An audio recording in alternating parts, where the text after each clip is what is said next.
Okay, go ahead, Mayor. Can't hear you. You're muted.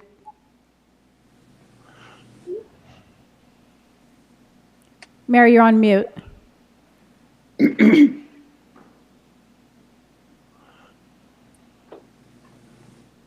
Sorry about that.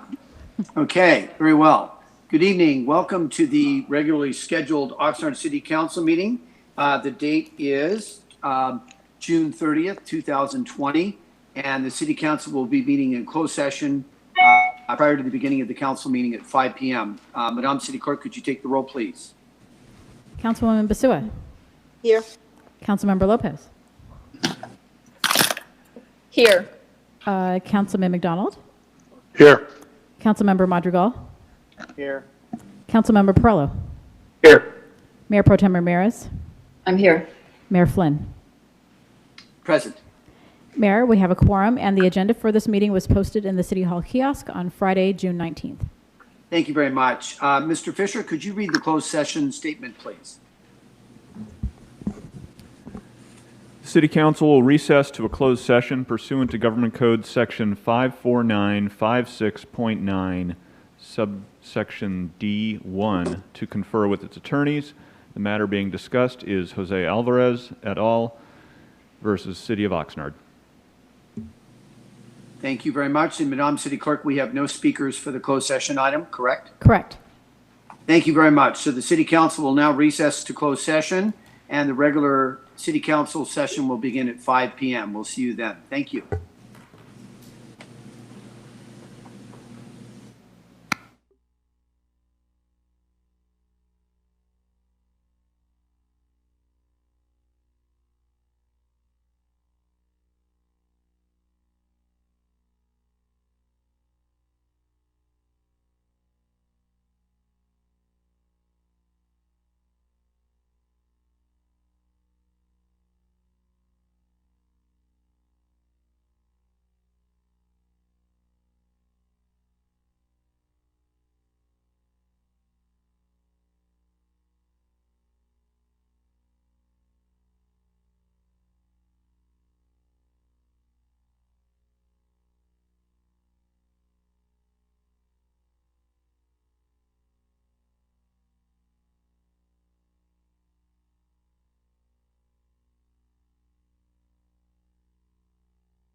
Good evening. Welcome to the Oxford City Council meeting that is June 30th, 2020. The City Council has just emerged from closed session, and we'll have the City Attorney make any announcements if necessary. Mr. Thank you, Mayor.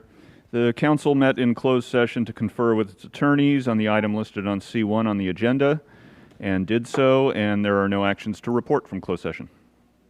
Thank you very much. And we will have the City Clerk take the roll, please. Councilwoman Basua.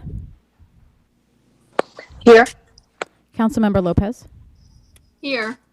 Councilman McDonald. Here. Councilmember Madrigal. Here. Councilmember Perello. Here. Mayor Pro Tem Ramirez. Here. Mayor Flynn. Present. Commissioner Andrade. I think he was on the line. I believe he's with us. He's just maybe not able to unmute at the moment. And then Yeah, President Michelle. Hi. Okay, good. Hi. Thank you. All And then right. Commissioner You're welcome. Vega. Is Commissioner Vega on the line? I don't know. I think not. Okay. All right. All right. So we have a quorum. The agenda for this meeting was posted in the City Hall kiosk on Friday, June 19th. And pursuant to Government Code Section 54952.3, each member of the Housing Board of Commissioners present will receive $50 pay for convening this meeting. Thank you. Thank you very much. And as is the tradition at the Oxnard City Council, following the Pledge to the Nation, we'll have a moment of silence. I'd ask for everyone to rise, please, and we'll have Councilwoman Basua lead us in the pledge. Please place your right hand over your heart. Ready, begin. I pledge allegiance to the flag of the United United States of to the America republic and to the republic for which it stands, one nation, under God, with liberty for justice for all. liberty.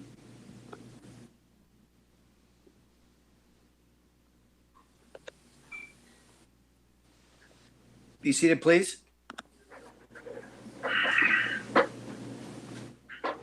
So just for those members of the public that are following, we're on page 1 of the agenda.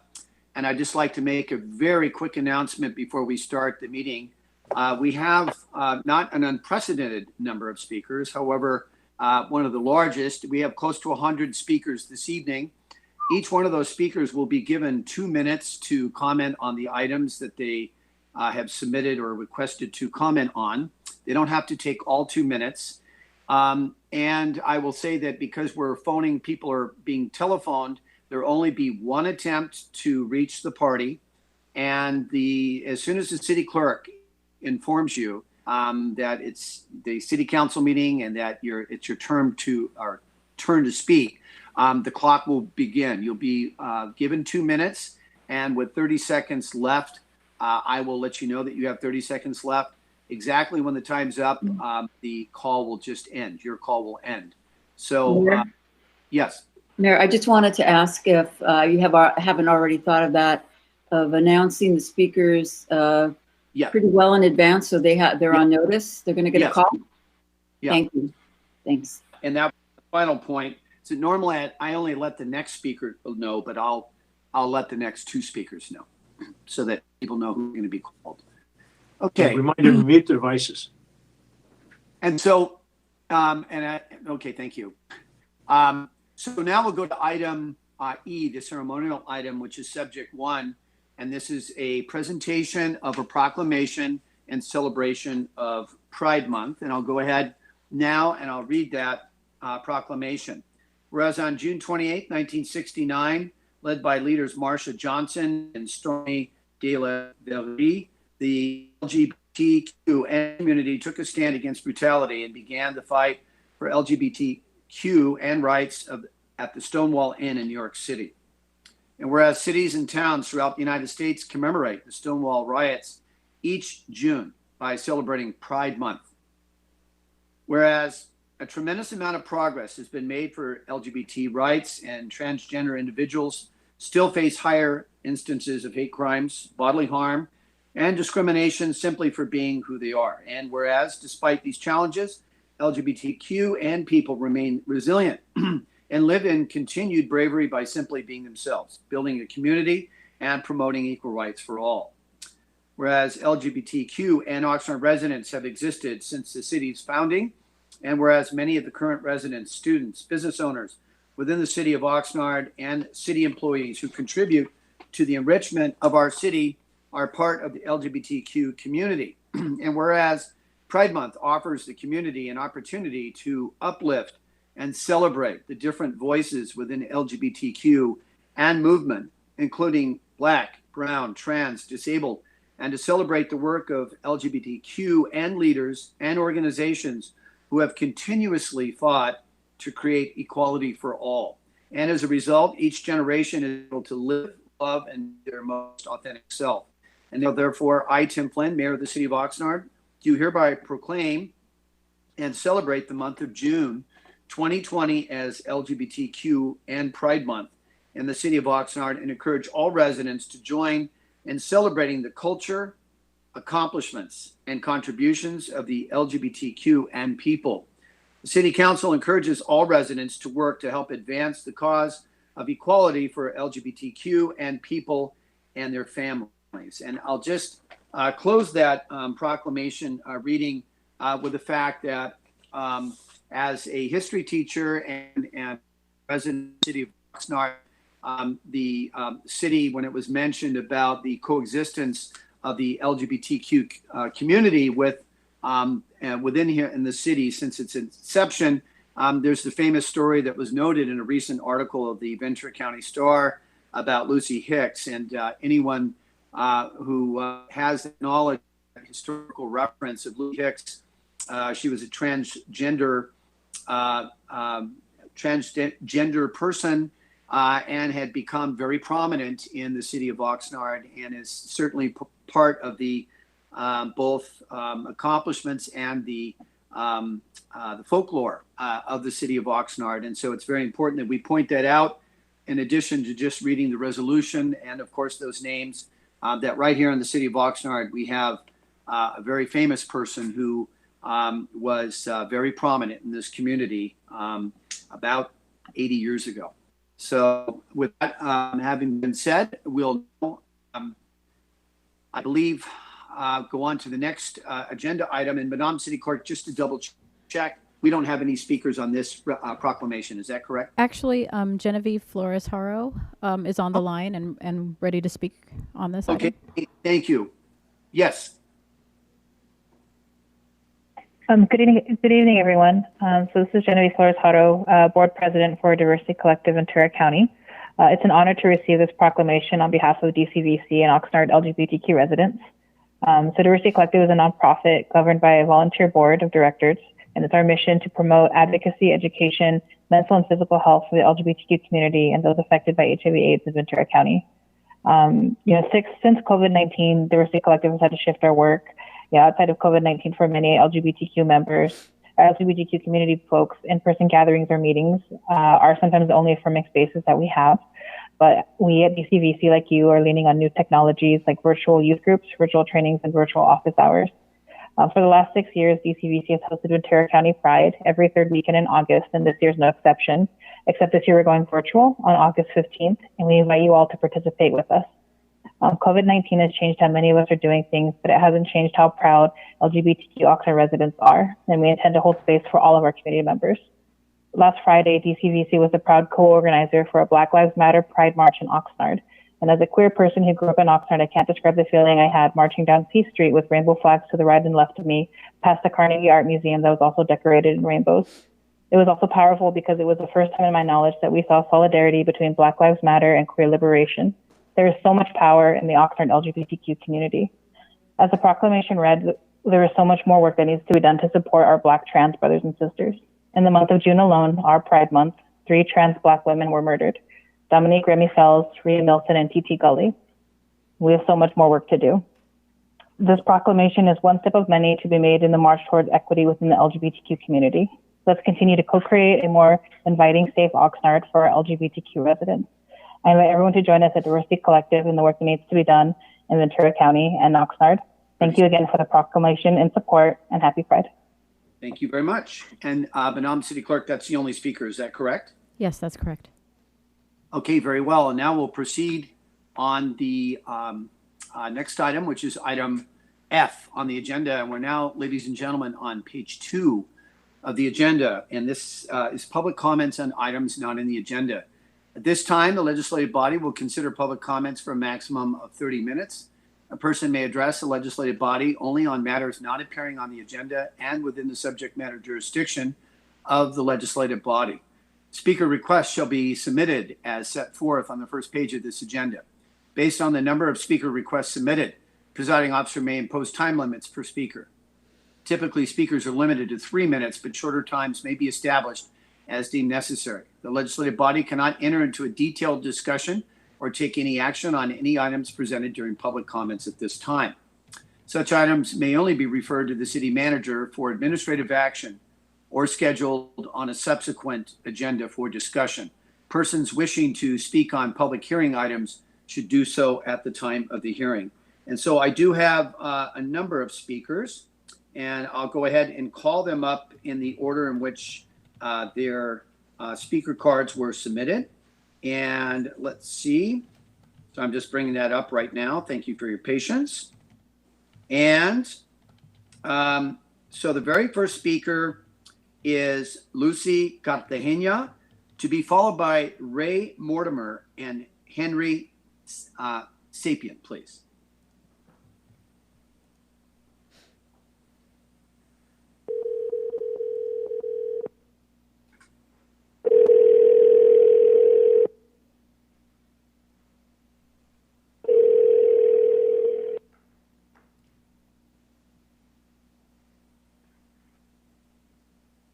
Hello?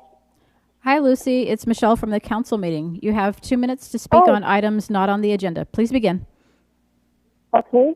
Hi, my name is Lucy, Oxnard resident. I wish to request that the city enact a proclamation and direct June Pride Month. I feel that over the weekend we had a great collaboration of Black Lives Matter, Get Loud, Diversity Collective, and the new implemented Oxnard LGBTQ Club. We drew over 300 plus residents. Our community demands change from the inbred capitalism and outdated systematic implementation of homophobics. We feel that we've always been proud as diverse in our city in races and the embracement of all cultures, so it would behoove Oxnard to acknowledge June Pride Month like every other city. Thank you. Thank you very much. And the very next speaker is Ray Mortimer, to be followed by Henry Sapien and Carla Ramirez, please.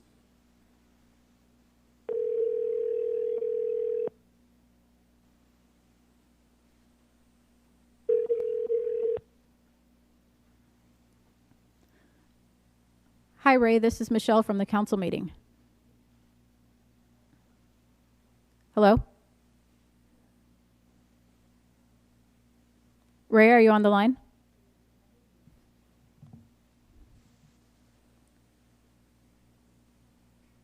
So we'll go ahead to the next one then, Madam City Clerk. Okay. Next speaker is Henry Sapien, to be followed by Carla Ramirez and Diane Delaney, please.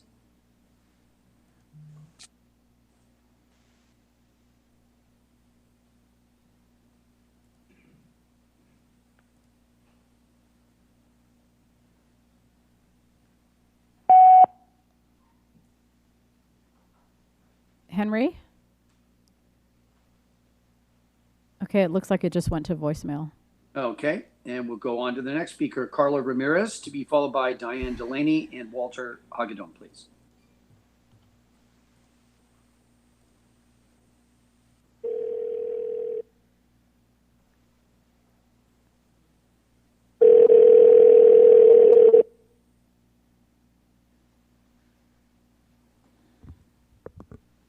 Five, 2, 2, 8, 9.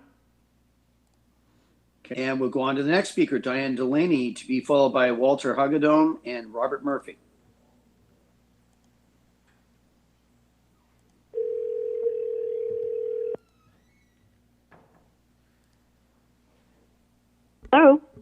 Hi, Diane. It's Michelle from the council meeting. We have 2 minutes for you to speak on items not on the agenda. Please begin. Okay. This is regarding short-term rental ordinance. City and Coastal Commission staff have suggested modifications to caps that were approved by the Planning Commission and City Council that undermine the intent of the city's ordinance. They recommend that all STRs that paid TOT before January 2019 be grandfathered in and not be subject to the 5% cap or the 200-foot separation, and that the RBF, residential beachfront zone, cap be increased to 10% and be subject to a 100-foot separation rather than the 200-foot. The staff report does not indicate the exact numbers of those STRs that would be grandfathered in, and most importantly, where they are located. I'm not even sure if staff knows their location. We were refused the addresses, and there was no reason not to give us the addresses. We didn't need tax info. How do we, or the staff agree to something when we don't have the most basic of information that essentially changes the intent of the ordinance? TOT records we were able to review do not specify all STR addresses. Some payees were real estate companies paying lump sums for multiple units, so there is no way to document exactly how many units are being grandfathered in and their location.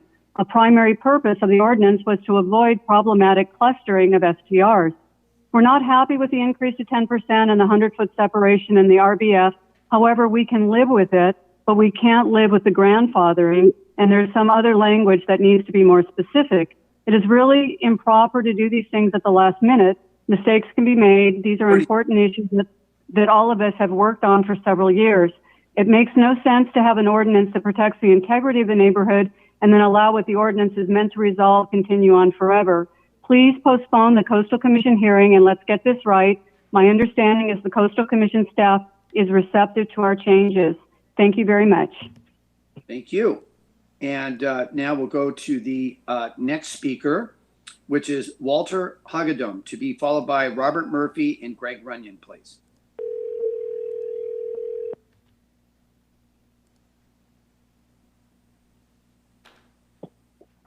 Hi, Walter. It's Michelle from the council meeting. Hi, Michelle. How are you? Oh, good. Thanks. We've got 2 minutes for you to speak on items not on the agenda, so please begin. Okay. This is Walter Hagedorn, Oxnard Shores. Mr. Mayor and members of the City Council, last December you unanimously passed a short-term rental ordinance that provided for a 5% cap on STRs and a separation of 200 feet between them. The next steps were Coastal Commission approval and implementation. 10 days ago, we received a staff report from the Coastal Commission that was done in coordination with the city staff. We were pleased that they embraced the cap and the separation restriction. However, the modifications included grandfathering currently operating STRs that had paid TOT tax before January 2019 and made them not subject to the 5% cap or 200-foot separation. This would have the effect in the beachfront zone of quadrupling the number of STRs in that zone. This is not acceptable and does not conform to the intent of the ordinance.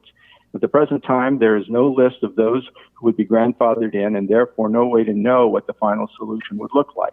The residents of Oxnard Shores deserve to have an accurate picture of what is proposed and an opportunity to have a say in the final ordinance. The Coastal Commission hearing is set for July 10th, which does not give us enough time to solve these problems. I would ask the council to request a postponement of the Coastal Commission hearing so that the public and the city can resolve this issue. Thank you. Thank you very much. Let's see here. And the next speaker is Robert Murphy, to be followed by Greg Runyon and Audrey Chapman, please.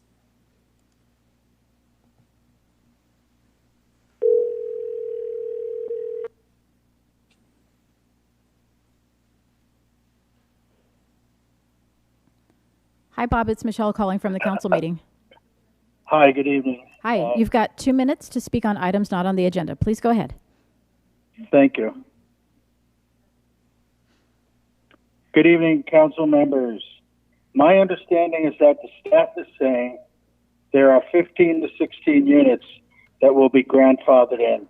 So adding that to the 10%, we could end up with over 20%, far from the original agreement of 5%. Staff says that the 10% would include the grandfathered units, but that's not correct because it does not state that in the modification. The purpose of the separation has been lost with grandfathering. Our community spent 4 years educating you all about the importance of separation, and you and the Planning Commission both agreed it was important. And now this report takes all that away. We must delete any reference to grandfathering, and please change the language to read as follows. The 100 and 200 foot separation is to be measured horizontally from all the lines of property ownership as established by legal description for the property on record with the County of Ventura. If the distance determined from the nearest horizontal line exceeds the required distance or falls in the middle of the site, the STR can only be located on the next furthest property. The distance between zones of the RBF and the RB1 shall be a minimum of 200 feet, period. City Council or the Coastal Commission cannot make a reasonably informed decision without the specific information that has been requested tonight. You just can't. This is an amendment to the LCP. You must have all the information before sending this off. I agree with the other speakers. We need a postponement to get this right. All of us have spent too many years to get to this point and then make mistakes. Thank you very much. Thank you very much. And right on the buzzer. And we'll now go to Greg Runyon to be followed by Audrey Chapman and Cindy Maurer, please.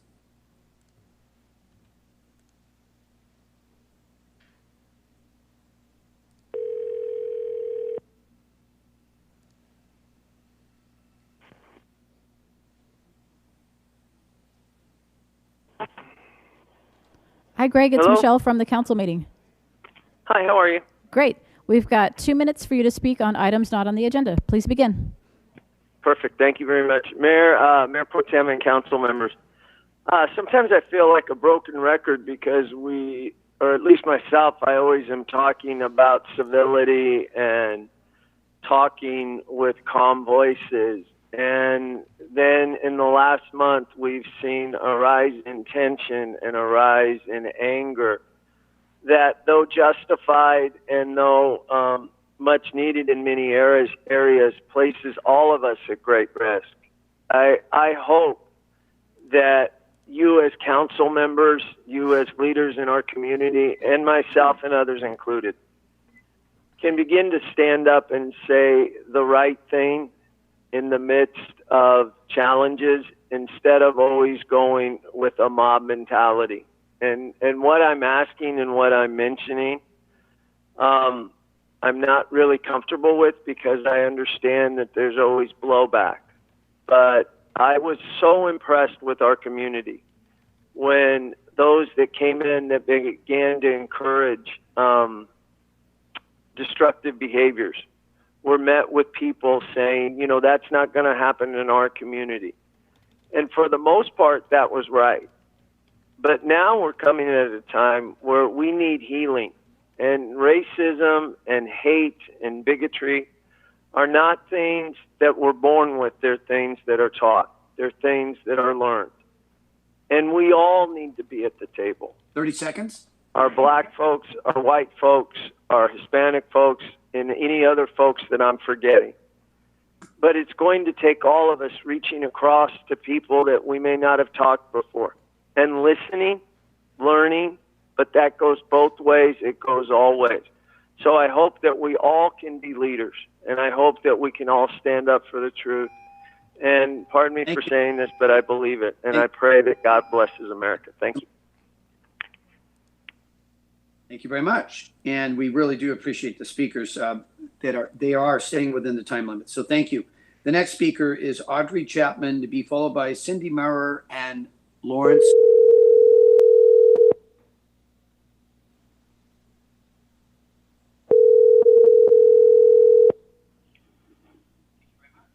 Hi, Audrey. It's Michelle from the council meeting. Hi, Michelle. Hi.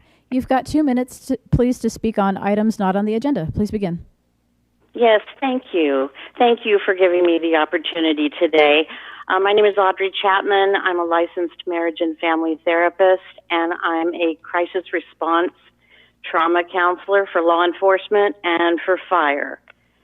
I have been one of the many, many neighbors that have been experiencing short-term rental problems for the last 8 to 10 years.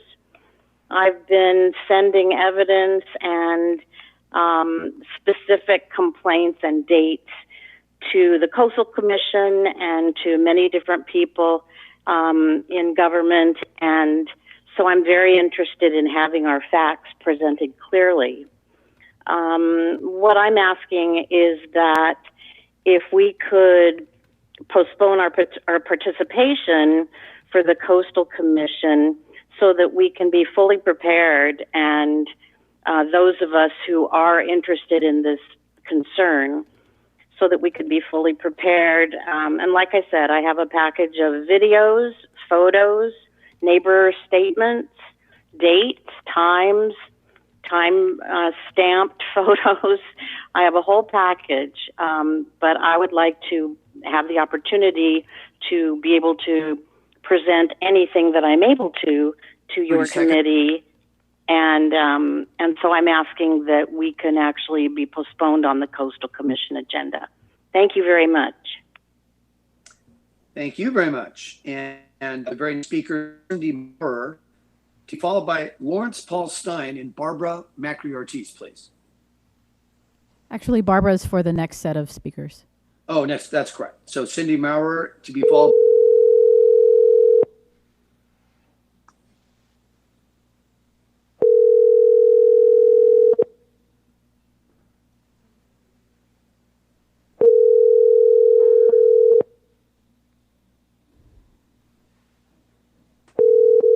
If you leave your name and number, we'll get back to you as soon as we can. Okay. All right. The last speaker under items not on the agenda is Lawrence Paul Stein.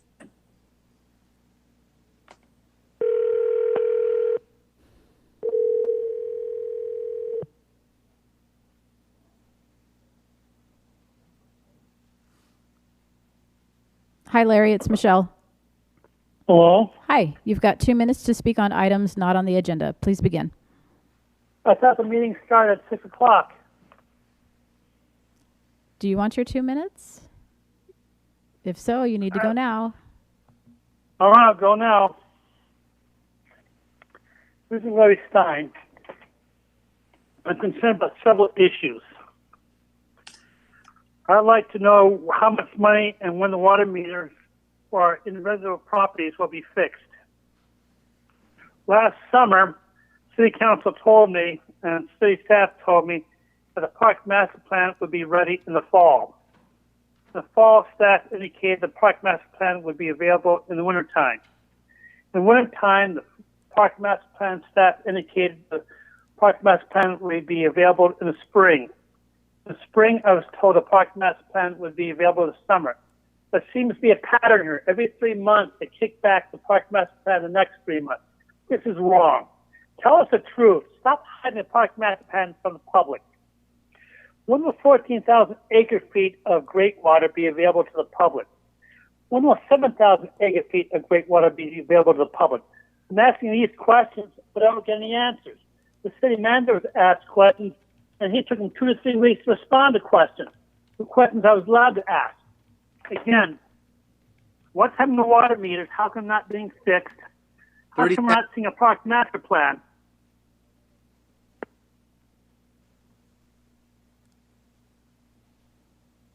Okay, I think he's done. Okay. He hung up. Okay, thank you. And that concludes items or speakers on items not on the agenda. And now we'll go to item, before we just want to say to my distinguished colleagues on the Oxnard City Council that the issues raised about short-term rentals are being addressed by city staff, and there will be a final resolution to this problem by tomorrow. And just wanted to report that. So we'll go on to item G, report of the city manager. And Mr. Nguyen, we'll start, I believe, with your update on COVID-19. Yes, thank you, Mr. Mayor and council and members of the public. I do have a handful of updates to provide about COVID-19, and I actually have a quick update about the item at the Coastal Commission. So first and foremost, it's just important. I know it's like an avalanche of news day after day, but I have to just remind everyone that we are still in the throes of this pandemic. So it's important that we here in the city issue these reminders along with our fellow cities in the county as well as the county itself to stay safe. So this slide on the screen is what we've been doing for the last 4 months. But as we're all aware, when we see the daily numbers from the County Public Health Department, the COVID-19 numbers are starting to inch up again. So it's really important that we continue to practice social physical distancing. We continue to wash our hands thoroughly and often. We continue to wear face covering when we're in tight quarters, tight spaces, or even outside if physical distancing is not possible. And certainly that we avoid gathering with people who are not in our immediate household. I know it's been an unusual time. The pandemic is, unlike a hurricane or an earthquake that hits us, hurts us, but then leaves us with time to recover. This has been ongoing day after day. And all indications are that it will continue for many more months ahead of us. So it's really important that we all remember to practice these safety guidelines every day and everywhere. Next, I want to announce that this holiday weekend, the 4th of July holiday weekend, starting this Friday, Saturday the 4th, and Sunday the 5th, all of our beaches in Oxnard will be closed, and as well as the other beaches in the county of Ventura. All for obvious reasons. This weekend, it is a hard closure. So that means no sitting on the beach, no lying on the beach, no walking on the beach, no jogging, no running, no skipping, no hopping, no rolling. Do not go on the sand. So I want to make that very clear to everybody. Next update. This has been going on now since June 17th, but tomorrow is the final day for people in our community who are renters and are in need of rental assistance to make up for back rent. The program is open till tomorrow where you can apply. There's a grant system that the county established, money set aside for all the cities, including us. So their phone number is up there, and so is ours. If you need help, again, tomorrow is the deadline for rental assistance grants. And there's a similar program for small businesses in the community, and that program runs through July 8th. Once again, the information is on the screen here, and we on city staff are prepared to help small businesses should you need help navigating the application process. Next, at this point, we are scheduling to resume street sweeping on Monday, July 6th. We've got to start that again, and we're going to give a 2-week period for folks to get used to it again before we start issuing parking tickets for violations of street sweeping signs / streets and days. But we want to give the community 2 weeks to ease back into that. So starting July 6th, we're going to make our best effort to sweep all the streets that are normally scheduled to be swept. And if cars are parked there, we will issue warnings for 2 weeks. So we will not start ticketing again until July 20th. And we'll remind you as the time nears. A couple of other issues. So tomorrow evening, at the behest of council members, we are holding one of many and various community conversations regarding racism and policing in this country, and with a focus on how we are impacted here in the city of Oxnard. We're hosting that online, and I believe the maximum participation number has been filled, but people can still view the event on this television channel, on YouTube, or as well as on the city's website. So that begins at 6 p.m. tomorrow. scheduled for 2 hours. It may go a little bit longer. It's a panel discussion with myself, the police chief, and several other people from the community. So that is tomorrow night. So I hope that our community tunes in, including the city's employees. Now, with regard to the Coastal Commission, so here's the information for the hearing. Once again, it is scheduled for, it's a virtual hearing online. It's scheduled for Friday, June 10th, which is a week from this Friday. The particular item number for the city of Oxnard with short-term rentals is 13A. The meeting begins at 9 a.m. Just like all of our meetings, it's hard to predict exactly what time our item will be called on the floor. There are deadlines in terms of submitting written comments. So if you want to just submit written comments to the commission, and if you want to have it distributed to the commissioners, then you have to submit those comments by this Friday, July 3rd. And if you want to participate in the meeting, then you need to do a request there, and there's the website for the Coastal Commission by 5 p.m. the day before the meeting. So you need to register to be a public speaker for this item, just like you do here at the council meeting the day before. So that should be Thursday, July 9th. Now, a couple of quick comments I want to make. I don't see any benefit to requesting a delay from the Coastal Commission, because this hearing process is exactly the process we all need to go through to advocate for our position. The staff report from the Coastal Commission is ultimately their staff report. It is not ours. What they have is the ordinance that the City Council and our Planning Commission approved. So they have our position. We intend to not only submit written comments, but we also intend to participate in the hearing.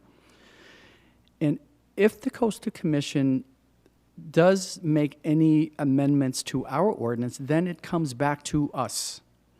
So this is an interesting situation where the Coastal Commission, regulating state policy, has higher authority than us on these issues. However, it's interesting because they don't have the final say, because in the end, whatever they decide, if it's different from what we wanted, we would have to put it into our code. So it gets to come back here to us if we're not successful. We in the community are not successful with what we advocate for at the commission. So I just want to go through the mechanics of how this process works at a higher jurisdiction than the cities. And it's fair for me to say we cannot expect that the commission is there to rubber stamp what local jurisdictions send up. They have their own policies, which again are not necessarily always in line with local policy. They have state policy, we have local policy. So I really encourage all of our residents to participate in that public process. And I just want to remind everyone, it is the Coastal Commission's process. It is not our process, but we intend to advocate vigorously on behalf of the city at that hearing. And then, Mr. Mayor, finally, I'd like to acknowledge certain neighborhoods, certain residents in recent weeks have really stepped up and volunteered their efforts to do neighborhood cleanups. And I'm sorry I don't have their names or if they have specific organizations, so I'll try to get that together for the next council meeting. But I've seen some of it online, and I actually physically saw some of it myself on a few days leaving City Hall. So I just want to acknowledge our residents who are stepping up to help make the city look better in areas where we're not able to provide the resources at this time. So with that, I conclude my updates this week. Thank you. Thank you very much, Mr. City Manager. And that concludes the City Manager's report. And let me just make a note of this.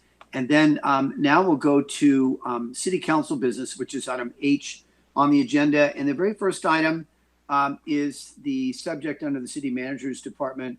It's a request by Council Member Lopez and Mayor Pro Tem Ramirez to consider adoption of a resolution condemning police brutality and declaring racism a public health crisis. And the recommendation is that the city consider the adoption of a resolution condemning police brutality and declaring racism a public health crisis. Mr. Nguyen.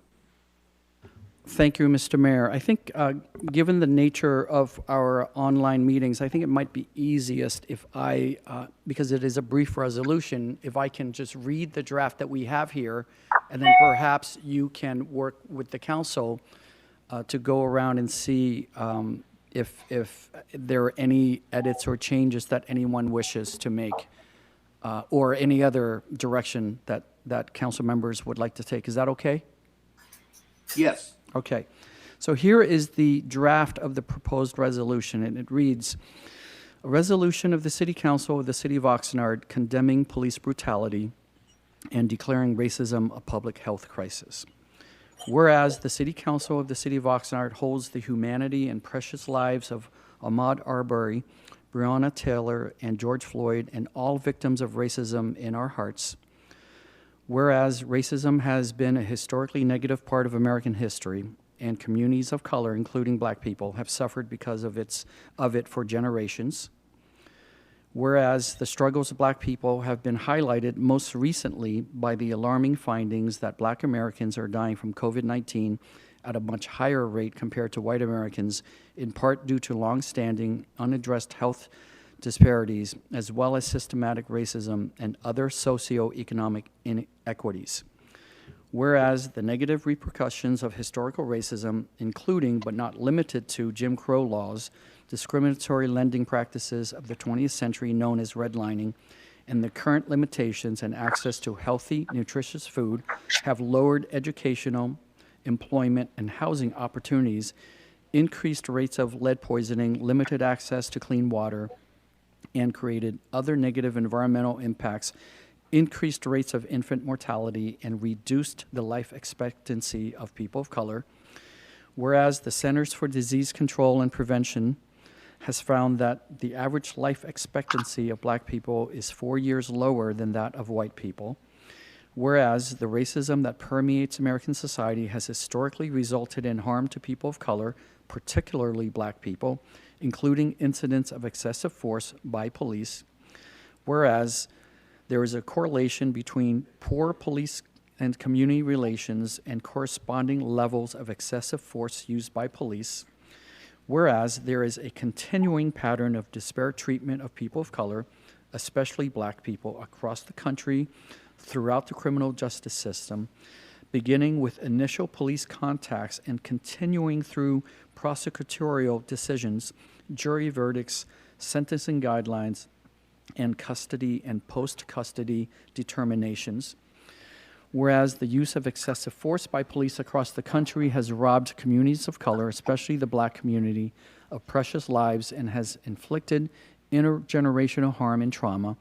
And whereas the City Council has a moral and constitutional obligation to condemn racism and police brutality across the country, now, therefore, the City Council of the City of Oxnard, 1, declares that racism in our country is a public health crisis and condemns police brutality. 2, declares that law enforcement officers and police departments must be held accountable for their actions. 3, calls for the City of Oxnard to take a stand against racism. 4, declares that the Oxnard Police Department is dedicated to serving all people with fairness, dignity, and respect. 5, declares that the Oxnard Police Department is committed to continually improving all of its policies and practices. And finally, 6, calls for continued sound and anti-racist law enforcement policies that address police brutality. And that is the conclusion of this proposal. Mr. Mayor, if I may say one quick comment. Our staff worked on this and with Councilmember Lopez and Mayor Pro Tem, and we all acknowledged that we all could have spent so much more time and written a thesis or even a dissertation. So we did our best to come up with this draft, and so I submit this before the council for your direction, perhaps edits or any other direction. Thank you very much. Thank you very much. And I do know that I at least have one member of the city council that would like to speak. But what I'd like to do is call on the speakers first. And again, as with the previous item and future items, there will be a maximum of 2 minutes. There will only be one attempt to call the speaker. So we're going to go ahead and get started with that. And the very first speaker is Barbara Macri Ortiz, be followed by Brendan Hutchison and then Jessica, please.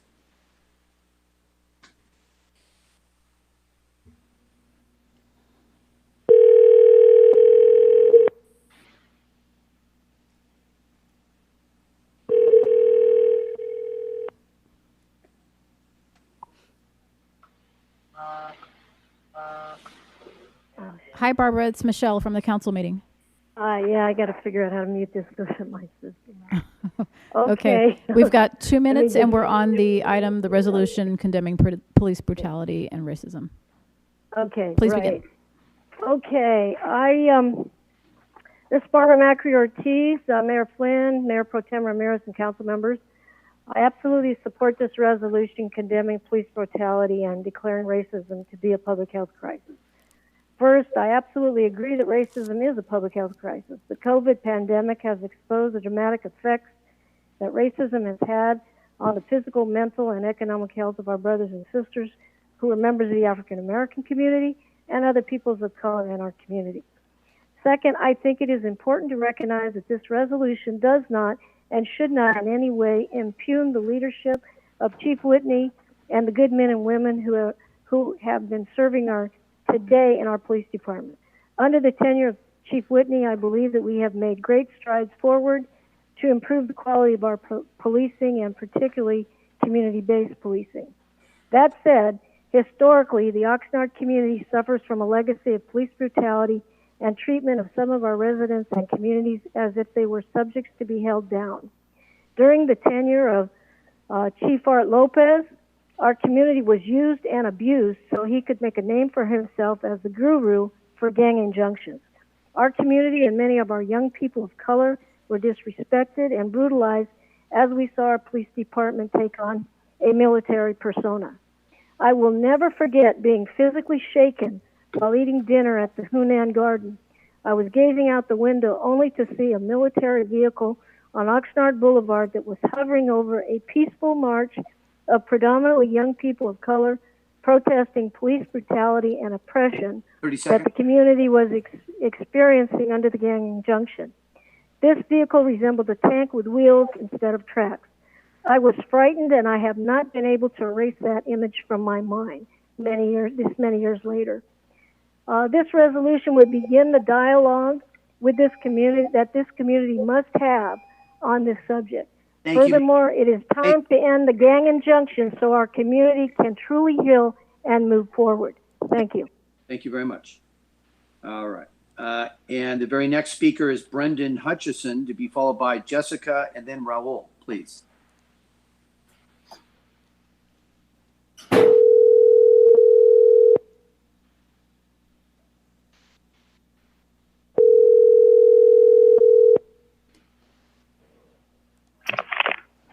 Hi, Brendan. This is Michelle. You're live in the council meeting, and you'll have 2 minutes to speak on the resolution condemning police brutality. Please begin. Thank you. I'd like to say that the July 1st discussion on racism and policing is taking place directly after today's vote on city budget shows just how little the Oxnard City Council cares about this issue of police brutality and gross police funding in Oxnard and how little they intend to do about it.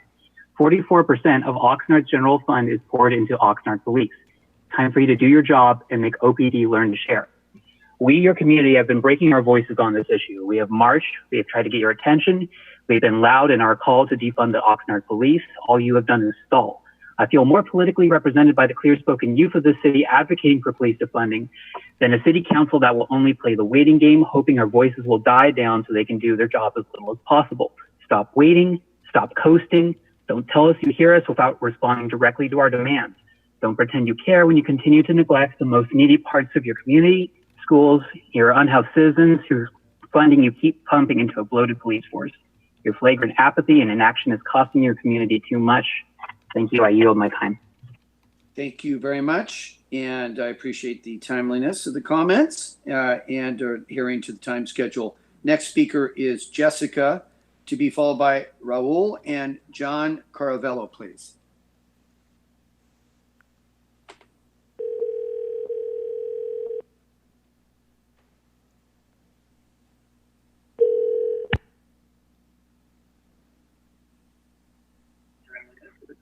Hi, Jessica. It's Michelle. You're live in the council meeting, and you'll have 2 minutes to speak on the resolution condemning police brutality. Please begin.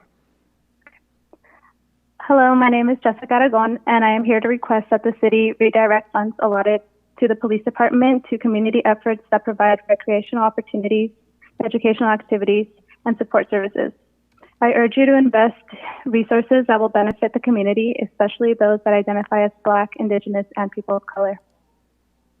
As a resident of Oxnard, I would rather my money and city support preventative measures that will help decrease the need for police assistance, rather than spend it on salaries for the police force to patrol and oftentimes profile our community members of color. Additionally, I urge the council and the police department to validate and support the requests of many in the city to reimagine the function of our police department and to replace police officers with trained and unarmed professionals to respond to the calls for help on non-criminal matters involving mental health, the homelessness, school discipline, and neighbor disputes. I voice my request for the city council and for the police department because the reality is that I, as an Oxnard resident, do not feel safe in the presence of the police. In my lifetime, I have witnessed too many times an excessive amount of police cars and police officers barricade and harass community members based on profiling. Like Council Member Oscar Madrigal wrote in an email exchange with me in which I voiced my request for the defunding of the Oxnard Police Department, quote unquote, as a person of color who grew up in arguably the poorest neighborhood in Ventura County, La Colonia, I grew up with fear of law enforcement. It took me 33 years to not fear every time I saw an Oxnard police officer. To respond to that, I like to say that I also grew up in La Colonia, still live in the Colonia, and I'm still fearful. So I hope that in sharing my personal feelings towards the Oxnard police,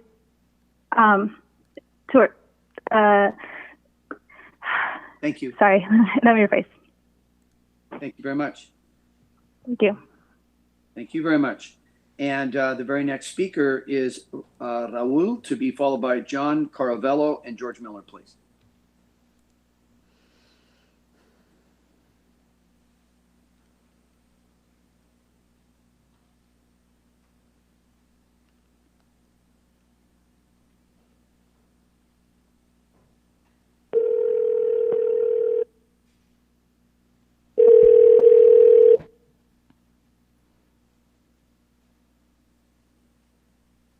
Zero 5 4 0 7.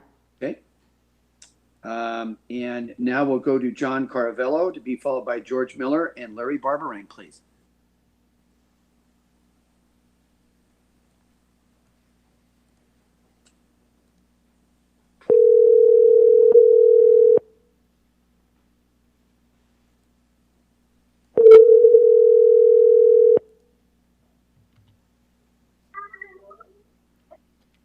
Hi, John. It's Michelle. You're live in the council meeting, and you have 2 minutes. Hi. You have 2 minutes to speak on the resolution. Please go ahead. Okay. Thank you. You can hear me? Yes. I support my name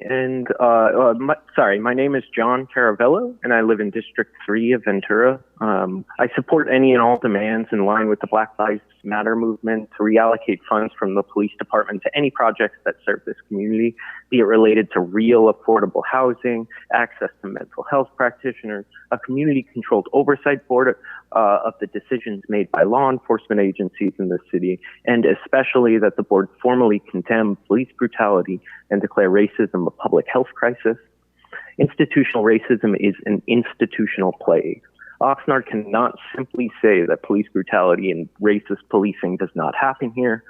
Whether that's true, and it isn't, is besides the point. As a part of the institution of policing in the USA, every single law enforcement agency contributes to the perpetuation of racist policing, supporting values that are rooted in anti-Blackness. It does not matter how friendly your officers are, or that their intentions in joining the force were pure, or that there are fewer black people in Oxnard than in a place like Minneapolis. A few Ventura City Council meetings ago, one council member said that Ventura, the city, and the county is not plagued by racism in policing, before the only black council member stated that she has had such experiences here.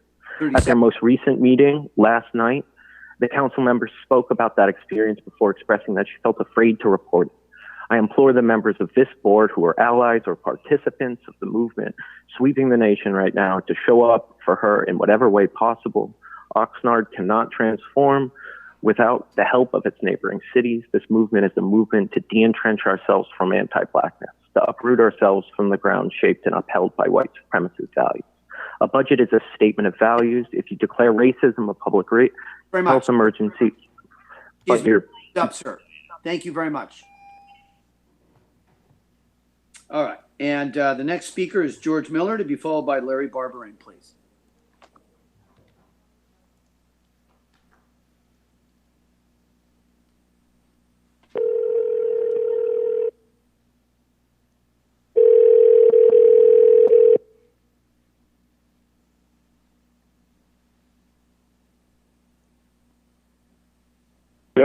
Hi, George. It's Michelle from the council meeting. Can you please mute your TV in the background? Okay, now you go now? Yes, 2 minutes for the resolution on police brutality. Thank you. Okay. Actually, hold on. I've got to get you to mute your TV in the background first. I think it's muted already. Might be another computer in the room. I'm going to go around. Hi, George. It's Michelle from the council meeting. Can you please mute your TV? Are you there? Yes. Okay, please begin. Okay, let me go ahead. Okay. Well, this is a little counterpoint to the previous one. In its latest virtue signaling maneuver, and I say that with regard to the fact that Oxnard is already addressing it, the council is seriously considering a resolution to declare racism a public health crisis. Somehow this was never done before, but now apparently in fashion in response to the George Floyd killing-inspired protests, riots, lootings, burnings, and attacks. Never mind the city, and particularly the police department, have already made Herculean efforts and accomplished excellent results in this area. Not a word on that in the agenda materials or from Mr. Noon. A true crisis would normally require drastic and costly action, yet that's not what the resolution called for, and staff actually predicts no financial impact. Never mind that this country has created unprecedented peace, freedom, and opportunity for its citizens. The progress in my lifetime is not total, but it is truly amazing. Never mind that the vast majority of killings by police are justified, that very few of these are black, of the justified ones, that they are hugely outnumbered by killings of whites and others, and that the numbers have dropped by half in the last 5 years. But why were the protests in this resolution not also directed at the huge number of black on white killings and black abortions, which are also killings? More black people are now aborted than born. What about the recent police killing of a white man who complained that he couldn't breathe either? Nothing about that in the mainstream media. You have to search it out on blogs because it doesn't fit the media narrative. See any White Lives Matter protests and riots? Please, of course not. Of course, these are all rhetorical questions. These questions are ignored because this is political. It's designed to divide us, not unite us. If the council was honest, it would address all of this, if only. To get a better idea of what's really going on, sign up for the Antifa and Black Lives Matter, Who is Behind It session. When will it end? You can find that on Salt and Light pages or Citizens Journal. It's a 3-part session starting on July 2nd, and it is free. It features the words of Pastors Stephen Broden, Walter Hoy, and Jesse B. Peterson. They make an interesting and enlightening counterpoint to the intersectional, critical theory rhetoric of BLM. Thank you, sir. Okay. And we'll go on to the last speaker is Larry Barberin, please.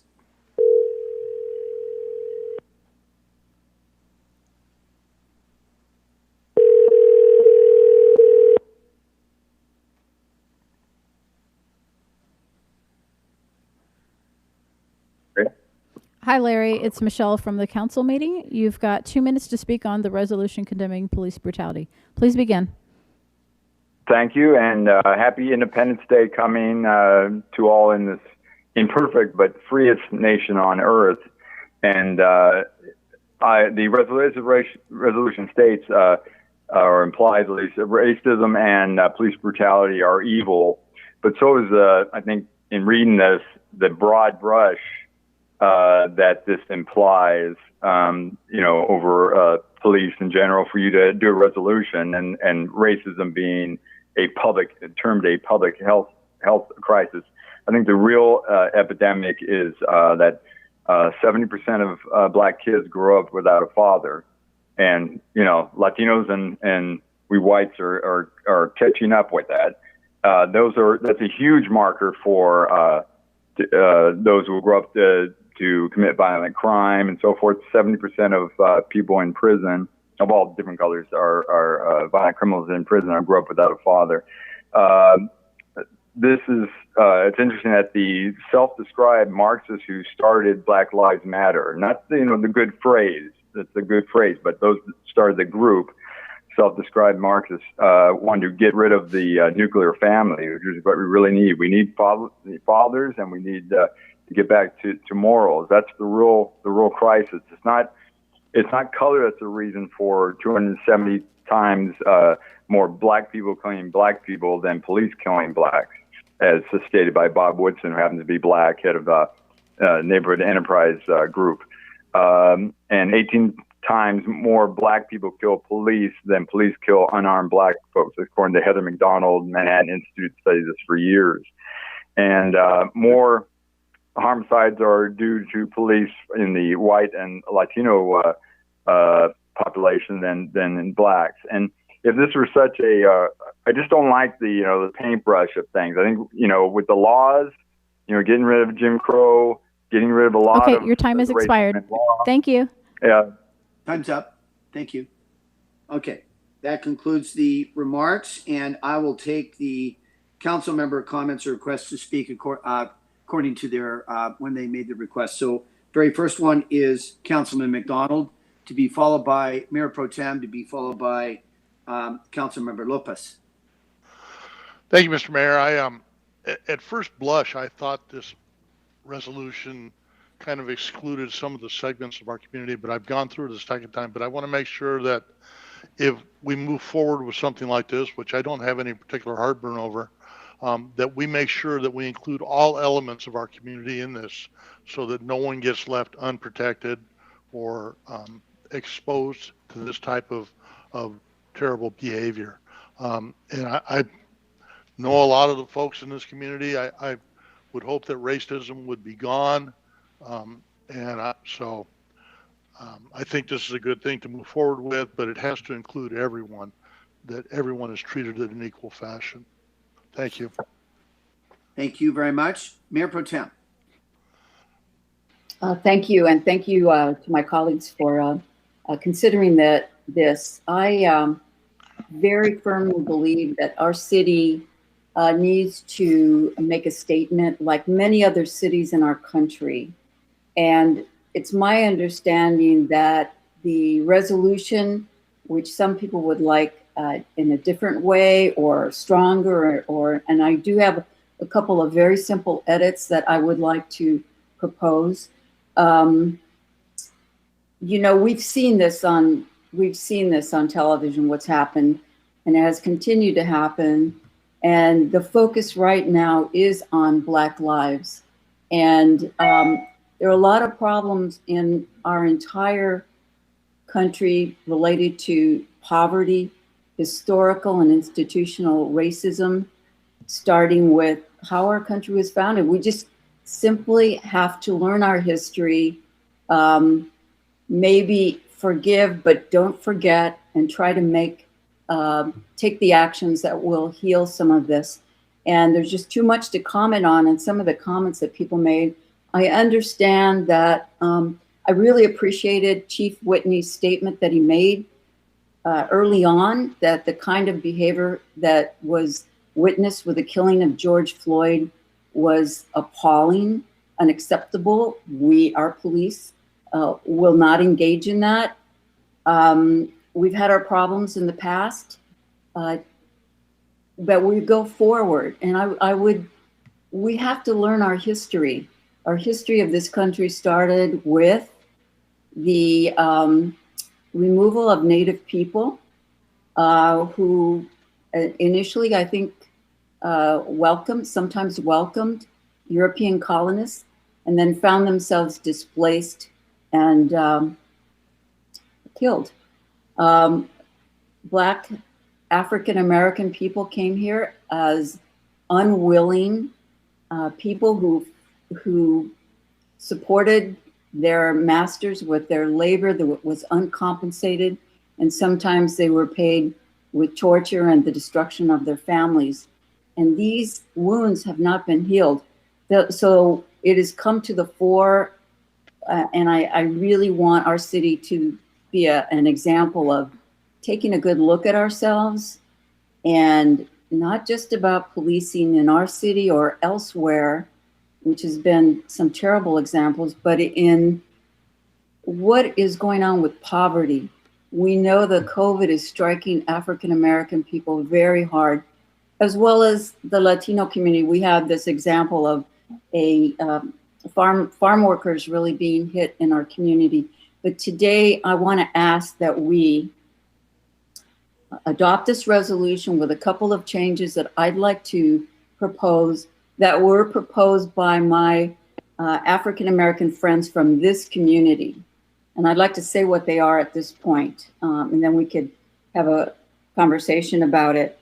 I would like to say that in the third whereas, that instead of just saying Black people, this is a suggestion from people from our local African American community, that it say Black African American people.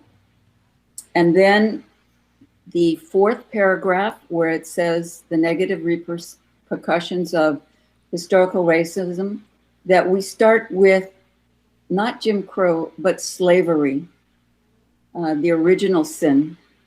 So not limited to slavery, comma, Jim Crow laws, etc. And then on the declarations, I really would like to see the addition of another paragraph after declares that racism in our country is a public health crisis and condemns police brutality. Secondly, declares that Black Lives Matter. I would like to see that in there. So those are my comments, Mayor, and my colleagues. I would hope that you could support that. Thank you very much. And we'll go to the next speaker is, I'm sorry, Councilmember Lopez, please.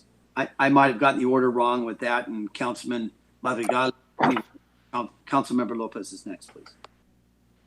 Great. Thank you, Mayor, and thank you to the rest of my colleagues for considering this resolution. And it's definitely, as we're, each providing some input, it, reflects on our collaboration and our work with our residents, our Black and African American community here in the city, and those leaders that have been in this community. So I do appreciate this being considered, and as well to note that this resolution was an effort made not only by council members, but with collaboration with our chiefs of police.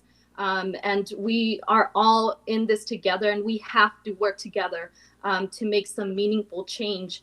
As Mr. Greg Runyon mentioned earlier during public comment, our community is seeking healing.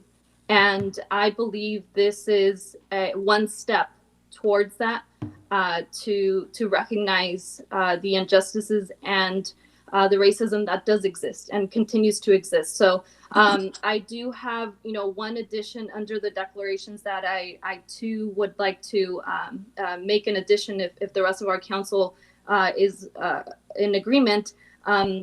Related to COVID-19, and would be somewhere along the lines of calling for effective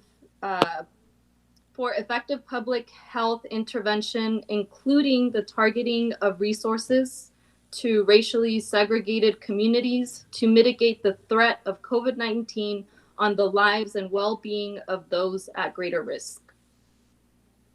Thank you. Thank you very much. Councilman Madrigal, please. Thank you very much. As anything, this is first step. And like my only thing is what is next? This is great, symbolic, but, we need to see what is actually next. We need some substance. How does this help, the young kid who's probably hungry right now somewhere, struggling because mom and dad are probably working 2 jobs, possibly being extra exposed to COVID. But you have parents are trying hard to make ends meet. How are we helping them with this? So I think the next step is going to be the most important step. So thank you. Thank you. I don't have any further requests to speak unless the council members have anything to say. The other 2 that did not request to speak. I will just. Yeah, I'd like to say something, Jim. Thank you, Councilman Perrella, please. I support the basic concept that this was brought to the council and was given to the public and the staff. But as I find that the two proponents are requesting changes as this goes along, I'm wondering if the 2 proponents feel that this might be better brought back to the council as a finished product, instead of being left on the table, because I happen to agree wholeheartedly with some aspects of this. I cannot pick out one thing that I don't agree with, but I do agree with the Councilman McDonald's comments, which was the first comment before any suggestions of change were made. I don't want to see anybody left out of this thing. I don't want to see anybody left out of this thing. I'm curious to how the council feels. Do we feel that this is the type of seriousness that's being afforded, this type of a serious action tonight with last minute changes by the 2 proponents that brought this forward? And I do appreciate the way it was presented by our city manager. And I have no idea if he was aware there were going to be proposed amendments, not just minor ones, but several proposed amendments, some of them good, some of them not. But I would like to address one thing, and there will be people that don't like it. When we talk about police brutality, it is a fact. But we need to realize this community has come a long way, and is a broad brush when everybody points. Police brutality and any person in a uniform is assumed to be a brutal beast. That is wrong, way wrong. And when we take positions where we go along to get along or to curtsy favor with certain groups, that is just equally as wrong. Because as Councilman Madrigal has said, what's next? And we have had some people address that shortcomings in certain things should be done to increase other things. And namely, one of the big things is education.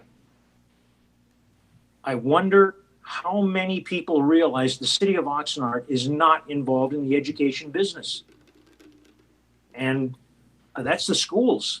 That's the schools. And those are my concerns. I support the initial agreement, the initial item that was on the agenda. I can support some of the things, but I feel that if given more time to look at this, it might serve the Black community and all other communities of this city and this nation with a better finished product. And I'm not talking about a tome. I'm not talking about a novel. I'm not talking about 15 pages. We figure out what we need to do, not at the last minute. The 2 identified proponents of this bring stuff in with extra stuff that apparently they didn't get on the paperwork. Those are my comments, Mr. Mayor. Thank you.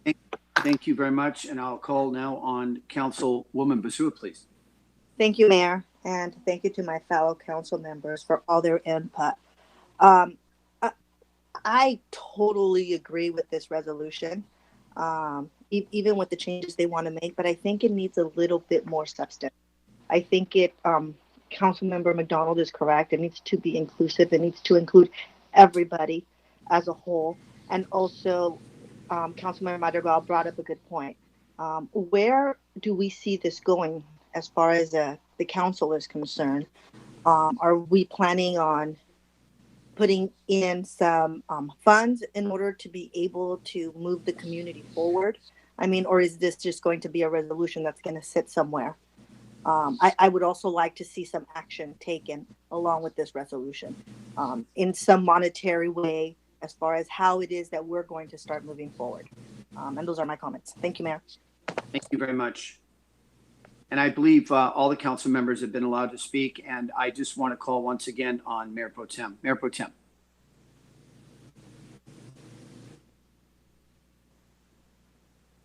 Mayor Pro Tem. Madam City Clerk, can you hear me? Thank you. I got it. I'm sorry. Just very quickly, I want to say that I didn't draft this resolution. It came to me. I said to the folks who drafted it, including, I believe, our chiefs of police had quite a bit to say about this, and I totally respect their input. I respect their leadership. We need law enforcement. We have trouble in our city. The residents need law enforcement to respond, and law enforcement cannot take care of the social ills that create the crime, that create the poverty, and that's maybe where we need to talk about a little further. I want to say that these recommendations of the edits that I've made come from the African American community, which is the spotlight now. It's not to say that other people are not affected by racism and poverty and social ills and even police brutality in our country. I'm not talking about Oxnard. But right now, this movement started because of George Floyd and what we witnessed and continue to witness even after that. And so I want our city to recognize what is going on in the African American community in our city and in our country. And I want you to know that these edits that I propose came directly from respected members of our African American community. Don Montgomery, Kalila Dorias. And yes, they would have liked it to be stronger and longer, but they settled on this. So I want to respect their opinions and everybody's opinion. So I'll just leave it there. Mayor, and if I can add as well, I agree with Mayor Pro Tem Ramirez on this. I too had a conversation with one of our African American leaders, Regina Crawford, from the NAACP Ventura County chapter. And so I think that we should not deviate from the message. And as Mayor Pro Tem mentioned, the reason that we are having this discussion today has to do with recent events that also highlight the ongoing and long time going issues. So while I don't want to dismiss, some of the comments and feedback from the rest of my colleagues, I do believe that we should move forward with this. And with the recommended edits, I believe our staff are able to make those edits, and we can see the visual online and take a look at it before we take action today. Thank you very much. So I'm hearing a lot of things from the council, and I would like to offer my a suggestion and my perspective. I'm taking from a collective sense of what I've just heard, and that is that the council is unanimous in its condemnation of racism. There's no question about that, and taking a stand against racism and all the other connections with words like it's a public health crisis, things of this nature. But it seems that it's not complete. And I don't know if we'll ever have a complete resolution, but here's a suggestion. The very first real conversation, we're starting a conversation, and the very first conversation that we're going to have in a special sense is on Wednesday, tomorrow night, July 1st. And that is a panel discussion. It doesn't really involve the council members because there are issues with the Brown Act. And so it's the city manager, the police chief, and a collection of members of this community. And I would like members of the council, just for us to think about it just for a second, that I think that the viewpoints of the people that we're representing are just as valid, if not more valid. And I'm not in any way suggesting that anyone on this council doesn't think that the views of the people that we represent are any less valid. But I think the views of the people we represent are just as valid as our own views. And I think what we want to do, one of the speakers did allude to this, is we want to do everything we possibly can. On the one hand, to have a conversation, and on the other hand, we want to bring people together in this community. And I just want to say that I support many elements of the resolution. In fact, what I support most about this resolution are the six. When it says, when it says that the city council has a moral and constitutional obligation to condemn racism and police brutality across the country, then it lays out 6 different things. It kind of summarizes everything. But, there's a lot that needs to be filled in. And I mean, I'm hearing from my council colleagues that they want to be more inclusive. What's wrong with that? Being more inclusive. What's wrong with having this as a starting point and acknowledging, as Mayor Pro Tem did and as one of the sponsors, and Council Member Lopez, the individuals that are prominent members of the African American community in this community, their desire to see this happen, I think is equally matched by, I think, every member of this council, including myself. But I'd like to really see us go a lot further than this. But I think that excluding the community at this point might not be the right way to do it. And I would like for us to make a commitment that we are going to come up with a stronger, more inclusive and forceful resolution. And I want to take what Councilwoman Busua said that I think is really important. Whatever we do come up with, is it just going to be symbolic? Or are we going to put our money where our mouth is? What do we need? Councilman Madrigal, Councilman Perelos all said the same thing. Where are we going from here? And I think we have a lot of work left to be done. And I don't know that a resolution would include an appropriation, but I think all the council members are right. We got a lot more work to do. This is a good beginning. I'd rather have it be more inclusive, and I'd rather have it unite the community. So I'm sorry to go on so long, but I feel very passionate about it. So I want to hear what the desire of the council is, maybe even before we make a motion, to see if there's a consensus of this council to take this language and build on it, starting with tomorrow night with our first community event, and make a commitment, work with the city manager and the community to come up with a roadmap. Where do we want to go, and where are we taking this, and how can we do so in a unified way? So I'm open to comments by the council. I will say, if you let me speak, Mayor. Yes, Mayor Pro Tem. I don't have a problem with waiting till after the town hall tomorrow and then coming back. And I do think one of the things that's lacking is any action associated with it, statement of policy. And if the council if we were really serious about action, and we have major budget issues, so we really have to, we have been as a body criticized for not responding to many of the complaints that people are making about our budget, but it's simply we're not able to do that in a very timely way because the budget must be passed today to be in conformance with state law.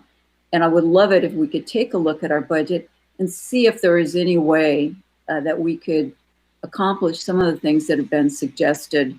And I'm not talking about defund. I'm talking about focusing resources on the needs of our marginalized community.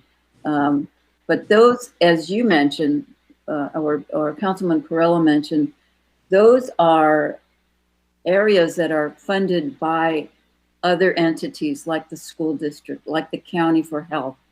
And we do need a longer conversation. So I wouldn't have, I want the public to know that we're serious about this, that we are not blind to what's going on in our country, and that we're taking it seriously. We're knowing that people are hurting, are scared.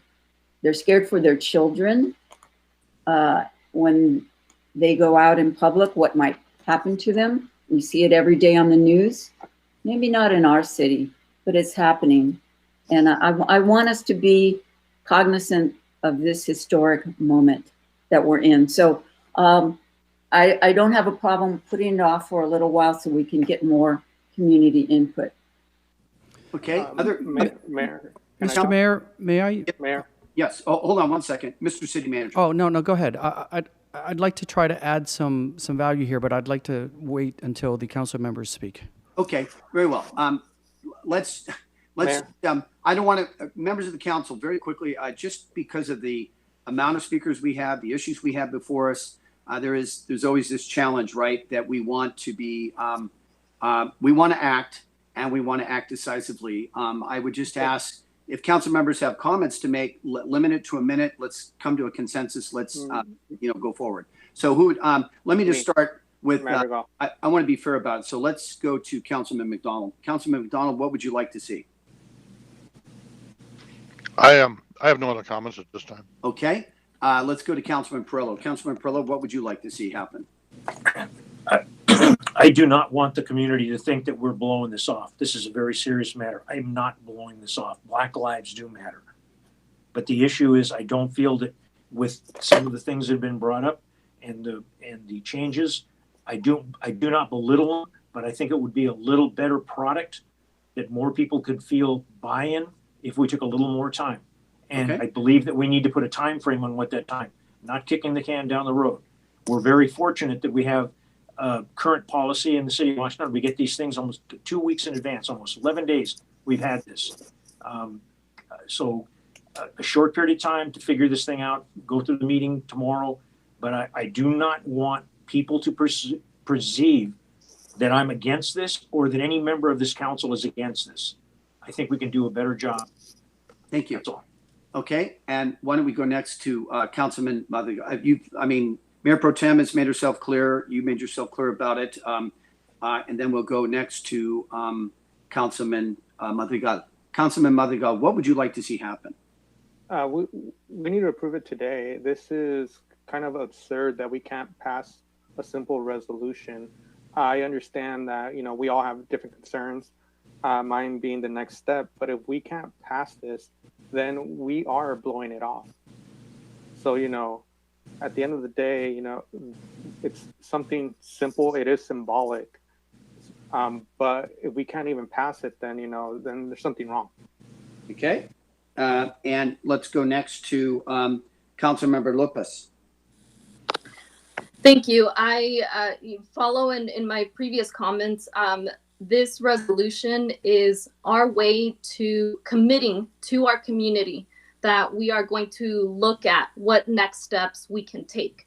And if we dismiss the content of this, I'm not saying that no other lives matter, but we are working to address the systemic racism that has come, that our Black and African American community members have experienced. And this is our way to take a step forward. So I do also agree with Councilmember Madrigal that we need to take action today. So if there is a way to show the edits and the additions that have been recommended on the resolution, and I would make the motion to approve it, to approve the resolution. Thank you.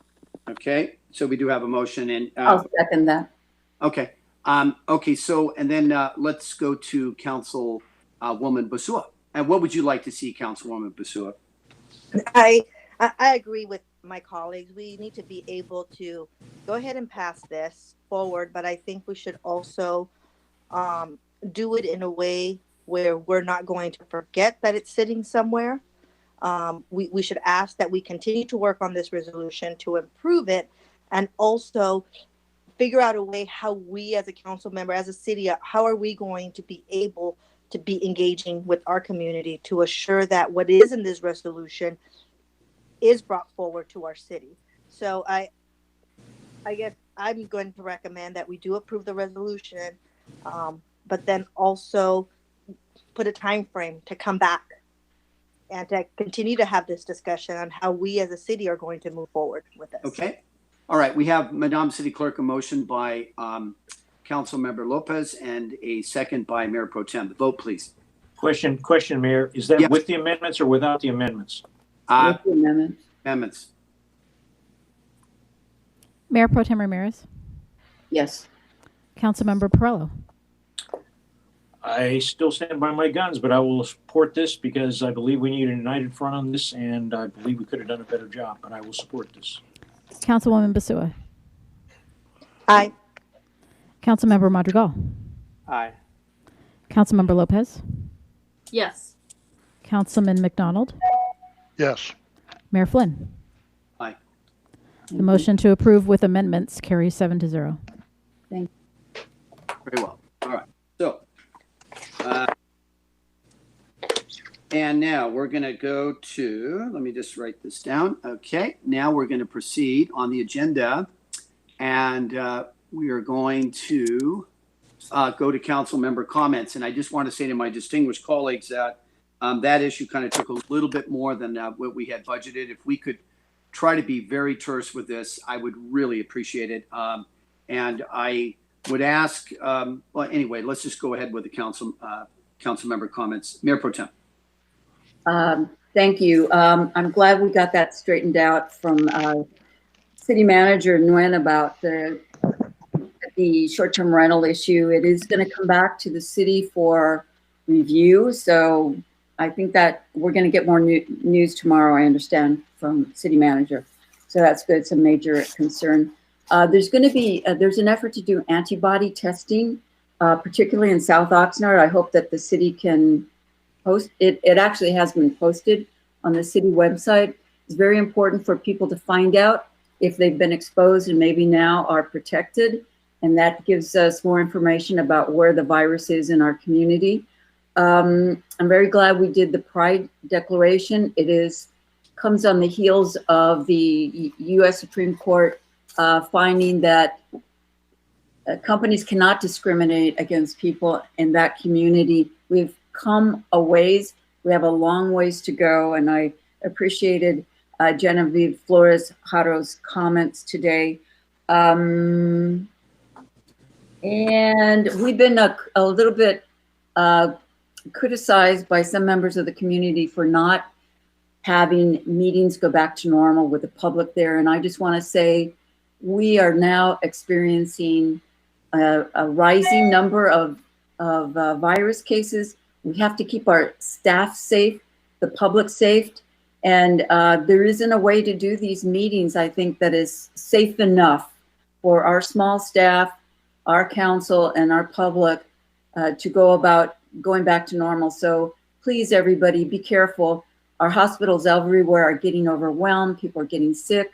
We have 6,000 people who've died in our state. It's serious. Thank you. Thank you very much. Councilman Perrello. I would like to thank the people that have spoken tonight. It's been a good evening so far.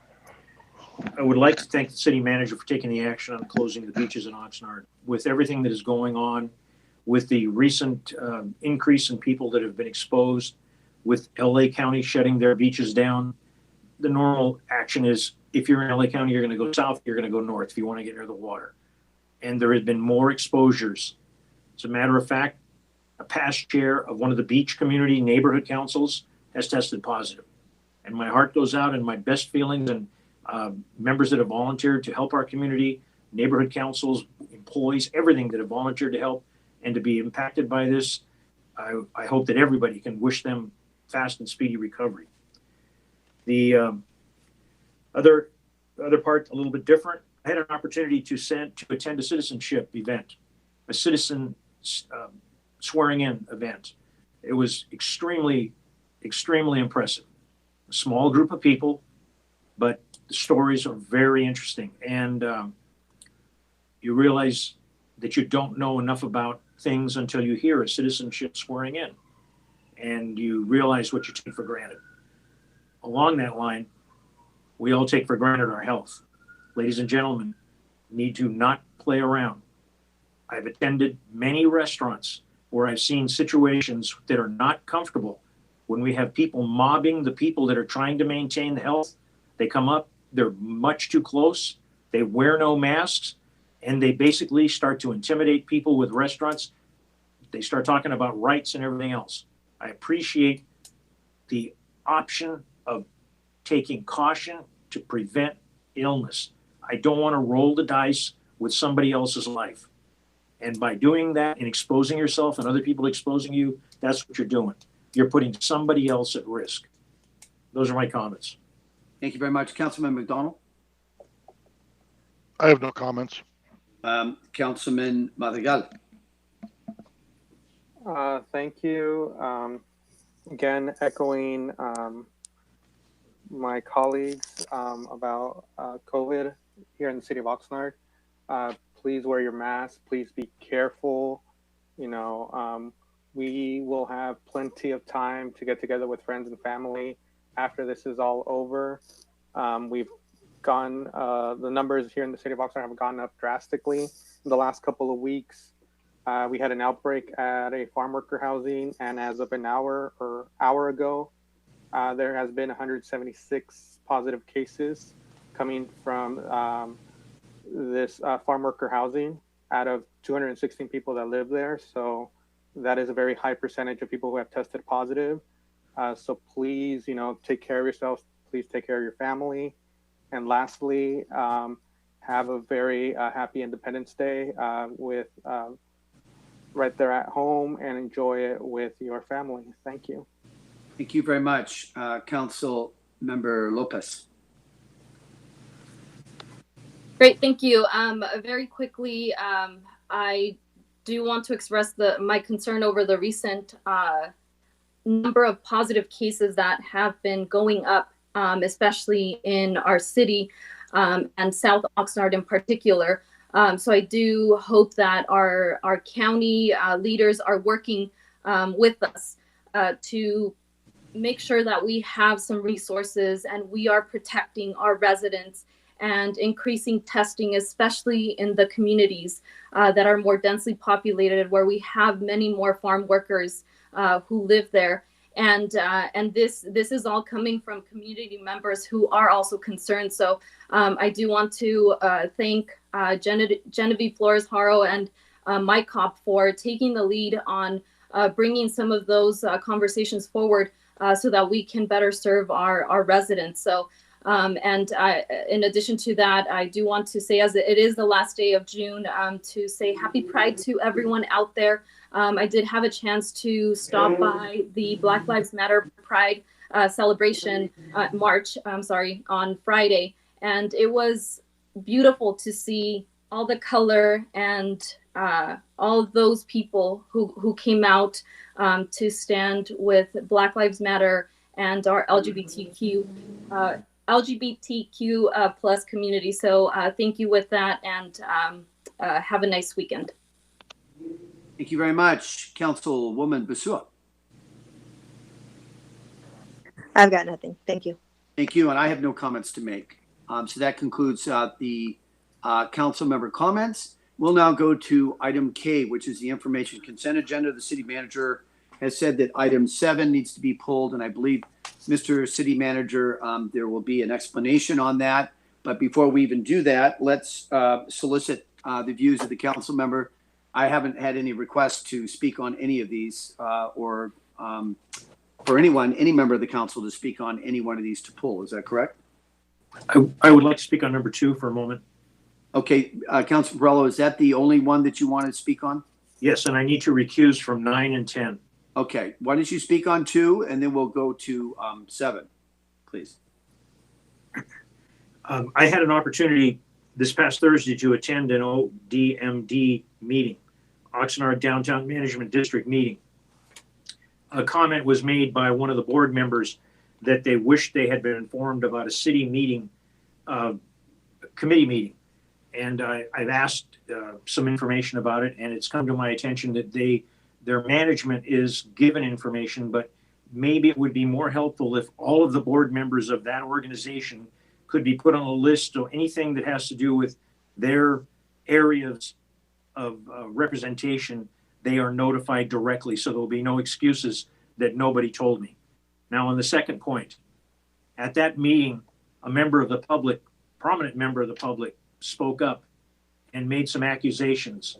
And I believe the accusations were undeserved, and the tone and lack of respect given to the city employees that took that heat, I believe was wrong.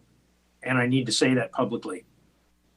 The city of Oxnard will entertain anyone, regardless of shape, size, or color, when it comes to selling property, provided the funds are there and it is a legal transaction, an arm's length legal transaction.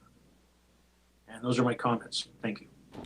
Mr. Mayor, if I can just add on to the recusal that Council Member Perello announced, that the basis for that is the location of his dwelling in relation to the Santa Clara landfill for item K10, and then on K9, and on K10 it is because the services under this particular agreement are for specific LMDs, not all of the LMDs in our system, but specific LMDs, some of which involve the LMD that Councilmember Perello's dwelling is located in. Thank you very much. Councilor Abigail. I just want to say that I want to recuse from K2 because it involves me. All right, very well. We have one speaker, and that is Lucy, please, Madam City Clerk.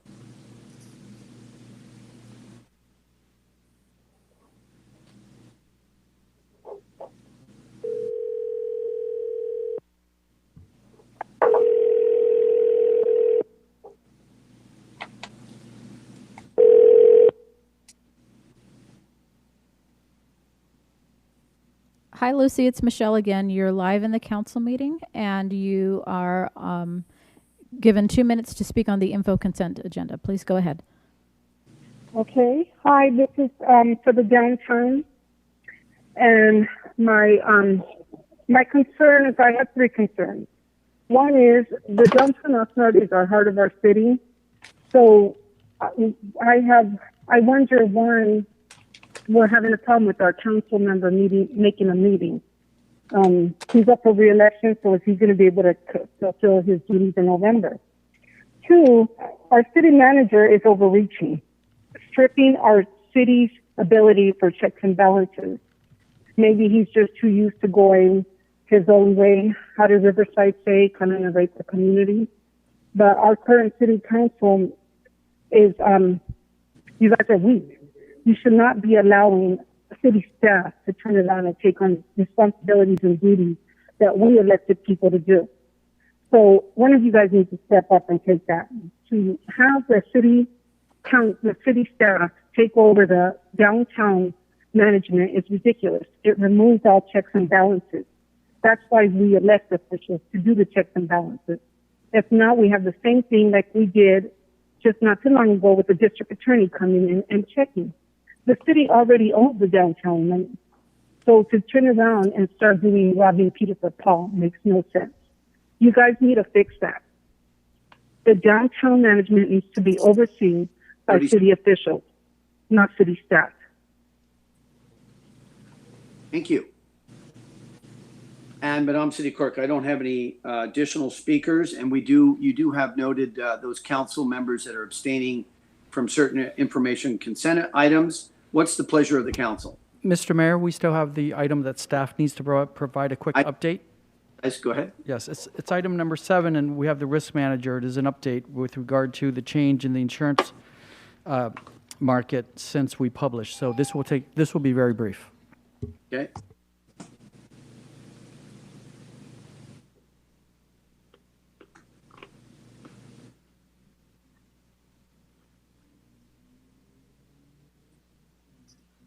From $30 million per occurrence to $15 million per occurrence. And for the aggregate listed at $32 million, they are reduced to $18 million aggregate. We're reducing the purchase order amount from $1,004,801 to $779,801 for a savings of $225,000. The reason for the modification is that the insurers that provided bids above the $15 million limit in the 2 weeks leading up to this council meeting withdrew all of their bids in the marketplace. We had over 18 insurers that declined to bid. We were provided with an initial indication for the 15 million excess of the initial 15 million at the time the staff report was prepared, and all quotes were withdrawn.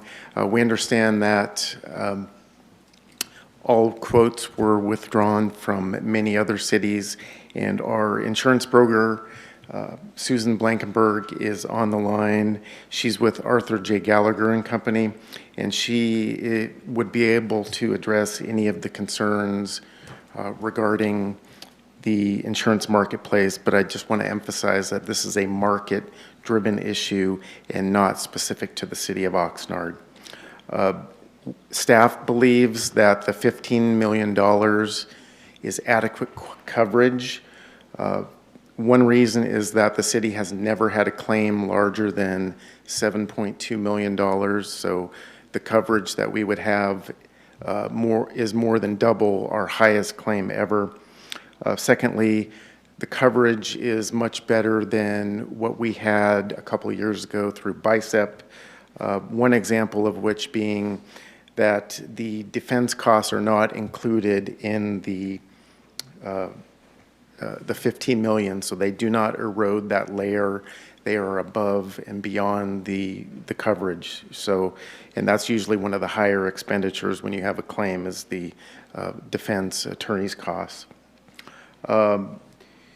We did also, as staff, speak to the actuary. They mentioned that they do not see an impact on the reserve requirement, being that we're not getting the additional $15 million of insurance, and this is because we reserve at the expected confidence level. Finally, we do not, this is acceptable to staff because we will realize a savings of $225,000 from the prior premium we had budgeted for, and that money will go directly into reserves to help us keep the required reserves that we have for our claims. So I'd just like to turn it briefly over to Susan Blankenberg, who is on the line and can address some of the issues in the insurance marketplace. Susan?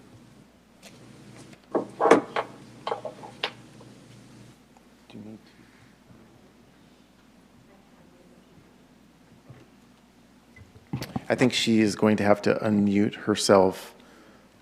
So Susan, if you can do that.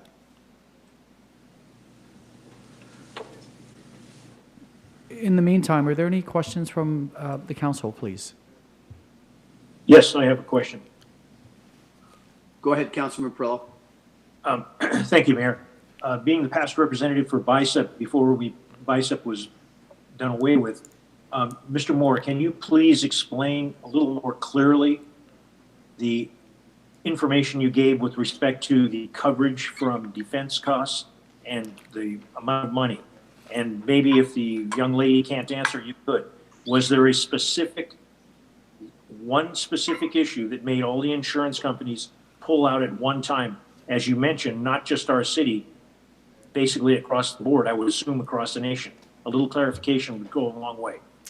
Yes, Councilmember Perillo, regarding the insurance marketplace, I was going to have Susan address that. I don't know if she's having technical issues with the unmuting, but as a result of the events over the past month with various demonstrations and riots and issues regarding police or law enforcement liability, many of the insurance companies have withdrawn from the public sector market and are no longer underwriting this risk.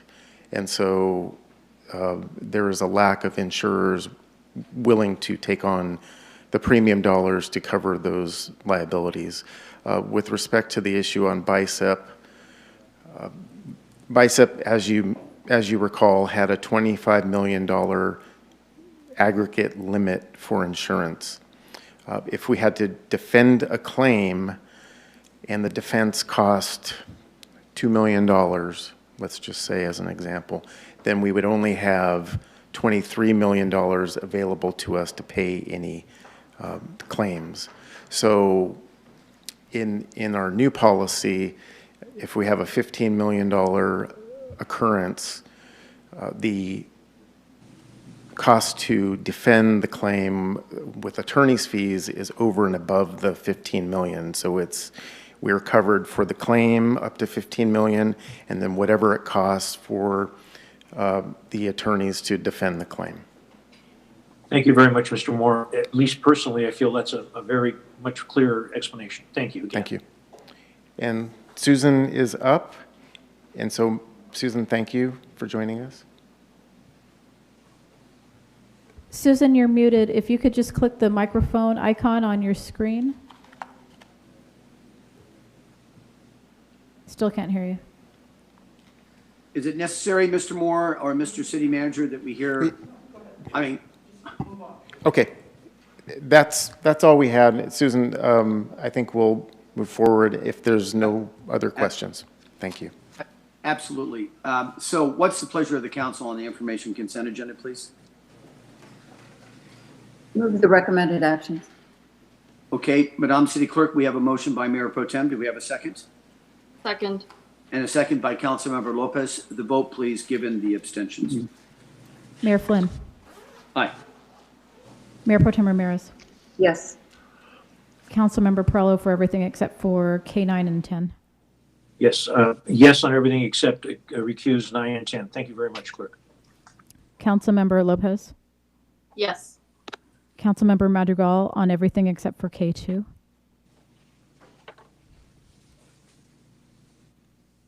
I think you're muted. Oh, yes. Thank you. Councilwoman Basua. Aye. Councilman McDonald. Yes. The motion carries 7-0 with the stated abstentions. Thank you. Thank you very much. And now we go to reports, and I just want to kind of lay this out. We have a very large volume of speakers on item L3, items plural, L3 and L4, and I'd like to move that up as a priority. We have very few people speaking on the budget or the housing budget. In fact, a total of 10 for both. So I'd like to move up the L3 and L4 issues and also say to those individuals that have put in speaker card requests, please follow the meeting and know that there's a delay. Be prepared to receive the call from the city clerk, and she'll just identify herself and tell you to that you have 2 minutes, and then you'll start. So I'd like to move forward with L3 under the Housing Department, and the subject: exclusive negotiating agreement with community development partners for the development of a homeless solutions center. The recommendation is that the City Council authorize the mayor to execute an exclusive negotiating agreement by and between community development partners and the City of Oxnard in consideration of developing a homeless solutions center at 241 West 2nd Street. And this did go before the Housing and Economic Development Committee. It was approved unanimously with a 3-0 vote. And it has here Mr. Ramirez, but Mr. City Manager, would you like to start? Yes, thank you, Mr. Mayor, council members. I want to provide a brief introduction and also as a way to help frame this and serve as a reminder of the path that we've been on, at least certainly in the time that I've been here, but also there's history before that as well. And so let me start, again, just reminding the big picture here with the homeless crisis, both in the country, but especially in California, and then as it's manifest here in our city, in the Oxnard community. As it stands today, California still has basically a quarter of the homeless population in the country. This is a statewide crisis, and we are but one city that has to bear with this. And it's one of, believe it or not, actually 6 crises that we are managing simultaneously in this city. but it is a major one. So I want to provide a quick reminder. What you see on the screen right now, and if I could ask the booth to project what's on the screen instead of me, that would be great. Thank you. So this is a report that I brought before the City Council in April of 2019. So I started having very public discussions about the way to address homelessness in Oxnard, and specifically with regard to the Housing First model as really the best proven method to actually resolve homelessness. I provided this presentation not only to the City Council, but also to the Homeless Commission, to the downtown ODMD, to Rotary Club, to the Chamber, to various neighborhood councils. We've been having this specific discussion for some time. And again, there is a history of prior conversations in years before I was hired here that also culminated in the City Council's adoption of the 5-year Homeless Action Plan, which you adopted, I believe, in the I think it was late summer, early fall of 2018, shortly after I arrived. So a couple of things I want to remind people, and this is, again, from my presentation of more than a year ago. Cities, and this is not unique to Oxnard, okay, but cities spend significant resources to address homelessness, and there are 3 broad categories to think about how we marshal our resources. Number 1 is simply to address the impacts that homelessness has on the greater community. And that is the primary thing that we and many other cities have been doing for years. 2 is to try to provide services to homeless individuals and families. And that is something that we have gotten better at over the recent years. And then 3 is to actually invest in ending homelessness. And that is something that very few cities have done successfully, in large part because in a rapid response to the various issues surrounding homelessness, we have made the mistake, again, all cities, of quickly reacting, primarily utilizing the police department to addressing the impacts of homelessness. And the bulk of our resources over the years has gone towards addressing the impacts of homelessness. None of that actually resolves homelessness. And as we gear up and improve on providing service to homeless individuals, we've had some success in resolving homelessness. But unless and until we actually begin investing in ending homelessness and resolving it, we are always going to be stuck in the Groundhog Day of number 1. And I've talked about that a lot in the time that I've been here. Now, here's the other key thing. There are 2 rows here. One row discusses housing readiness, which is something that we've been doing in this country for decades, and it's what we're still doing. And the bottom row is actually moving towards housing first. And the bottom line is this. If you're just utilizing a shelter as the primary tool, the people that you're providing service for still remain homeless throughout that process, and it's very difficult to reach stability. Utilizing housing as the primary tool has been proven to be much, much more successful at assisting people to restabilize their lives, to re-achieve life stability. And that is the shift that I've been discussing since I arrived here that we need to make. Now, the thing about the Oxnard community is we haven't made that shift yet. So we actually don't have experience with how that can be successful. We remain stuck in the traditional mode because all we have is a shelter. And I've said again and again, shelters do not solve homelessness. Shelters provide a good night's sleep. Good shelters provide a warm meal in addition, and they provide perhaps a warm shower, but they don't resolve homelessness. So unless and until we make this very difficult transition, but it is the proven transition that is effective, it is the logical transition, and if we want to actually begin to tackle the homeless crisis here in Oxnard, we have to do this.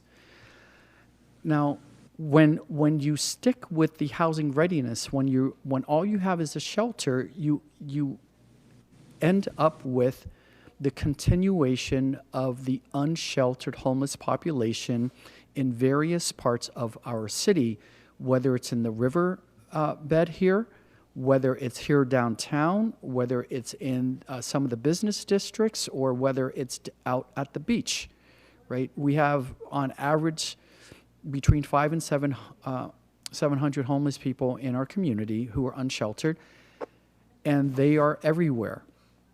But if you don't make this transition, this is where your resources go. And now this is from a slide that we have been sharing prior to the pandemic. I and some of our executive leadership have gone around in the community to various neighborhood council meetings to discuss the challenges we face, and this is one of them. So this is from the police department, and it is a list of the top 10 repeat offenders in our city, and it's over a 5-year period from 2014 and 2018. And as you can see here, my thing's not working, pointer's not working. However, but I think that the slide is clear enough. The top repeat offender in that 5-year period was arrested 92 times. 92 times. You go down the list, you see the next person was arrested in that 5-year period 68 times, 59 times, 58, 53, 52, 52, 51, 51, 49. This list actually goes on. We could do the top 25, but that would make the slide too small to read. And one of the things that they have in common is that their status at the time was homelessness. So the point I'm making is if we don't make this pivot to provide the actual range of services necessary to resolve homelessness, we will continue to chase people around from neighborhood to neighborhood and do what I've called continue playing whack-a-mole. Now, the problem with that is it does not resolve homelessness, and it continues to spend our precious resources essentially chasing people around. Now, I have looked at all of the comments that we've received over the last several weeks, and including today, about all the reasons why we should not move forward. Some of them have to do with, that we're rushing. And I just want to be very clear. We are not, and we have not rushed anything in terms of taking shortcuts, being sloppy, being careless, not being mindful, not being thoughtful, not being considerate, and not being analytical. This is a crisis that the city has been struggling with, again, like many other cities, for many years. Since I've gotten here, I've made it clear with our staff that this is a crisis, and therefore we have to treat it with urgency, which means we have to move with deliberate speed. But that doesn't mean we're taking shortcuts. There's discussion about why this would make downtown worse, and I genuinely want to submit to everyone that this isn't making downtown, this actually, it's counterintuitive, but this will make downtown better. Downtown has been worse. I mean, that's the issue. Downtown has been worse. And in the short time that I've been here, because I work downtown every day, I see visibly the impacts of homelessness. And I, along with the rest of the council and the police department and the staff, have received numerous complaints just over the last 2 years. And I know they predate my arriving here. But one quick example, in the last 18 months alone, just for downtown, the police department has received approximately 2,000 calls of service related to homeless activity in the downtown. Now, mind you, there are more hotspots of homeless activity throughout the city. That's just downtown. Over the last 18 months, approximately 2,000 calls for service. So if you want to put a dollar figure on that, I guarantee you it's very high. And the other thing I guarantee you is probably 95 or more % of those police responses did not resolve in ending anyone's homeless status. And that's the key point I want to make tonight, is we have to get on and move forward with a program to actually resolve homelessness. So in essence, everything that we have to do to provide services is easier and much more achievable doing it indoors. It is very difficult to provide various social services to people outside on the street. Also, in regard to many of the comments that I have reviewed, there is a common denominator, and some of the comments that we have received are actually quite blunt about it, and others are not as blunt. But there's one common denominator, and that is people feel like the homeless community should be put out to the edges or the fringes of our city. And some of the comments actually outright suggest that we send them outside of our city. And I'm just telling you, that is not something that, that this administration would prioritize morally, ethically, and certainly doesn't even make sense in terms of actually wanting to resolve homelessness.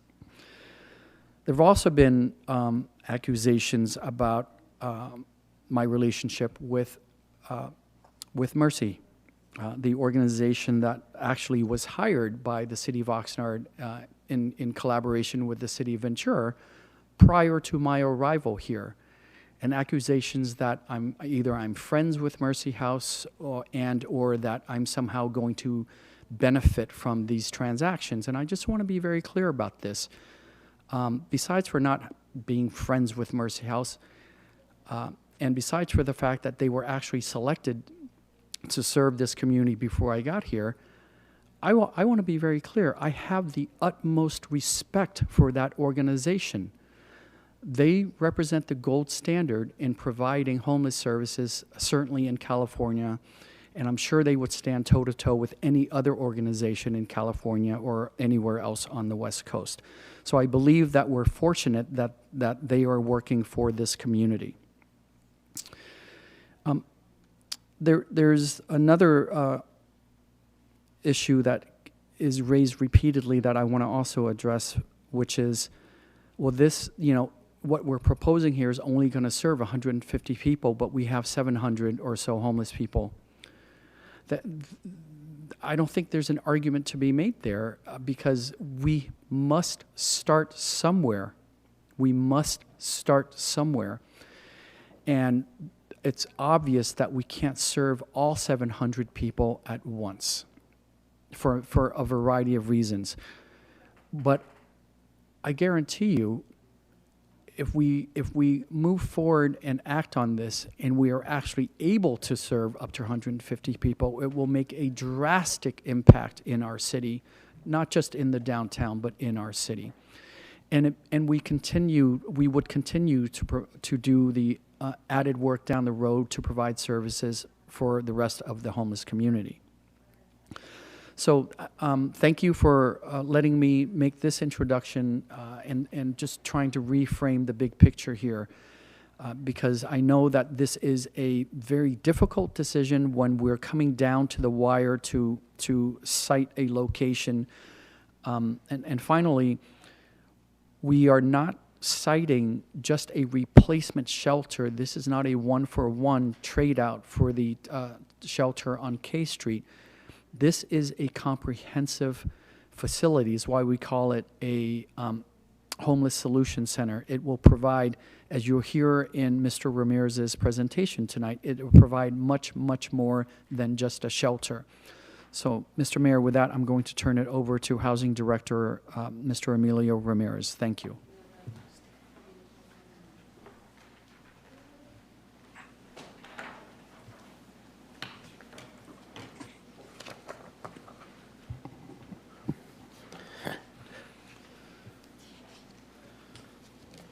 Good evening, Mayor and Council. Emilio Ramirez, Housing Director. Today we present for your consideration an exclusive negotiating agreement with community development partners seeking a future development and disposition agreement for a mixed-use homeless solutions center.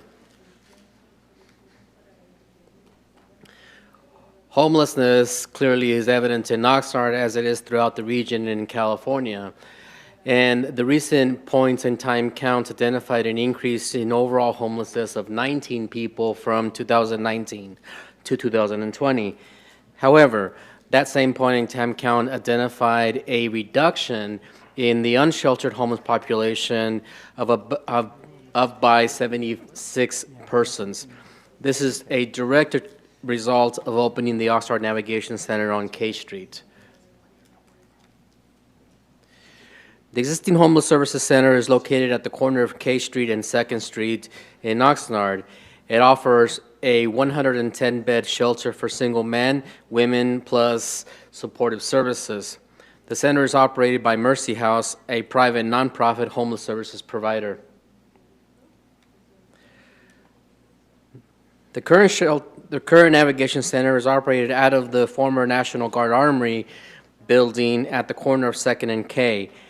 The building itself is very old and needs substantial improvements. The site was intended to be a temporary location while we identified and produced a permanent site in operation. Additionally, the site encroaches upon the so-called runway protection zone of the Oxnard Airport. The Oxnard Airport management is seeking that we vacate it as a result. Thus, we are not able to improve it. We are not able to leverage county support for continued operation at that current site because of the airport. So we simply have to move.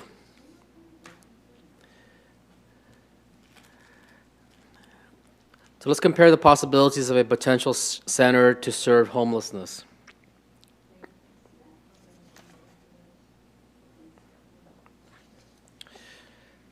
Three years ago, a homeless shelter site committee was formed and considered several sites, but disbanded in July of 2018 after being unsuccessful.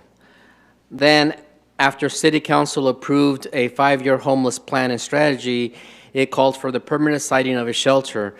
The city started a temporary operation at the National Guard Armory in 2019.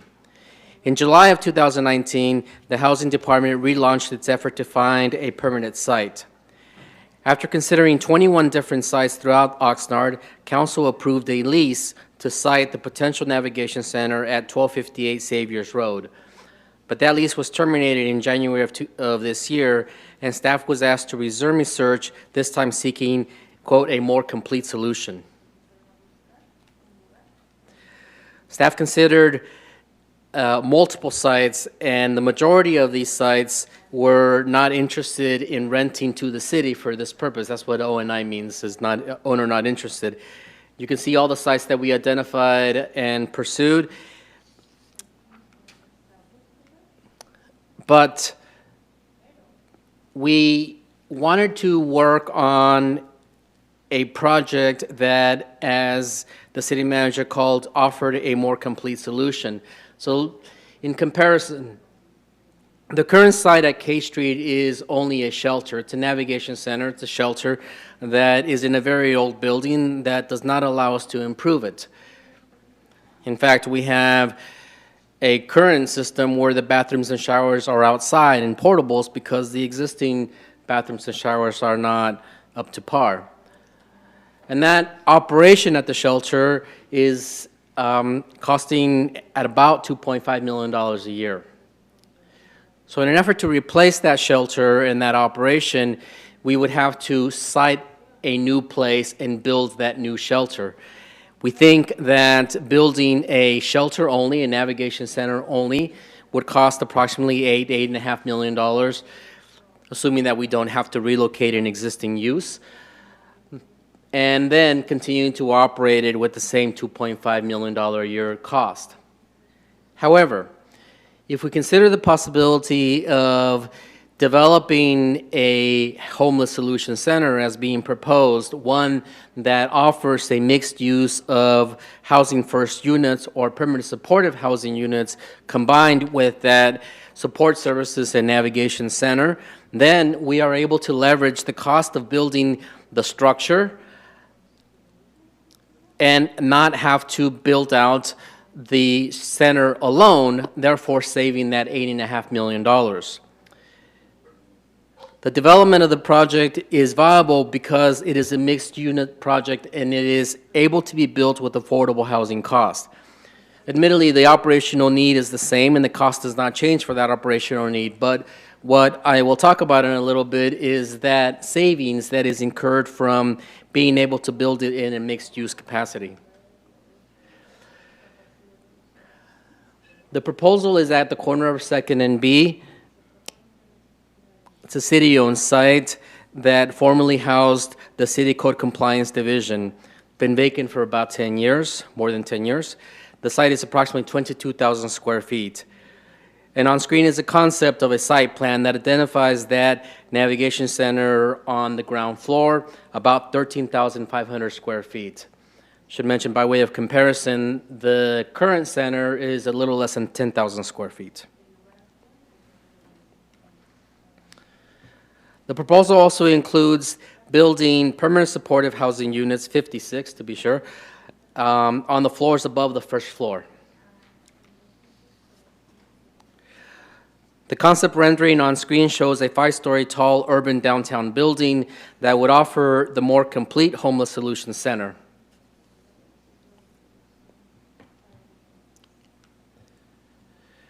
The proposed development includes a comprehensive total development estimate of approximately $32 million. It is that much because it is an affordable housing development that includes the mixed homeless solution center. The proposed development budget is consistent with other affordable housing development budgets, including 2 projects that were approved by the City Council 2 weeks ago, Erin Road by Cabrillo and Las Cortes by Urban Housing Communities, funded in a similar fashion as described on screen now. The city contribution to the effort is estimated to be approximately $1.5 million of non-general fund affordable housing restricted cash plus a donation of real property, that site at 2nd and B. The structure allows community development partners to leverage the vast majority of the need with other non-local affordable housing development funds, including low-income housing tax credits, No Place Like Home, and private debt, as well as a contribution from the developer himself. The city's contribution will be able to leverage almost $30 million. And the city's contribution comes from affordable housing restricted money, not the general fund, and in fact, not even from the city itself. And all of the funds that it is leveraging are themselves restricted for affordable housing development. So I can confidently say that this project will be built somewhere in California. It might as well be in Oxnard. So the staff proposes an exclusive negotiating agreement with community development partners, which would allow us to negotiate in good faith a future disposition and development agreement seeking the proposed mixed-use homeless solution center. The agreement would be for an initial 12-month term and allow an additional 1-year extension. The proposed agreement does not guarantee future project approval, plus remains subject to the city's development review process. Community Development Partners has an extensive experience in developing permanent supportive housing, including the procurement and use of funding sources proposed in the estimated development budget at 2nd and B. Community Development Partners has also created a track record of successful collaboration with Mercy House, such as the Aqua House in Santa Ana on screen now. a 57-unit permanent supportive housing development serving the special needs of chronically homeless individuals, including mental and physical disabilities, also funded with low-income housing tax credits as proposed in this case. Additionally, the Zocalo at Tiny Tim is another collaboration with Mercy House.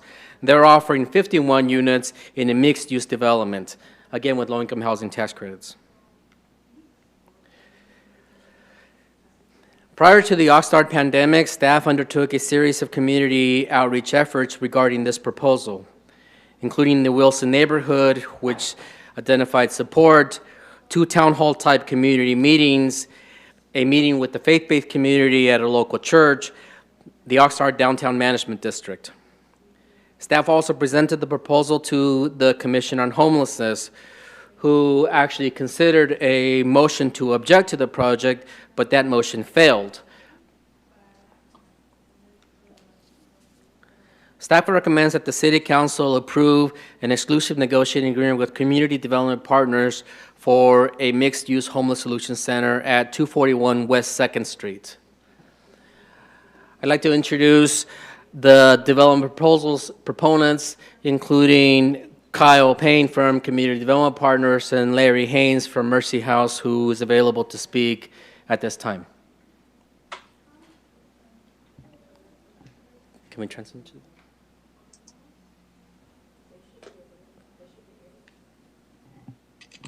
Kyle, can you speak?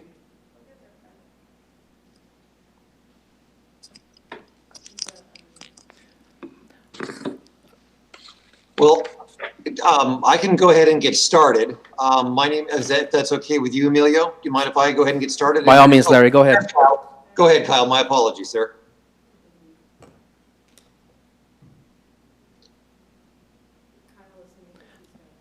Kyle, you're muted. Please unmute your mic.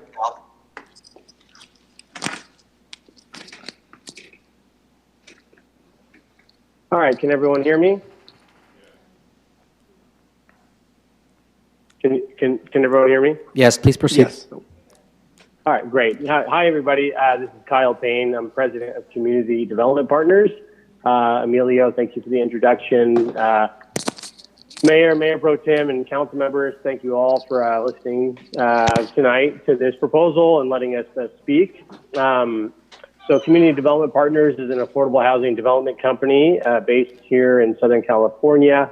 Our mission is focusing on creating and preserving affordable housing with wraparound services and life-enhancing amenities to benefit the communities and the residents we serve. We focus strictly on affordable housing and work across 4 states in California, Arizona, Nevada, and Oregon.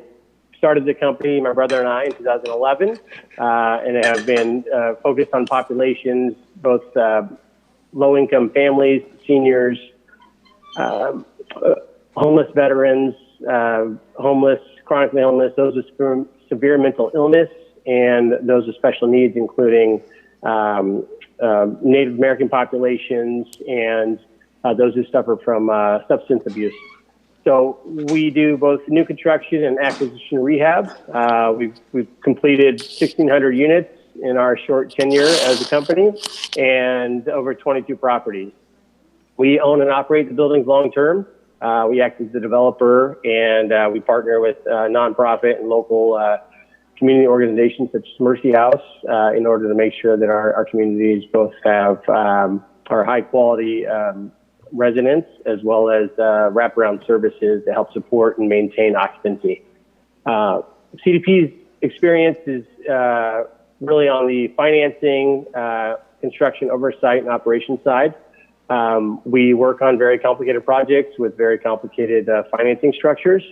That's been our bread and butter since we've started, and we take pride in being able to figure out ways to leverage local resources such as city funding and project-based vouchers in order to leverage out state, federal funding in order to be able to create these projects and create dynamic communities that both benefit the residents that we're serving and also the surrounding communities that we work in. Through our partnership with Mercy House, which spans now over about 5 years, We've been able to leverage our financing and development experience with Mercy House's experience on the ground services and serving special needs populations. And together been able to create multiple projects in Southern California and Arizona. The project that's currently proposed at Second and B is a very exciting project for us that we have a lot of experience with collectively with Mercy House. This project is very much in our wheelhouse. We currently operate with Mercy House, the largest permanent supportive housing project in Orange County, consisting of 72 units of chronically homeless housing that has wraparound services that Mercy House does on site, along with amenities such as a large community garden program and a commercial kitchen that provides meals for our residents. Together, our goal has been trying to solve the homeless problem in Santa Ana and creating a vibrant community where our residents can really grow and improve their lives. Additionally, we operate the only permanent supportive housing project in Newport Beach, which is where our offices are located. That includes housing for formerly homeless veterans and low-income seniors. Together, through our partnership with Mercy House, we've completed or are under construction on 383 units of affordable housing across 5 different projects, with 135 of those units being for permanent supportive housing, similar to what we're proposing here at the Oxnard site. We're also planning and have funding on additional 254 units, with 159 of those units for permanent supportive housing. So our partnership with Mercy House really created amazing projects and really made a difference in the communities that we serve. And we're able to be very confident that this project in Oxnard is going to be funded and will be operated well, and we'll have the services and funding needed in order to maintain long-term residents for our permanent supportive housing units. And I should say that, the proposed financing of the project is very similar to some of the projects we've worked on with Mercy House. The low-income housing tax credits we've used on all of our projects that CDP has done, the 22 projects that we've completed. So we're very familiar with the 4% low-income housing tax credits and the bond financing that is being proposed here. Private debt, we work with the big community lending institutions, including Citibank, Bank of America, Wells Fargo, Chase Bank. So we're very confident that how we're proposing this project and where our underwriting is now is we will be able to meet. City funding, we work with a lot of cities. As I mentioned, we're in 4 different states, and the majority of our projects include funding locally from cities. And so we're very used to making sure that our projects are meeting the requirements of the city's funding sources, and also staying in compliance, and that our projects are livable, high quality, and again, look like market rate projects, even though they're serving a low income population. The other big source here in our funding is the No Place Like Home funding. We have, since the program started, I think there's been 2 rounds of funding. We've secured 2 awards, one in Los Angeles, one in Riverside, for projects. And we've also worked with MHSA, which is the sort of parent source of this funding, on our project in Santa Ana. So we're very familiar with this type of funding source, and being able to secure it and making sure that our project is teed up to be competitive in the upcoming round. So I think all said and done, CDP is excited about this project. We are very excited to work with Mercy House again and in the city of Oxnard, and we think this is going to be a very vibrant and beneficial project for the downtown community and the city as a whole. So thank you all. With that, if Emilio, if it's acceptable, may I take a couple of quick minutes myself? Yes, Larry, please proceed. First off, thank you, council. Thank you, staff, city staff, for your leadership on this issue. We're very excited to work and partner with the city on this. it goes without saying that I'm hoping that the council will support staff's recommendations on this issue. I want to make just a couple of really brief comments, and then we're potentially looking at a long night. Some of my comments, I hope they're not confusing. I'm going to briefly touch on both shelter and housing comments. And the reason for that is the Homeless Solutions Center obviously embraces both shelter and permanent housing. And I just want to make just 4 very, very, very brief points. As has been stated, we are experienced providers. I have been the executive director for Mercy House for over 30 years. Mercy House has developed and operated quite a number of shelters all throughout Southern California. Our footprint is well over 1,000 beds as we speak. So this is something that we've done very well for quite a long period of time in very many different settings for all populations, not only single adults, but families, couples, everyone that you can think of. As Kyle had mentioned, we've also done multiple permanent housing projects with community development partners themselves. Just to, I know Kyle was throwing around some numbers there, but just to sort of bring it all total in terms of those that have been completed, that are under construction, or in some stage of development, we will have done a total. We are doing a total of 9 projects with community development partners, spanning some 637 units. So this is something that we feel confident in our ability to execute upon because we've done it for so many years. This brings me to my second point, and I think this is important. You know, a lot of times people come to before council and they'll want to advocate specifically for their issue. But I also want to talk about a very high value to us at Mercy House is a neighborhood ethic.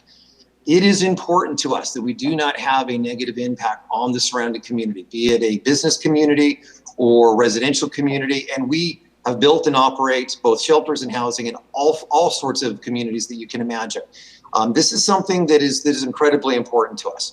And one of the things that I think is interesting is that contrary to popular opinion, if you were to come and visit any of our locations, number one, you would see they are the nicest, best kept facilities in the entire block. We have historically actually increased property value.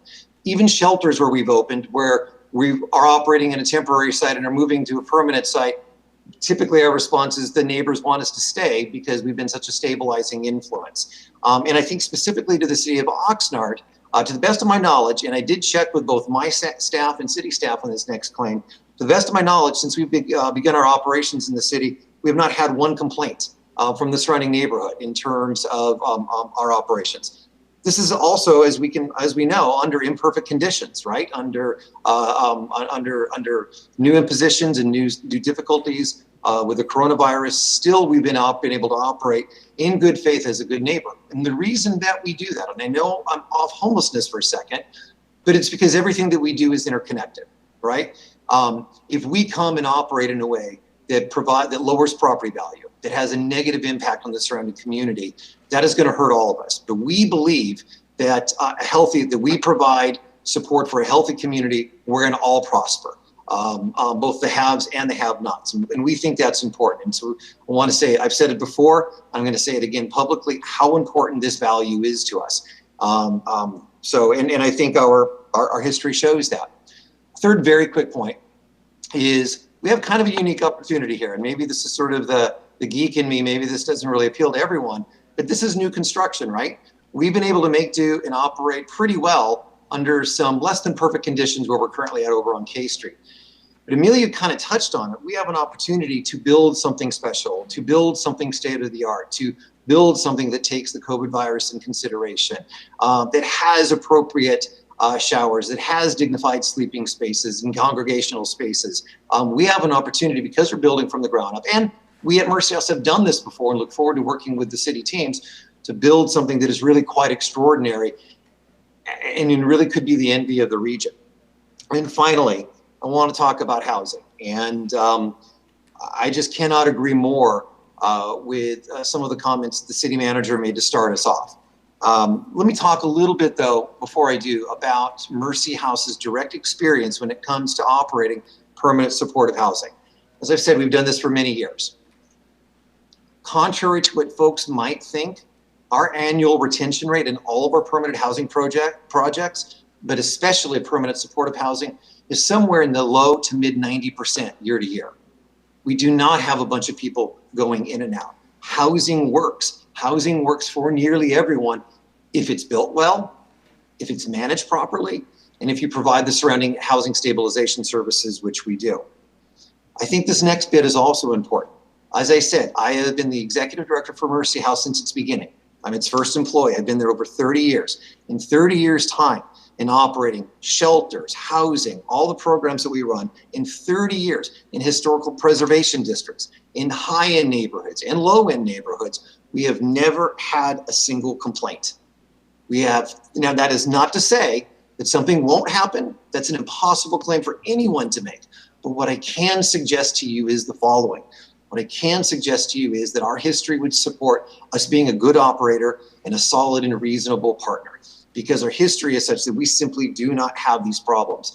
And I would welcome you at any time to come and visit some of our projects. We have one of the state's first HIV housing projects in Southern California. 20 years later, that HIV housing project is still the nicest one on the city block in a historical preservation district. One final note. I'm a little off topic here, but I really want to advocate and support what the city manager said. Taking a housing first approach is a national best practice. It is data driven, it is data supported.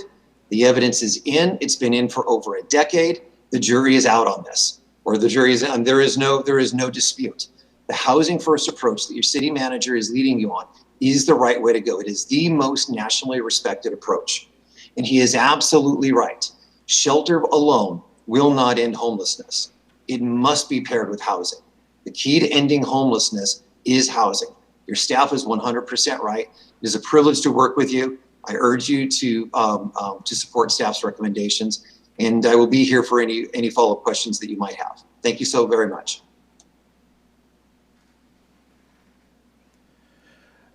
Thank you, Mayor and Council. We're also here for answer any questions that you may have.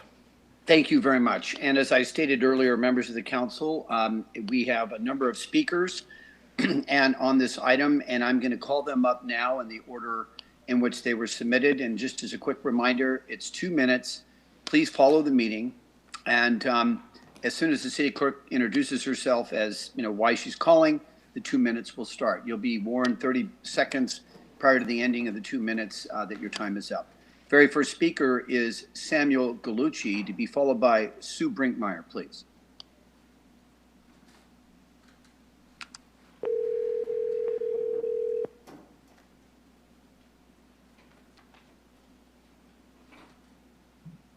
Minutes will start. You'll be warned 30. Hi, Samuel. It's Michelle from the council meeting. You've got 2 minutes to give your comments on the item L3. You ready? Am I up first? Yes, I'm you ready. are. Yes, go ahead, please. 2 minutes. Hi, Council. This is Pastor Sam Gallucci. I'm the founder and CEO of the Kingdom Centers. For the last 8 years, we have partnered with the city of Oxnard to run Gabriel's House. Gabriel's House is an emergency shelter, transitional living center for domestic violence cases of women, battered women, trafficked women, aged out foster girls, women reintegrating with their children. We consistently serve over 140 women and children a year. We've served well over 1,000 in the last 8 years. What has made Gabriel's House, the Kingdom Center in Oxnard, so successful are two things: the quality of our program and the remoteness of our location. The remote location at 250 South Rose is ideal for women in danger. They want to come to us. They feel safe in large part because of the location. Just two things I want to say. First, it has come to our attention there are some pushing to consider displacing Gabriel's House to another location and look at researching putting the Oxnard Navigation Center at our location. Well, for many reasons, that is a very bad decision, in my opinion. Number one, it doesn't work for either project.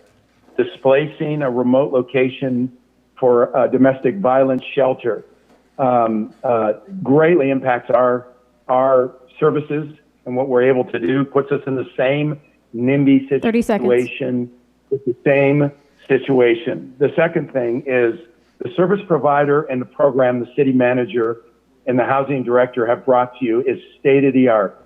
I would be proud to support it. Mercy House does a great job. We support it. The location is ideal. That's where the homeless are.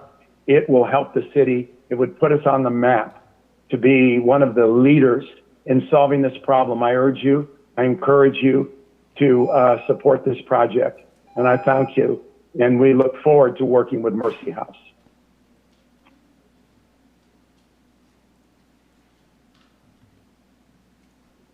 Mary, you're muted. Sorry about that. And so I'll just read a list of the individuals that will be called up next, but I won't keep repeating this. I'm going to say it once and then we'll do it. Otherwise, I'll be reading names.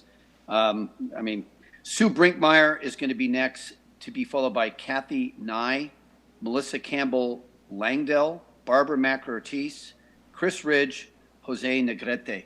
So from this point on, I'll just be reading 2 names, so you know what your order is. Next person is Sue Brinkmeyer, please.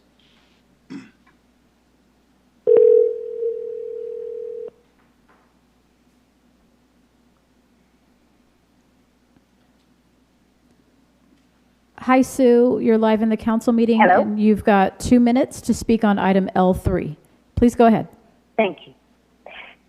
Thank you for this opportunity to speak enthusiastically in favor of this item, in favor of these actions designed to lead to the establishment of a homeless solution center that will include not only a housing navigation center designed and operated to move people out of homelessness, but also sorely needed affordable housing.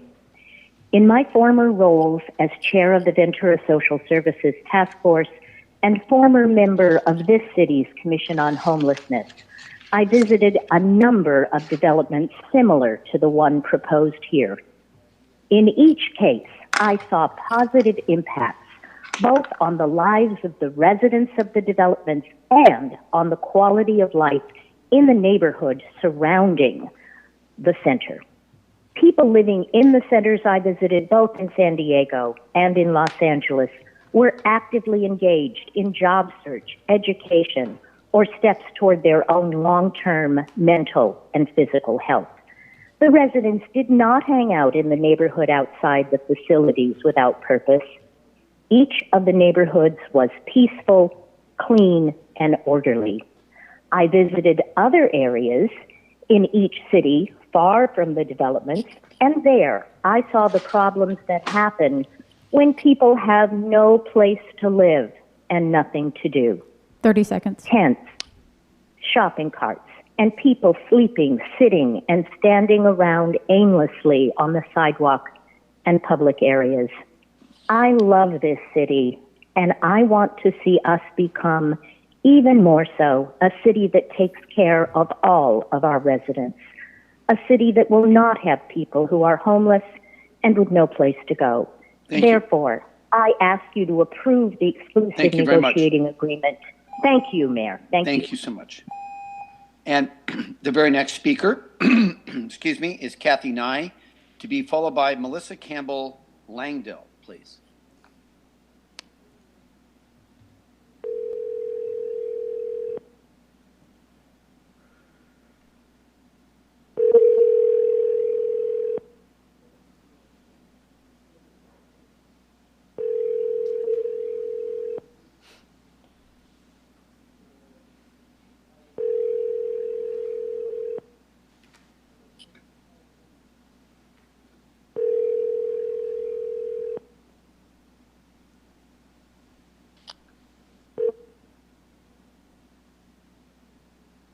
Okay. 805. Okay, next speaker is Melissa Campbell Langdell, to be followed by Barbara Macker-Ortiz.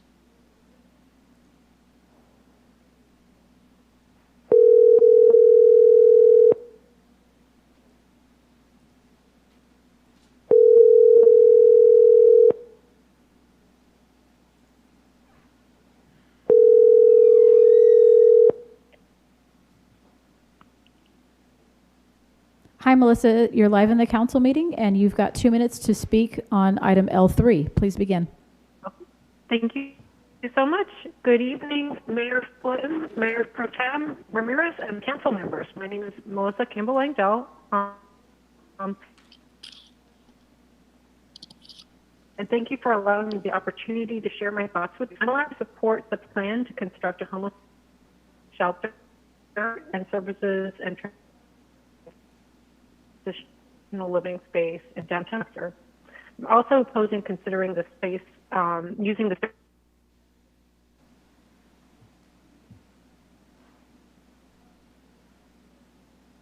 occupied by Trouble hearing. So we're just going to have to let it play out because Okay. let it play out because if we stop it and then start it again and Oh, do you need me to start again? no, just continue. You've been going in and out. Oh, sorry Just about go that. ahead. Okay. That's okay. Okay. I understand the concerns that to congregate in the city center, but I think the difference we have about inviting more is that Mercy House is uniquely positioned to serve their needs and actually alleviate the stress on the downtown businesses. Our church serves the homeless, even during this pandemic when we moved to worship.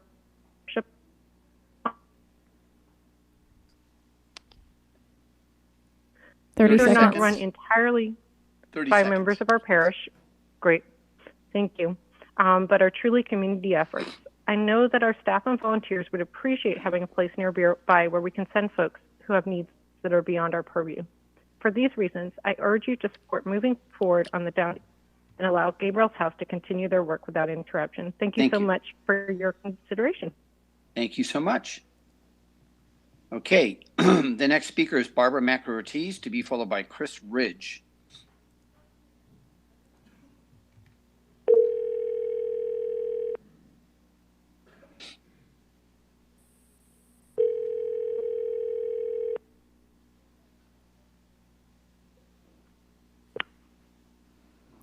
Hi, Barbara. You're live in the council meeting. You have 2 minutes to speak on item L3. Please begin. Mayor Flynn, council members, I fully support this item, as you know from my letter. Most people agree a homeless solution center and housing first approach is essential to positively impact the lives of our homeless population and end homelessness in our city. The Second Street proposal has been met with resistance as the wrong place for the center. As an affordable housing advocate in Oxnard for over 30 years, I have heard that tune sung over and over again every time we try to build housing for the less fortunate. Yet at the end of the day, the dire predictions never seem to materialize. I live just north of the National Guard Armory, which has for many years served the homeless as a winter warming shelter and is now home to the 24-hour navigation center operated by the Mercy House. I'm a member of the Fremont South Neighborhood Council, and over time, the members of my neighborhood council began to see the value of a well-run homeless shelter. We also observed the operations of the Navigation Center by Mercy House. Soon, folks realized that all the myths about crime and the problems of the homeless population were just that, myths. At our monthly meetings, we listened to the Oxnard PD crime reports and learned that very few crimes were committed in our neighborhood, and none of those crimes were attributed to the shelter residents. We learned that when we take care of the homeless, we take care of the problem. I am confident that the members of the downtown community, business owners, customers, and residents will learn what we in the Fremont South neighborhood learned. The Second Street site is the right place at the right time. We cannot keep looking for the perfect site. Nothing is ever perfect. We simply cannot afford to let the perfect be the enemy of the good. I know that it will work out for the best. When it comes to affordable housing, it always does, because regardless of any preconceived notions, the fact is 4 that seconds. a safe and sanitary home does change Thank you lives very for the much. better. Thank And you, isn't Ms. that Ortiz. what we are trying to Mr. accomplish? Thank you. Thank you very much. Thank you. Thank you very much. And I'll just read the list now before we dial. It's Chris Ridge, Jose Negrete, Lucy Cartagena, Lance Ralston, Pastor Michael Collazo, Gabriel Turan. So we'll go to the very next person. Chris Ridge, please.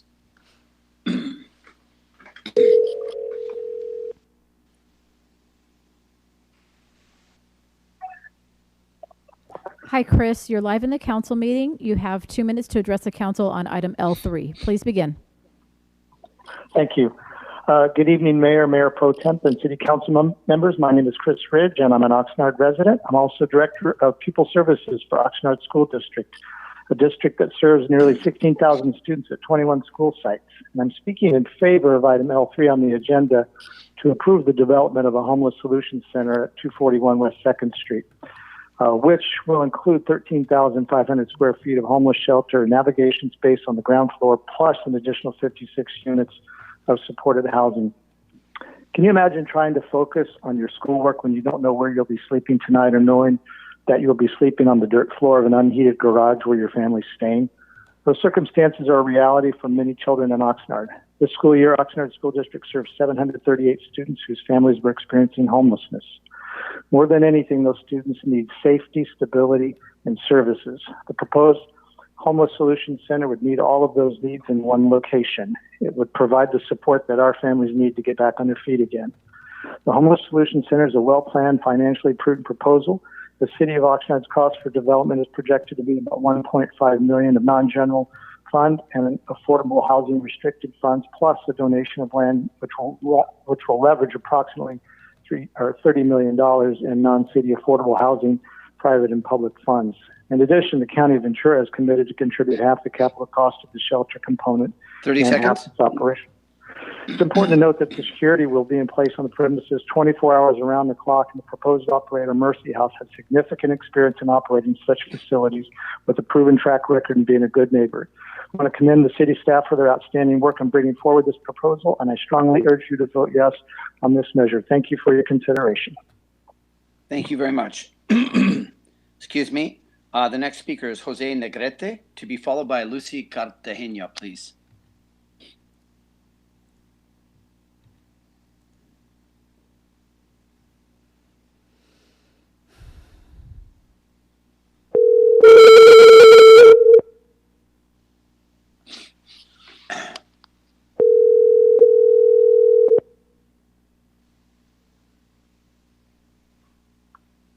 Hi, Jose. You're live in the council meeting. You've got 2 minutes to address the council on item L2. Please begin. Hello? Okay, we'll go on to the next one. Hello, can you hear? Oh, yes. Oh, there we go. Oh, I just hung up on him. I'm sorry. Okay, why don't we call him back? That's fine. That's the one exception there we'll make.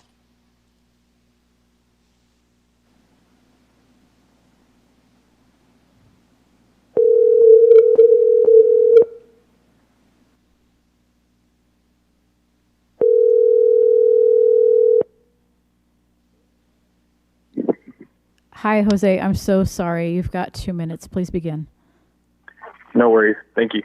Hello, Mayor Flynn and council members. Numerous locations have been sought and evaluated for the potential navigation center. We now have a potential site, and this site, as all sites, has its pros and cons. Nonetheless, the city has been in pursuit of a location in partnership with the county and our nonprofit partners for some time now. I can attest to the work done and carried out in consideration of community concerns via potential sites by Oxnard Housing Department staff upon working with Housing Director Ramirez as a former commissioner to the Commission on Homelessness. There are financial implications, of course, but we have a partnership with the county to open a navigation center. Yes, there are members of this Commission on Homelessness in opposition to the current position, an opposition that will occur regardless of site selected, data presented, and explanations provided. Whether this navigation site is approved or not, COVID-19 has exposed the fundamental errors in our society, poverty and debt. I fear we're going to see far more people go into homelessness without the proper network and infrastructure of support in these coming hardships that will be long-term in nature. This navigation center is part of a long-term essential solution, that requires the support of council to become an integral component of rebuilding lives that are at risk if a micro-urban ecosystem of support is not approved of. We need long-term thinking and decisions. This is a part of that solution. Funding for this project comes mainly from private debt, 30 seconds. These are funds that may not be available later if you vote no today. Once again, this navigation center is a pillar of hope with amenities of support needed to help address homelessness for the long term. The time is now, council members. Hopefully you will vote in favor of this essential need. Thank you for your time. Thank you very much. And the next speaker is Lucy Cartagena, to be followed by Lance Rolston, please.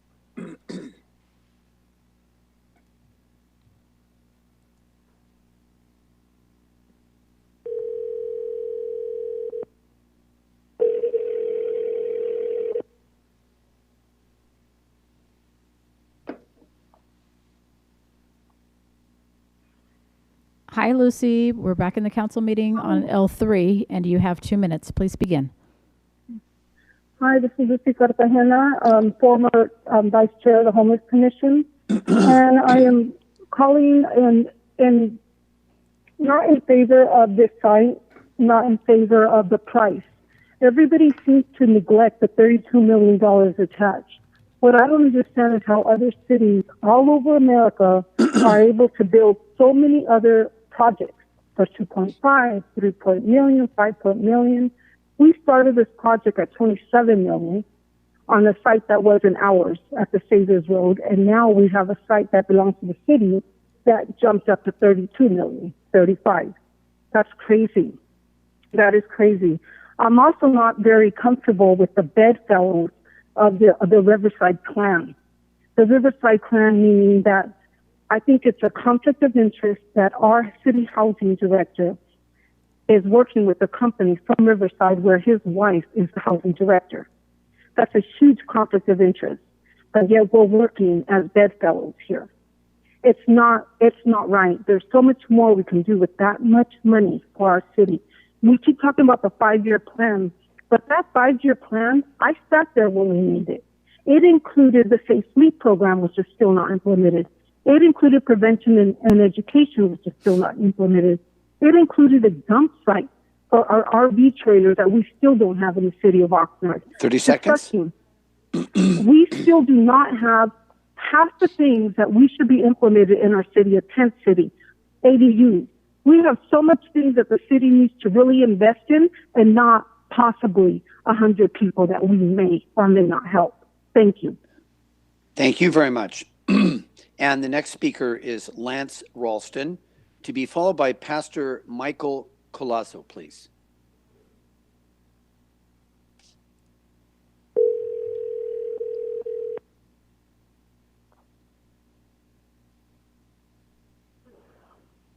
Hello. Hi, Lance. You're live in the council meeting. You'll have 2 minutes to address the council on item L3. Please begin.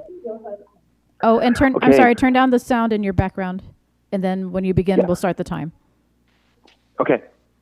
I'm ready to go. Okay, go. This is Lance Ralston. Greeting this evening to the council members. I just wanted to say what a privilege it is to have Emilio Ramirez as our housing director. He's doing an absolutely stellar job. I want to speak in support of the Navigation Center at B and Second.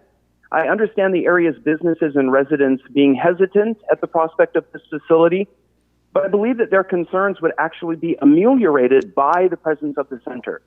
The reality is the homeless are already in the area, but the purpose of the center is to provide them routes away from the area and the problems that have made them homeless to begin with. It's best to see the Navigation Center as a doorway out of the area, not an invitation into it. I understand that in seeking to provide such a facility in the past, there has been some talk about converting the Gabriel House into a Navigation Center. But there's two crucial reasons why I don't think that's a good idea. Number one, its location isn't at all strategic in meeting the needs of the homeless that a Navigation Center is geared for. And number two, the Gabriel House is already servicing a community that would potentially become homeless. I don't think we're going to solve the problem of homelessness by making it worse. The best time to deal with homelessness is by keeping people from becoming homeless in the first place. The Gabriel House isn't just doing that, it's doing it wonderfully. So please take the Gabriel House off the table as a site for the new Navigation Center and put the center where it belongs and has the greatest chance of success. And I believe that that is at Second and B. Thank you. Excuse me. Thank you very much. And the next speaker is Pastor Michael Colasso, please, to be followed by Gabriel Turan.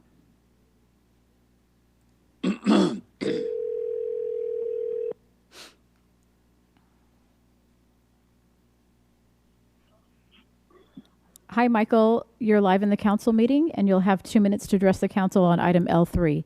Please begin.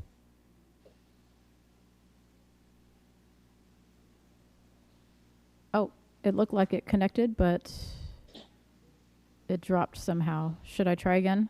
Yeah, why don't we try one more time?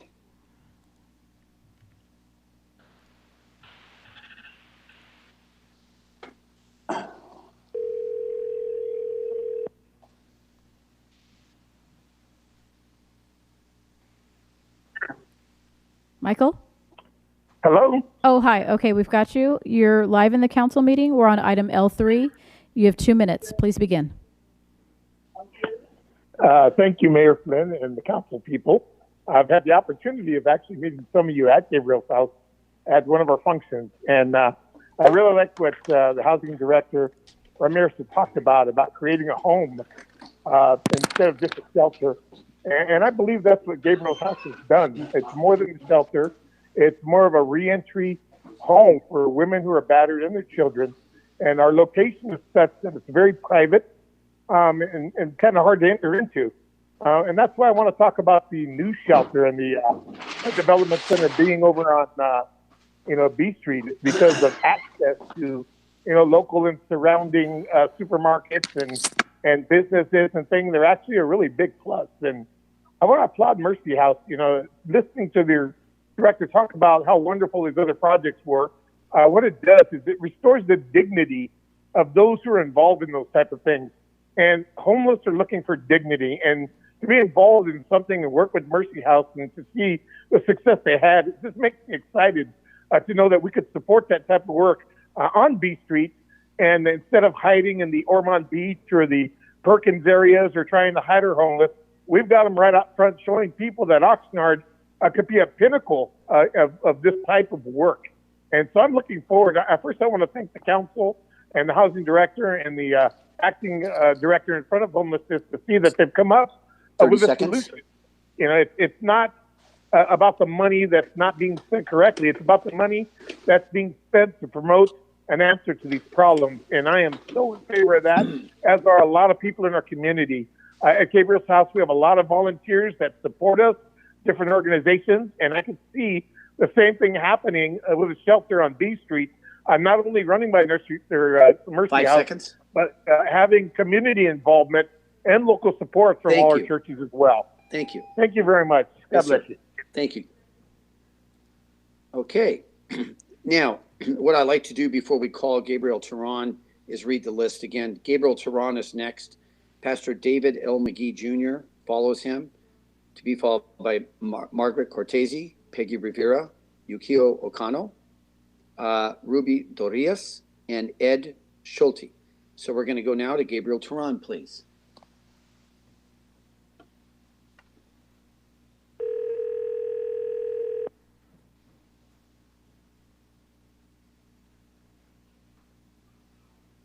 Hi, Gabe. Hello. You're live in the council meeting. We're on L3, and you have 2 minutes to address the council. Please begin. Thank you very much. Good evening, Mayor, Mayor Pro Tem, and council members. My name is Gabriel Teran, and I'm the chair for the Fremont South Neighborhood Council. And although I am speaking mostly as an individual tonight, I will reference some of our neighborhood's experiences with the current navigation center. And I'm really, as an individual, speaking mostly in support of the 2nd Street and B Street site. As you all may know, I am a person who really likes to do a lot of research and weigh out a lot of options and eliminate variables as much as I can. And looking at this site, just financially, logistically, it makes a lot of sense. Looking at some of the thoughts or concerns that it will bring more homelessness or possibly drug use or other negative behaviors to downtown, that if you look at the current site and the way it's being run by Mercy, that is not the case. If someone from out of town were to pass by that site, it's highly unlikely they would know it was being used as a shelter based on the mental image people tend to get when they think of a shelter. That being said, looking at the request that Kingdom Center be used as an alternative site, I looked at the numbers for that, and I thank the city staff for providing that. And it financially doesn't make a lot of sense, but socially, as was mentioned by the director of the Gabriel's house, the people who currently use that site would be displaced. They would have to be placed somewhere by the obligation of the city, and the taxpayers would have to pay for that. Wherever they go, let's say we put them in apartment housing, now those apartment dwellers would now be displaced, and the city would have to pay for their relocation as well. Unfortunately, it just doesn't make a lot of sense logistically or socially to do that.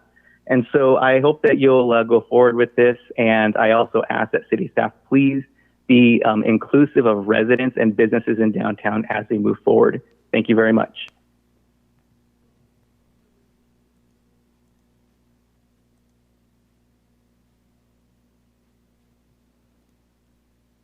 I'm sorry about that. And the very next speaker is Pastor David L. McGee Jr., to be followed by Margaret Cortese, please.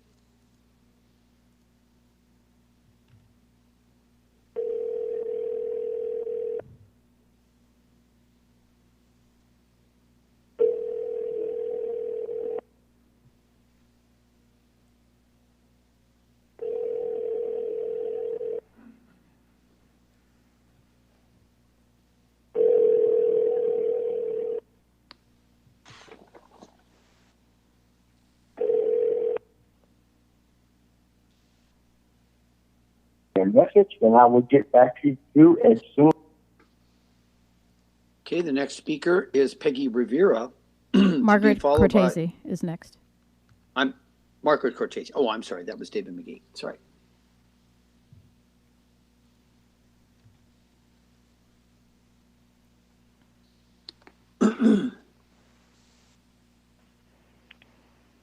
Hi, Margaret. Hi. Hi, you're live. They told me to mute my phone, but I don't, do I? Okay. We're on L3, and you have 2 minutes to address the council. Please begin. Thank you. I'm Margaret Cortese, and I wear 2 or 3 different hats.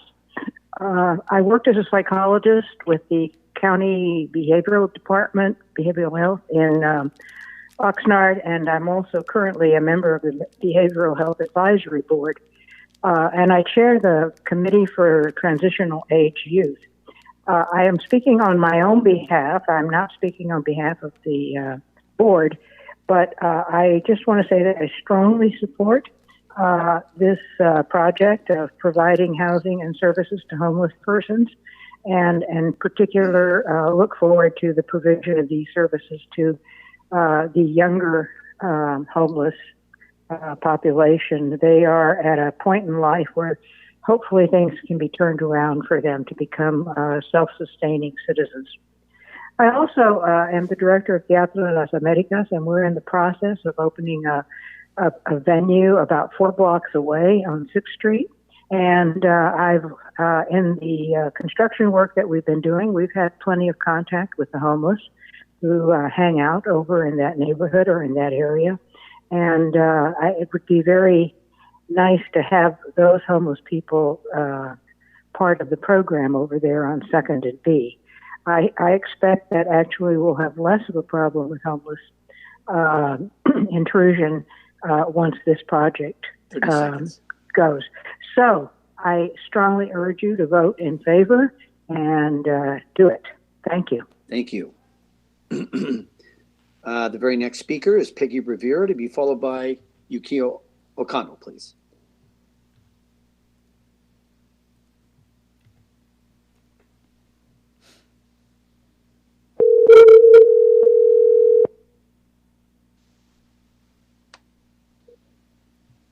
Hi, Peggy. You're live in the council meeting, and you have 2 minutes to address the council on L3. Please go ahead. Hi, thank you. Good evening, Mayor Flynn, Mayor Pro Tem Ramirez, fellow council members. Please I'm mute sorry, your could I- TV in the background. Volume 6 mute. I'm sorry, yes, I'm sorry. Okay, well, I'll just start. My name is Peggy Rivera. I'm the chair of the Commission on Homelessness. A point of clarification I want to say is that none of the commissioners on the Commission of Homelessness are against shelter. We are not against shelter. We understand the crisis in our city of the issue of homelessness. We do have concerns. We have concerns in regard to the shelter site. I have advocated for Kingdom Center because it is a huge, it's almost 2 acres, and there's more possibilities for a shelter. I believe in the work that Mercy does. Mercy seems to be a good operator. I have no complaints in regard to it other than we pay them so much money. But I think that putting in a downtown district is really not a good place to put it, because we have been advocated to develop our downtown, and putting a shelter in the downtown district, I just don't see it happening. But nevertheless, it is what it is. We do need a shelter. We know that we need a shelter. And so I will just say this, that I'm not a firm believer that this is the right thing to do. And I will leave it up to God, in God's hands. One thing I would like to say publicly is that I apologize publicly to Councilwoman Basua for asking her to speak to Mr. Nguyen in regard to the feasibility study for the Kingdom Center, and he said yes, and then he said no. He did not, they don't listen to us, so why should they listen to council? Thank you very much for your time. Thank you. And the next speaker is Yukio Okano, to be followed by Ruby Dorias, please.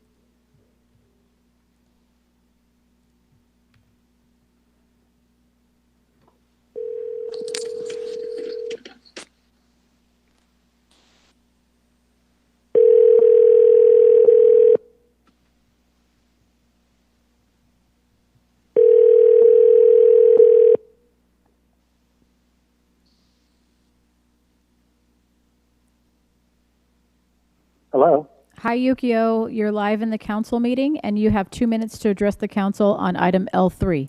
Please begin. Good evening, everyone. My name is Yukio Okano, and I am the Vice Chair of the Oxnard Commission on Homelessness. I'm here to speak in support of the proposed downtown homeless solution center, not on behalf of the whole commission, but simply as a member of the commission. As you know, the Homeless Commission has not presented a unified voice on the proposed project. The commission has not met for almost 4 months due to the pandemic. When the proposed new shelter was discussed by the commission in February, there was general support for the concept of combining shelter space, provider offices, and permanent supportive housing. However, in March, some commission members wanted more information or believed there was a better alternative and withheld their full support. While I respect the opinions of my colleagues on the commission, I disagree with those who are not fully supportive of the project. The downtown project is ambitious and provides more services to our homeless neighbors than previous proposals. The Homeless Solutions Center also appears to have a viable path to become reality with respect to financing and development resources. The Homeless Commission should focus on doable solutions to end homelessness. The downtown plan can alleviate the suffering of homeless people, and we should support it. We should not lose our focus on a plan actively in process. We should avoid ideas that will disrupt existing programs, create delays, and may not even be feasible. The city of Oxnard needs to find a permanent home to replace the Armory shelter as soon as possible. We have a project in front of us that can meet this need, 30 seconds. Provide services, and create new housing. Let us make it a reality. Thank you. Thank you. And the very next speaker is Ruby Dorias. And let me just name the names again. Ruby Dorias, Ed Schulte, Mary Ellen Hardwood, Mara Clausen, Manley Clausen, Irma Lopez, Kevin Basinger, Justin Egrier. And so we'll go next with Ruby Dorias, please.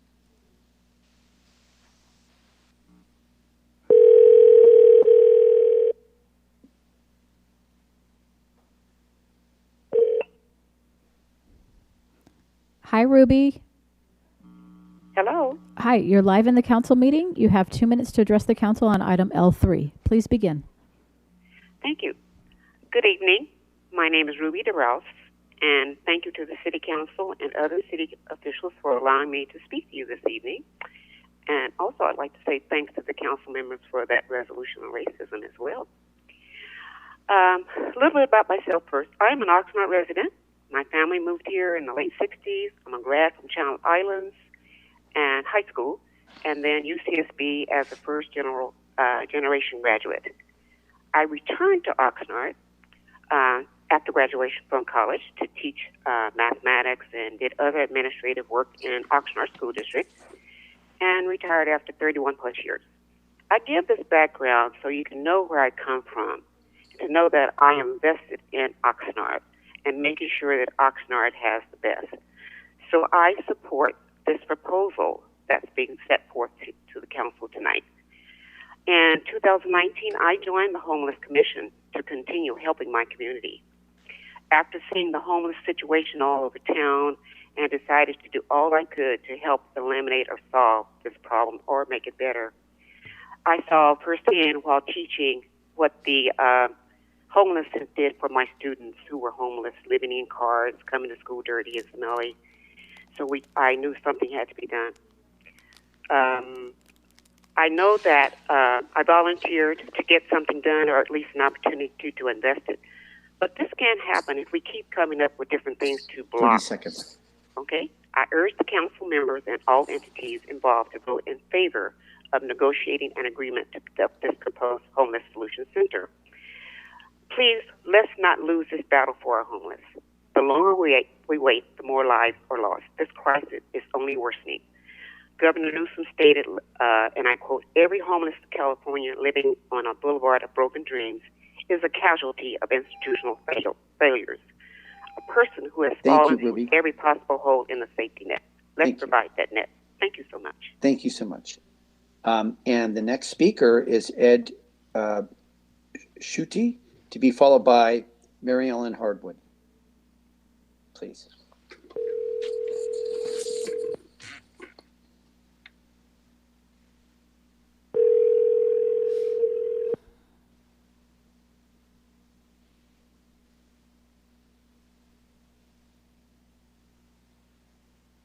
Hi, Ed. Hello? Hi, you're live in the council meeting. You have 2 minutes to address the council on item L3. Please begin. Hello, City Council. My name is Ed Schutte. I have been on staff with Gabriel's House for several years, and I wanted to urge the council to move in favor of the initiative as it's proposed. And specifically with my time, just wanted to echo really the ideal fit of this new location. I thought Pastor Lance brought up a great point that this location is where the homeless are already at, with the purpose and intention of promoting them into permanent housing and out through the rest of the community. From Gabriel's House perspective, I have a unique position in that I get to interface with not only are the donors of Gabriel's House, foundations, individual donors, churches, and so on, but also the women that we serve. And I can promise you that the location that we have at Gabriel's House is an integral part of the service offering that we have for our women. Our women come from battered pasts, traumatic pasts, and to be able to offer to them a place that's in a peaceful farm community where they can go away and feel safe, it is central to what we do.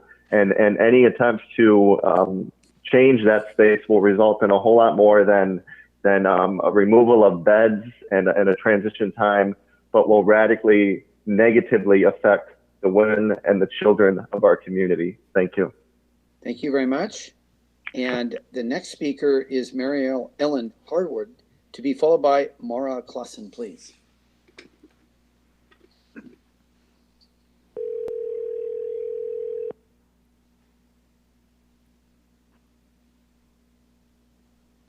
Hi, Mary Ellen. Leave your name, number, and reason for your call, but do not leave. Okay. Mara Klassen, please.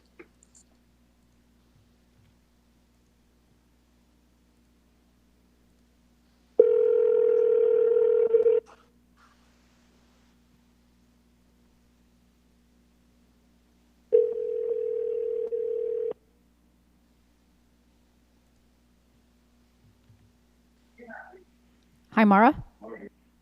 Hi. Hi. We're on item L3, and you have 2 minutes to address the council. Please begin. Well, first off, I want to thank you very much for taking my call and allowing me this opportunity to speak. I also want to thank everyone involved in the proposal. I definitely care about what happens with the homeless in our community. After seeing how some of them, most of them have been treated over on the Ventura side. It was very discouraging in the past, and my involvement in helping support efforts for the homeless there were met with a lot of, we don't want to deal with it. We just want them to go away.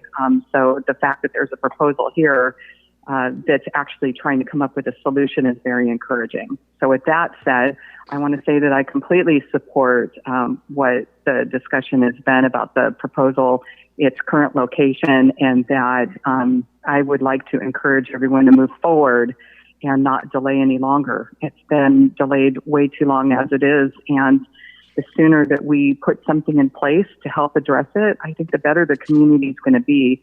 So those that are doing the not in my backyard kind of comments, you know, it's got to happen somewhere, and it might as well happen where the homeless already are, and it's already in their yard. So let's make it better for everyone that's part of the community and not continue on with an us and them kind of thing. Let's bring these people in and help them. So with that, I thank you very much for taking my call. Thank you very much. The next speaker is Manley Clausen, to be followed by Irma Lopez, please.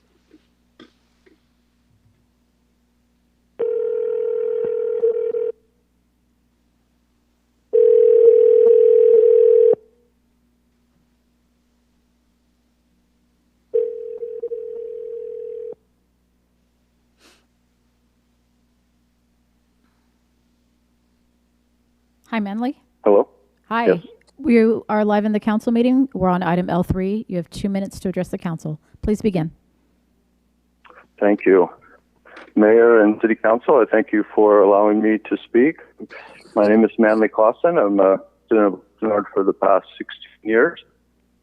And I've been serving the homeless, advocating for the homeless for the past 8 years, mostly with Kingdom Center. I'm currently on the board with Kingdom Center, and so I do work directly with the homeless. I want to support this project. I appreciate the proposal I've seen doing Housing First. That seems like a wonderful opportunity we have in our community to take a big step forward with our most vulnerable people, the ones out there that are down and out that really need our help. We urge you to move forward as soon as possible with this proposal. Thank you. Thank you very much. And the next speaker is Irma Lopez, to be followed by Kevin Basinger, please.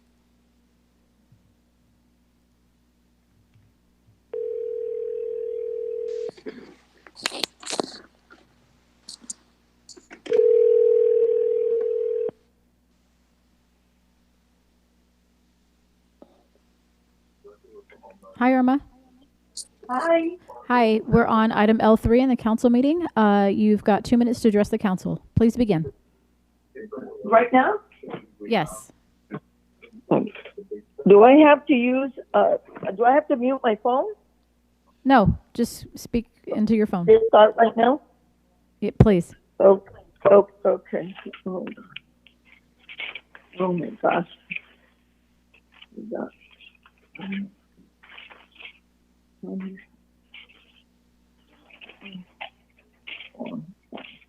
Okay.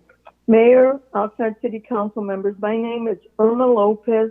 My husband, Dr. Manuel Lopez, who also was the longtime council member and mayor of our beloved city, the city of his birth. We are the owner of 4 properties in downtown. Prior to his passing on January 27th of this year, we managed our property. So I am acutely aware of the vandalism and other negative impacts on such property. Building a 100+ bed facility in the business district will only further hasten its demise. I agree and support a homeless shelter, but not in the downtown business area. Their staff has been working on conceptual plans. They can also be used in another more suitable location, such as the Kingdom Center on Rose Avenue, which is directly across the street from the County of Ventura, and its supporting services such as veteran rep, food stamp, general relief, and medical health care. Going south on Rose is Oxnard College. The Oxnard College Foundation awards yearly approximately $300,000. They can avail themselves of these things. The hospital going to the north is St. John's Hospital. Other services are also available. Families can be housed in this much larger 2-acre owned property. I ask that you send this back to staff to review and that the city-owned properties be looked at again. Thank you for your consideration Thank you. And we have seen it be better. Thank you very much. The next speaker, Kevin Basinger, to be followed by Justin Egger.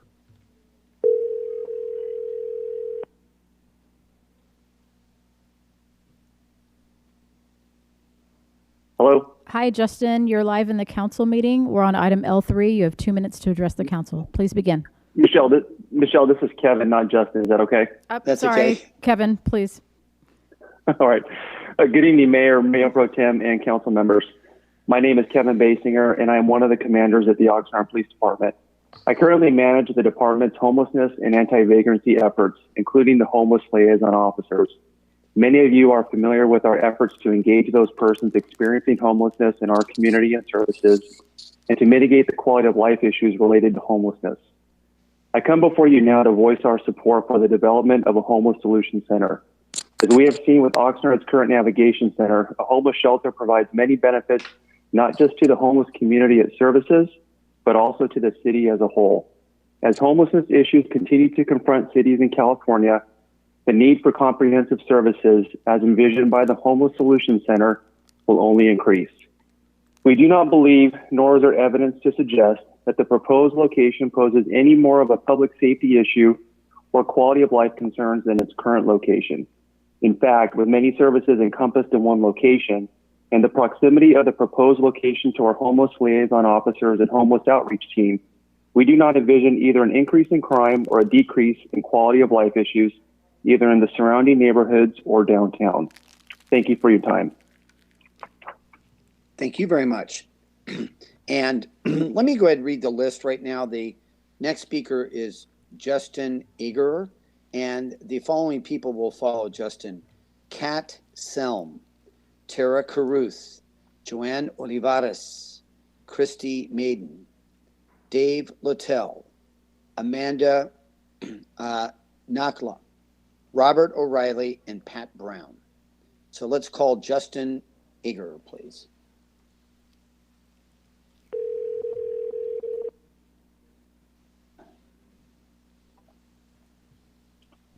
Hi, Justin. You're live in the council meeting. We're on item L3. You have 2 minutes to address the council. Please begin. Hello, good evening. My name is Justin Egerer. I own Sandpiper Property Management, and we manage properties throughout Ventura County. I also happen to own the two adjacent properties to this project at 155 South A and 136 South B Street. Now, I can tell you as a property manager that the overall success of this project lies with the ongoing operator. In my professional career, I've indirectly dealt with Mercy Housing by managing properties in the same neighborhood as some of their facilities. In my experience with Mercy Housing, they've been excellent operators. All the projects that I've witnessed have provided well-staffed, clean operations, which ultimately benefited the community. Now, I personally have been aware of this project for a little while now, and it hasn't deterred me from planning and submitting a project to construct 56 market rate units under the new downtown code in the adjacent property. Now, that project will represent for me an investment of around $12 to $15 million. I wouldn't be eager to move forward with this investment if I didn't have the utmost confidence in the longevity of this neighborhood, which might or might not include this project. So ultimately, I do support the project. Thank you for your time. Thank you very much. And the next speaker is Kat Selm, to be followed by Tara Caruth, please.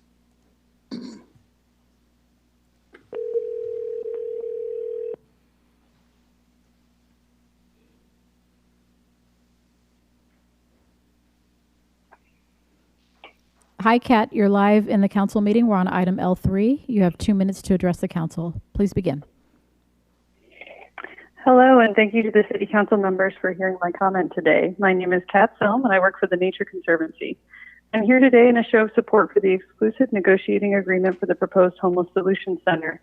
Of the many issues faced by the City of Oxnard, homelessness is one that impacts all sectors of life, from public health and safety to the natural resources we all rely on. As a natural resource manager in Ventura County and one of the owners and managers of Ormond Beach and Oxnard, TNC is intimately familiar with the social and environmental impacts of homelessness. In the Ormond Beach area right now, people are living in squalid and unsafe conditions on a Superfund site, fouling water sources and threatening endangered species. In addition, encampment dwellers cause frequent fires that threaten their safety and the safety of the general public, as well as the habitats and imperiled species of Ormond Beach. In 2019 alone, the Oxnard Fire Department was called 14 times to respond to fires and medical emergencies at Ormond. These services cost California taxpayers greatly without solving homelessness. Research has shown that supportive housing programs can reduce the cost to taxpayers by 50%. In light of COVID-19 and its economic impacts, now more than ever is the time to invest taxpayer money in smart and targeted solutions such as low barrier to entry shelters and housing. Now is also the time to support public access to open space as we all increasingly rely on the outdoors for all of life's important interactions. TNC, along with the other owners and managers of Ormond, have been working with the community for many years towards a shared goal for a restored and resilient ecosystem and public access to this hidden gem. And we're getting close to achieving this vision for Ormond Beach. The community needs safe access to nature, and that will not be possible so long as people in need of housing are pushed onto our shared community spaces. I urge you to approve the Housing Department's request for an exclusive negotiating agreement and help end homelessness for the community of Oxnard. I thank you so much for your time today.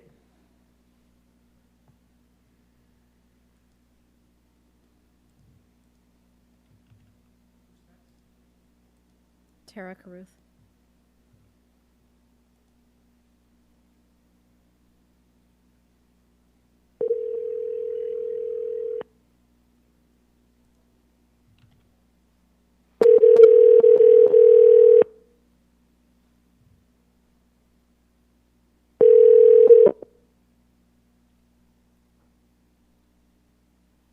Ventura and the Continuum of Care.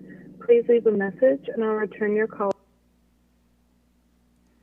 Okay, so that was Tara Caruth. We're going to go on to Joanne Olivares.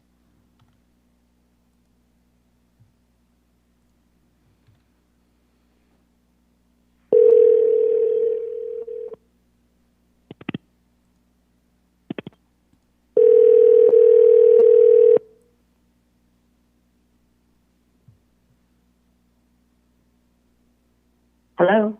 Hi, Joanne. You're live in the council meeting. We're on item L3, and you have 2 minutes to address the council. Please begin. Thank you. Good evening, Mayor and Council. My name is Joanna Olivares, a lifelong resident and passionate community member of the City of Oxnard. I would like to speak in regards to the Navigation Homeless Shelter Plan for 2nd and B Street. I have been opposed to the use of this location from the beginning and had hoped that the city would listen to its citizens and the possibility of a different location. I feel this project will put the last nail on our ability to recover a vibrant Oxnard. I agree and support a navigation homeless shelter for Oxnard and would like to see our city employees look at some other sites that are more viable, especially the Kingdom Center, Gabriel House. It is underutilized with 19 residents on a 2-acre parcel. For the past 7+ years, we have been trying to revitalize downtown Oxnard. This does not help the revitalization by putting a 4-story navigation homeless shelter on 2nd and B, right next door to Homes on B Street, across from the public library, where children go to do their homework and use computers. Also, our historical plaza just blocks away. We need to improve the safety of downtown and address the problems of our downtown merchants, especially small businesses who are suffering because residents don't want to go downtown and be approached by some of the aggressive homeless population. One key area that has not been addressed is the cannabis businesses that are coming and may go downtown to find a key location. We need to be able to look at these businesses as revenue for our city that will bring us back into the black. I asked the city council to postpone their vote for another month to allow the community to review the newly revised plans and to changes to be in second on the list property. Thank you. Bye-bye. Thank you so much. And the next speaker is Christy Madden, to be followed by David B. Littell, please.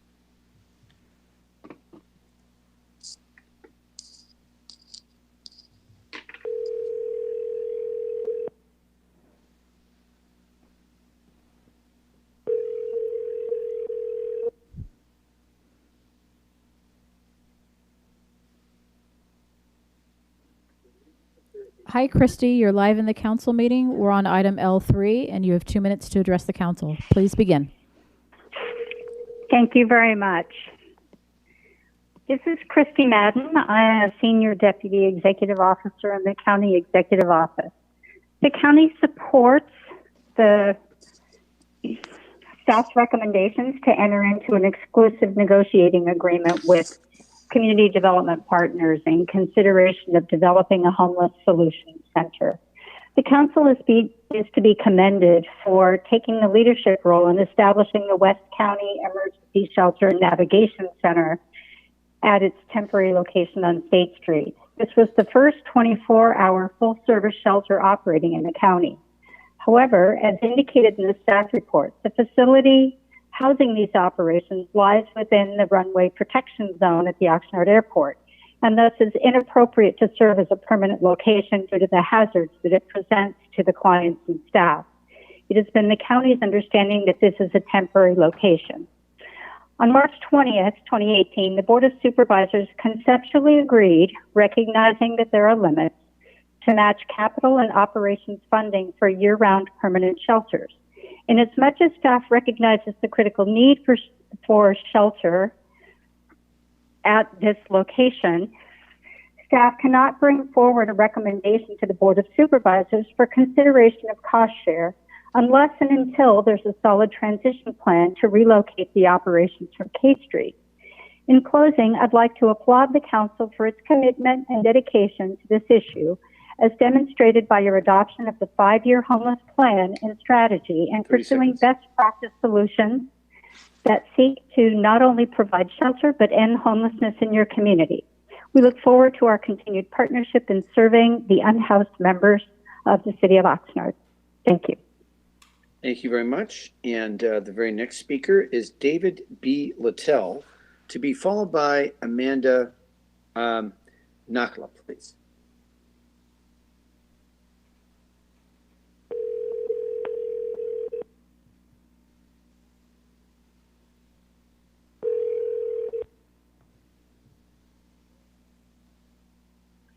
Hello. Hi, David. You're live in the council meeting. We're on item L3, and you have 2 minutes to address the council. Please begin. Okay. Hello, can you hear me? Yes, please begin. All right. Hello? Hi, can you hear me? Yes, I Okay, can hear you. go ahead.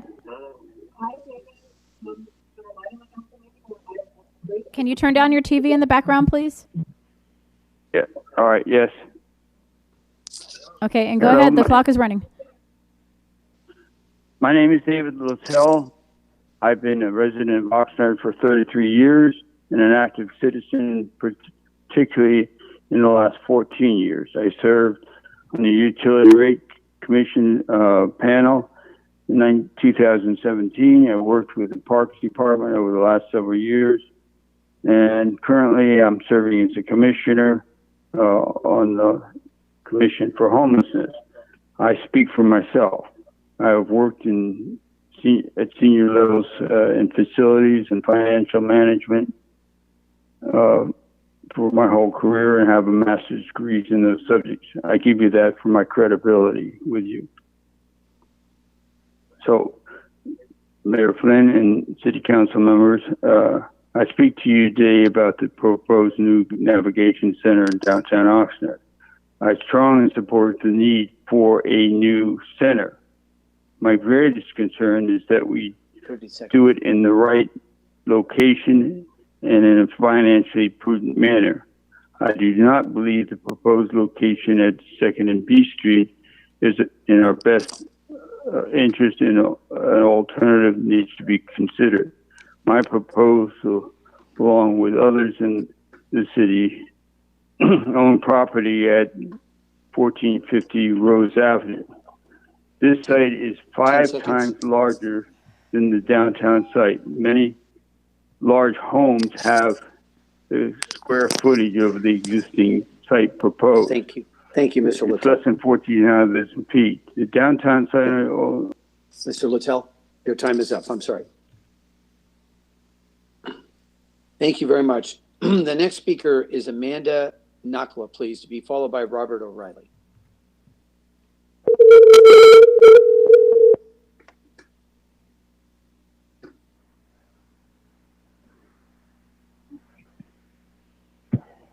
Hi, Robert. You're live in the council meeting. We're on item L3. You have 2 minutes to address the council.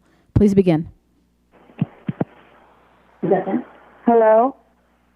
Oh, I'm sorry. Amanda. Yes. Yes. Please begin. Okay. So my name is Amanda Nakla, and I'm 23 years old. I currently stay at Gabriel's house. Growing up wasn't easy for me. I didn't grow up with a mom or dad, and I was on the streets at the age of 15. I started getting into drugs and abusive relationships, ending in a continuation school. By the grace of God, I graduated. Unfortunately, I was still in program, and one day while I was still in a program, a friend mentioned to me about Gabriel's house. I was so scared and nervous going, but it saved my life. They provided me with so much loving and compassionate staff and a warm meal and a hot shower. The first time of my life, I have a full-time job in retail, and I'm learning much responsibility. I'm finally doing it as a young adult. And I have Gabriel's house to thank. If it wasn't for them, I don't know where I'd be. Thank you for listening to me from Gabriel's home, Amanda.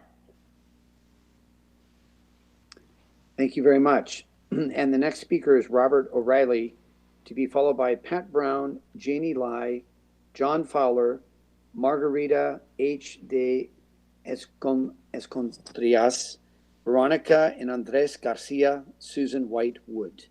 Next speaker, Robert O'Reilly, please.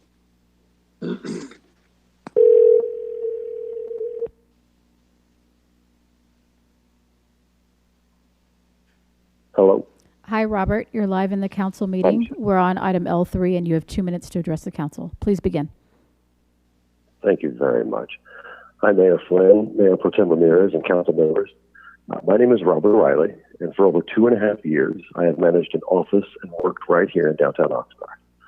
I've met many business owners and hundreds of residents, many of whom identify as homeless. I think it's important we remember that the homeless members of the community we're talking about are our neighbors, and they need solutions now. The project before you tonight is the closest we have come to a historic, cutting-edge, shovel-ready proposal that puts housing first and wraparound services at the core of a city homeless solutions center. Think of the opportunities the project offers: housing for the unhoused, livelihoods restored and improved, revitalization for a long, struggling city block leading to lasting service partnerships. In one word, solutions. All in a state-of-the-art facility at a cost of $1.5 million in city funds. Now, some will criticize this project as being imperfect at best, but I urge you to have courage, make history, and put people and their health first. Vote to approve this item. Thank you, council, and thank you, city staff. Thank you very much. And the next speaker is Pat Brown, to be followed by Janie Lai, please.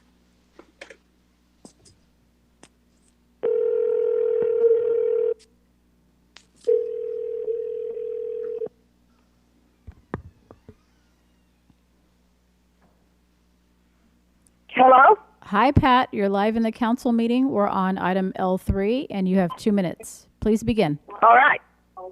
Yes. I have lived here for about almost 27 years. And I have gotten very actively involved in this city. And I've been to a number of meetings on homeless locations. And the last one down on Saviors Road, just below the 5 Points intersection, which I did not agree with. This particular location, I think, is fantastic. I think we ought to get on this as soon as possible. Now, I understand what a lot of people don't want homeless downtown, but they're already going to be there anyway. We also have the transportation center, so we've got buses and we got trains and whatnot, so that they can when they get a job, they can use those. okay, without having to get a car if they don't have a car. So I think this would be an ideal location. And in fact, I would expand it. I would make it much larger than what you're planning to do. But I understand you can only do so much at one time. So I would just approve this. I think you've got enough people that have called an approval that I think this can just go forward. And I'm so pleased that you've been able to accomplish this in a short period of time. This is miraculous as far as I'm concerned. I'm all with you all the way. Thank you so much. Thank you. The next speaker, Janie Lai, please, to be followed by John Fowler.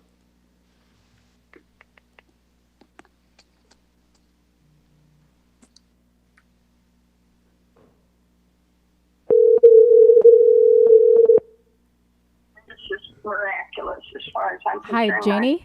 I'm all with you all the way. Thank you so much. Janie? Yes.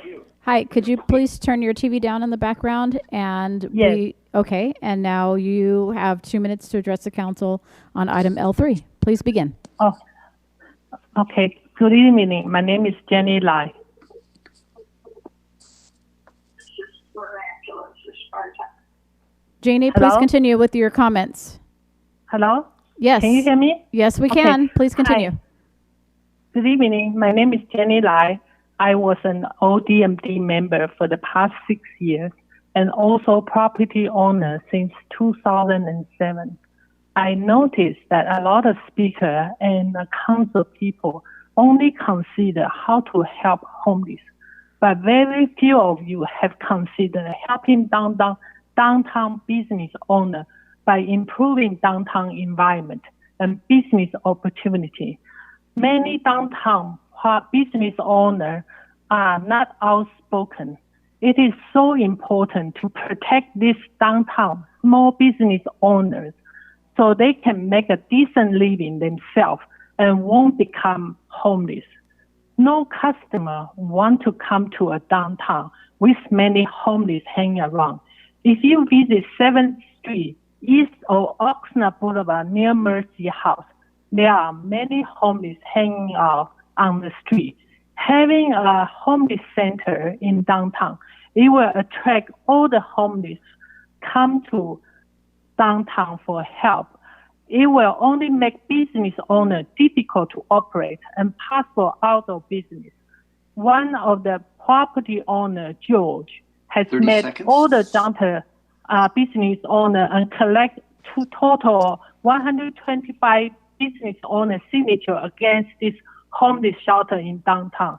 Many of us are very disappointed to know that our city manager 5 are seconds. strongly supporting a homeless center in downtown and don't Thank you. consider how this center will help. Thank you so much. Thank you. And the next speaker, John Fowler, to be followed by Margarita H. de Escontrias. Escontrias. Thank you.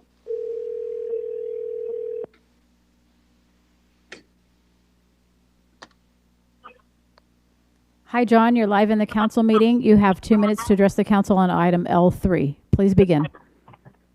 Thank you. Good evening, Mayor Flynn and members of the City Council. My name is John Fowler. I'm President and CEO of People's Self-Help Housing. We are the local housing developer here on the Central Coast, only on the Central Coast for the last 50 years. We have 53 locations in various cities here on the Central Coast. And so I speak to you as an expert in permanent supportive housing. And I want to take this opportunity to offer my support to the exclusive negotiating agreement with community development partners and Mercy Housing. And so I want to speak to the fact that this is a good location. We do chronic homelessness in downtown Santa Barbara, downtown Ventura. We're doing collaborations in Pismo Beach and Paso Robles with a warming center with transition. So downtown centers are exactly where these need to be, and they work really, really well. So it's a good location. I want to speak to that. And the fact that I want to make this an exclusive negotiating, I support that, is because of the reputation of Mercy Housing is indisputable. It's not because somebody knows somebody. It's because of their long history and the partnerships that they have in the community of Oxnard right now, the nonprofit community partners that they've assembled in this last year. So they have a track record, and so I just want to go on the record and be totally supportive as a houser that this is a great opportunity for the city, a great partnership with the nonprofits locally, and I hope the council will endorse this and move forward with an exclusive negotiating agreement. Thank you so much. Thank you very much. And the next speaker is Margarita H. de Escontrias, to be followed by Veronica and Andres Garcia. Please.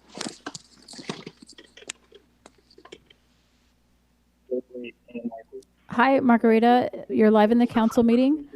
It sounds like you have your TV on in the background. Could you mute it? And then you'll have 2 minutes to address the council on L3. Okay. Okay, please begin. Followed by Veronica and Andres Garcia. Good evening, Your Honorable Mayor, Mayor Pro Tem, and members of the City Council. My name is Margarita.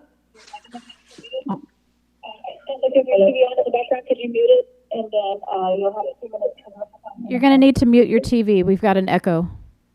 Yes. Good evening, Your Honorable Mayor, Mayor Pro Tem, and members of the City Council. My name is Margarita de Escontrias, and I'm the CEO of the largest affordable housing developer in Ventura County, Cabrillo Economic Development Corporation. Cabrillo has always stood for equality, inclusivity, and social justice. Thus, I would like to express our strong support of this ENA with the CDP organization. I want to thank Councilmember Lopez and Mayor Pro Tem Ramirez for creating a bold and courageous resolution this evening condemning police brutality and declaring racism as a public health crisis. Related to this, we support any and all that are committed to centering equity and racial justice to end homelessness.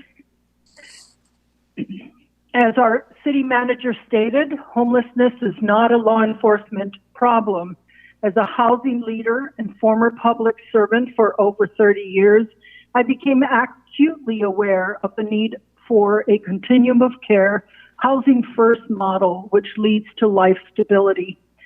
The issue of placement of housing and homeless services is always a challenge for everyone, whether you are a business owner, a homeowner, elected and appointed officials, and community stakeholders alike. 30 seconds, please. I have worked in commercial corridors where homelessness was very visible, and it wasn't only through establishment of bids to clean, sweep, and upgrade commercial cores, and also create permanent supportive housing. I would like to encourage your support and approval of the ENA with CDP and Mercy House to both build, operate, and support our homeless community. Thank you. Okay, thank you. And the next speaker is Veronica and Andres Garcia, to be followed by Susan Whitewood.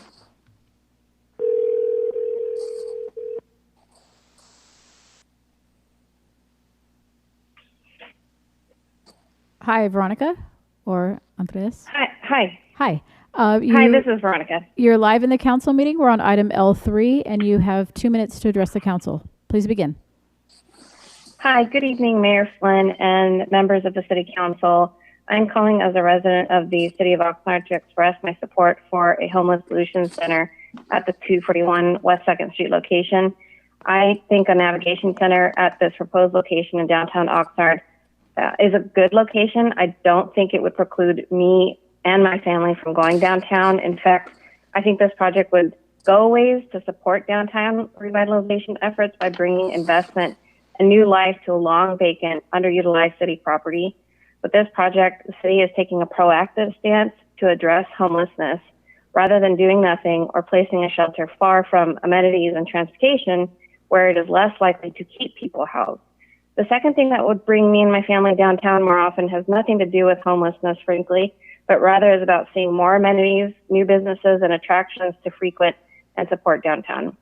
The Navigation Center permanent supportive housing units are proposed to follow the principles of housing first and will provide housing and case management services to keep people stably housed. This is an evidence-based approach that has been proven to reduce homelessness and cost the local municipality less than maintaining homelessness. Lastly, there are many high-density residential projects planned for downtown Oxnard and the surrounding areas. The Navigation Center will create 56 affordable homes, which are among many other proposed market rate units planned for downtown. In my quick scan, I noted five projects on the city's list for a total of 636 mostly market rate units.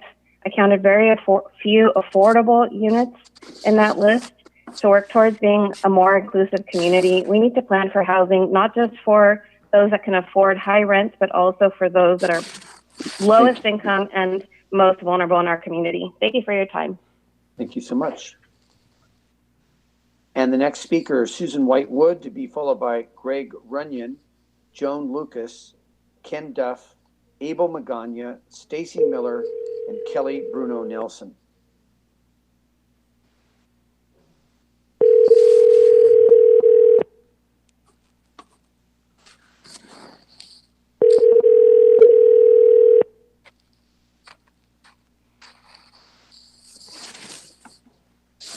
Hi, Susan.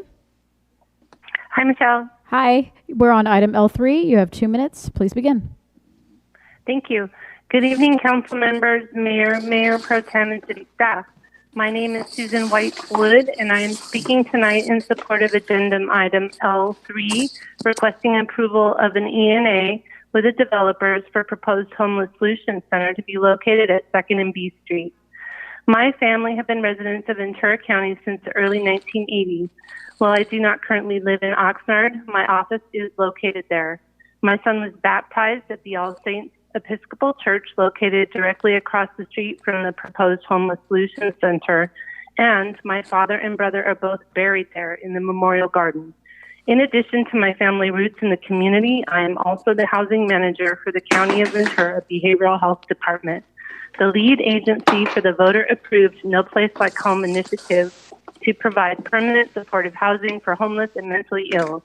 You may recall that I presented information on No Place Like Home funding to your council last year. I share my background with you so that you can see that I have both personal and professional interest in the successful development of the Oxnard Homeless Solutions Center at 2nd and B Street. The number of homeless in downtown Oxnard and all of the issues that accompany homelessness are obvious, painful, and not easily solved. At public meeting last year, local residents and businesses spoke out against the project and the impacts of homelessness on the neighborhood. Neighborhood residents stated that they felt the Solution Center should be located elsewhere to minimize negative impacts associated with homelessness. Regardless of where the Homeless Solution Center is located, the homeless will remain at 2nd and B because it's close to the library, the transit center, the rescue mission, and the One Stop. I agree with the Oxnard City Manager that building the Solution Center at 2nd and B will improve the homeless situation in that neighborhood, not worsen it, because it will bring much needed services and resources to the area. Thank you very much. Mercy House will be a great neighbor. Thank you so much. And the next speaker is Greg Runyon, to be followed by Joan Lucas, please.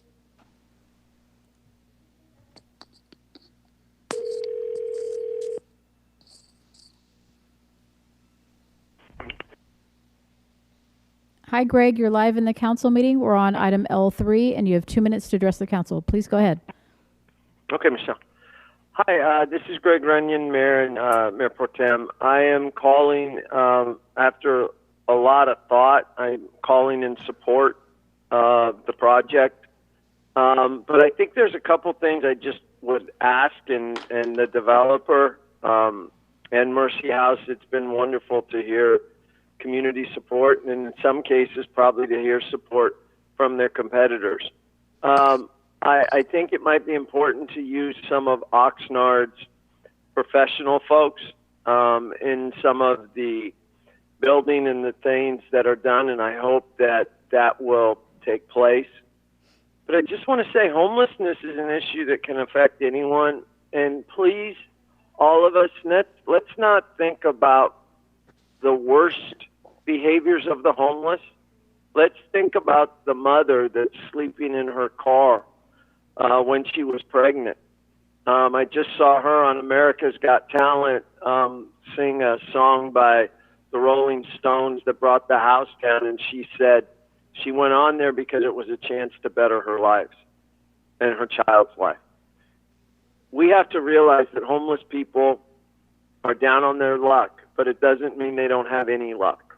Doesn't mean they don't have any value. And it certainly doesn't mean that we should try to pick and choose where we put something. Our church is near there. I have 2 homeless people that we're helping at our church in a very significant way, and they've turned their lives around. Giving people an opportunity to change is important. So I just hope that we will do that. And thank you very much, and God bless you. Thank you very much. And the next speaker is Joan Lucas, to be followed by Ken Duff, please.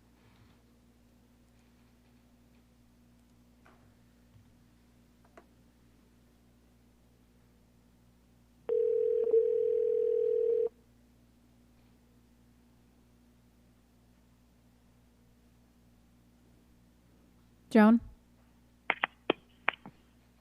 Hi, Joan. You're live in the council meeting. We're on item L3. You have 2 minutes to address the council. Please begin. Good evening. If you are in your 50s or older, there are 110 million of you living in America today.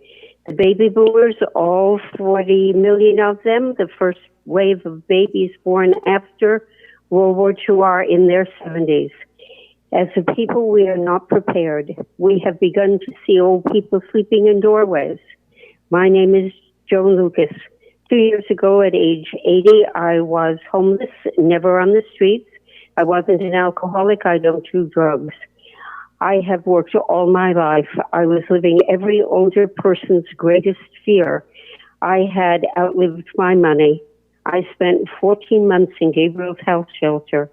By God's grace and the compassion of Emilio Ramirez, I was provided the means to live in my own one-bedroom apartment, which I do successfully and gratefully here in Oxnard. Compassion. The dictionary defines compassion as identifying a need and doing something about it. There is a property here in Oxnard. The land is owned outright by the city of Oxnard. That, in essence, means it's free. The building is an old eyesore teardown. Let's get rid of it and make good use of the space. A need has been identified. Homelessness. Fill the need. Put a useful, much-needed structure on the free land. Startup money 30 has seconds. already been allocated. Plans for more money are in process. No one ever wants change. The moment change is mentioned, no matter how good it is, people get tired. Apprehension sets in. Local residents, certainly business owners, want to operate their businesses, make money, be left alone. This isn't going to happen with the growing homeless population. Services, direction, housing are needed now. We need to Time is hurry. up. We are not prepared. Thank you. I thank you. Bye-bye. Bye-bye. Thank you. And the next speaker, I believe, is Ken Duff, to be followed by Abel Magana, please.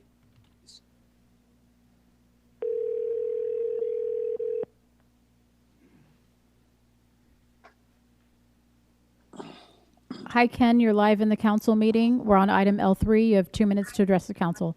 Please begin. Yes, this is Tammy Duff. Ken is forfeiting his time. I'm the director at Gabriel's House, and I've worked with homeless in Oxnard, Ventura, and LA for the last 25 years. I've seen the effects of what it does when there's not a place for the homeless to go and receive services, and even in this city. They sleep in the parks, wander on all day on the sidewalks, and urinate on the sides of buildings.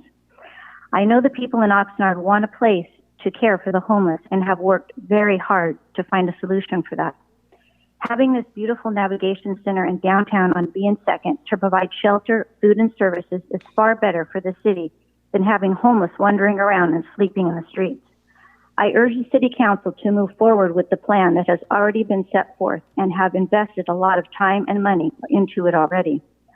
I've heard it mentioned that those in opposition want to move this project to 1450 South Rose, and what a detriment it would be to the homeless women and children we are already serving there. The women come here to this safe, peaceful place to find a place to call home after fleeing from domestic violence, coming from prison, and getting away from old habits of drug and alcohol. and they are doing very well here. To relocate us would hinder the great work that has already been done in these lives, not to mention the cost to do so. Of course, that would all be after more wasted cost of the project having to be totally restarted because we are not zoned correctly for that project. That would be a huge waste of money to the taxpayers and the city. Gabriel's House is not the answer for the homeless on the streets 30 downtown, seconds. but the Navigation Center is perfect for the solution to that problem. I urge you to make the wise decision to go forward with this project at being second. Thank you. Thank you very much. And the next speaker is Abel Magana, to be followed by Stacy Miller, Kelly Bruno Nelson, Sal Gonzalez, Magda White, Kat Valdheim, Joyce Chavez, please.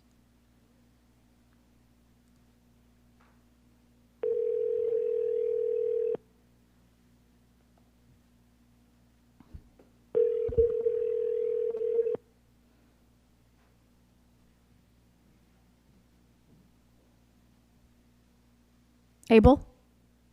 Yes. Hi, Michelle. Hi, you're live in the council meeting. We're on item L3, and you have 2 minutes. Please go ahead. Very good. Okay. Good evening, council members. My name is Abel Magana. I'm the executive director for the ODMD position I've held for the last 10 years. I'm also a 22-year resident of the Wilson neighborhood where the project is proposed. I say I'm a 22-year homeowner, but like so many in their homes these days, I'm not any closer to actually owning my home, and so I've never even taken my employment for granted either. So I have a great deal of experience and empathy for the homeless. The street population in many ways is just like the general population. There's good citizens as well as bad actors. I'm sorry. Sorry. I've got my speaker on there. I want to commend the city for its commitment to addressing this complex and inherently controversial societal ill. In particular, I want to acknowledge the housing director's efforts, including presenting to my board of directors and responding to a very detailed questionnaire on the project. ODMD did not take a formal position on the project, but we did try to provide information objectively to the downtown community so members could form their own individual opinions. And that said, I would be remiss if I did not convey the concerns of the downtown community. There was a petition circulating, as you know, in opposition. There's some property owners have contacted council members directly with their concerns. I just want you to recognize that for every one of them that did contact you, there are 9 others behind them. I've spoken to over 24 stakeholders that all welcome the idea of a homeless solution center, but ask why downtown. So just to keep in perspective, their source of their anxiety, it's just that they went through a very, very difficult period with widespread vandalism, voiding public camps and tents in Plaza Park. And we appreciate the progress that's been made of late. Thank you very much. So we would like to see this continue. Thank you very much. Stacy Miller, to be followed by Kelly Bruno Nelson, please.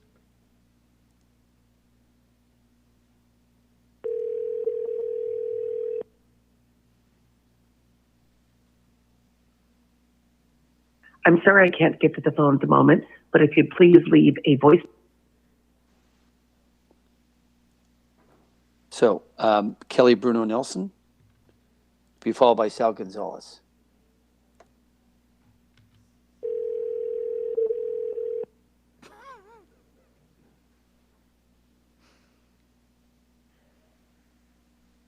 Hi, Kelly. Yes. Hi, we are live in the council meeting. We're on item L3. You have 2 minutes to address the council. Please begin. Thank you. Good evening, council. My name is Kelly Bruno, and I am the president and CEO of National Health Foundation. I'm calling this evening to speak in support of the city of Oxnard developing a homeless solution center on West 2nd Street. National Health Foundation currently operates 3 recuperative care centers in Los Angeles and Ventura County for individuals experiencing homelessness, and we serve roughly 1,000 individuals each year. Most recently, we opened and built a center in the neighborhood of Pico Union in Los Angeles. And with the collaboration and partnership of the community, we were able to achieve 100% community buy-in. We also operate a recuperative care center in Ventura County for the last 3 years, and we have been embraced by both the business and the residential community. Navigation centers are a best practice in providing homeless services and ending homelessness in general, especially those that are incorporated with a shelter and permanent housing. It is my belief that without pursuing the development of the Solution Center, the City of Oxnard's homelessness issue will increase exponentially. I am in 100% support of the proposal. Thank you very much. Thank you very much. And the next speaker is Sal Gonzalez, to be followed by Magda White, please.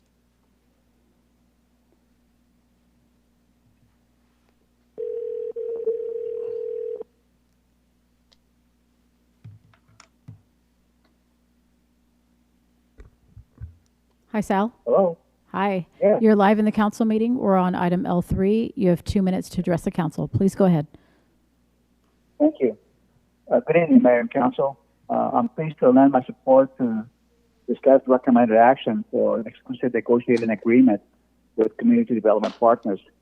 This project, which began as an effort to develop a year-round shelter, has now evolved into a project that now has an affordable supported housing component for very low-income households, and now the shelter, both of which are needed here in the city, and which will help the city make progress toward its stated commitments and goals. I read that not only does the project meet city goals and commitments, but the project is also permissible at this site by the city's downtown code. The city's commitment to develop a year-round shelter has been in the city's adopted plans for the last 10 years, and as of now, we still do not have a shelter. The time has passed now for the city to finally decide on a year-round shelter. Similarly, the city has had housing production goals for various income levels, including housing for low-income households. And this project adds 56 units for very low-income households. Again, this project would help the city make progress towards meeting its affordable housing goals. As I looked at the estimated cost per unit, they're not all that far from what it costs to develop a project with low-income housing tax credit. However, the city still needs the results from the exclusive negotiating agreement to get a better fix on the estimated cost. But as you can see from the report, the city's costs are far less than the cost that will be borne by other funding sources that are described in the report. The contemplated funds that are available to the city, for that matter, they're available statewide. So far, the costs appear reasonable and the project appears competitive for receiving funds. So it's a matter of either the city utilizes those funds locally and invest them in our community, or they will be used elsewhere. So I urge you to approve the exclusive negotiation agreement, to go forward, so that Your time has expired. Thank you. In the city that we all love. Thank you so much. Sorry about that. And the next speaker is Magda White, to be followed by Kat Valdheim, please.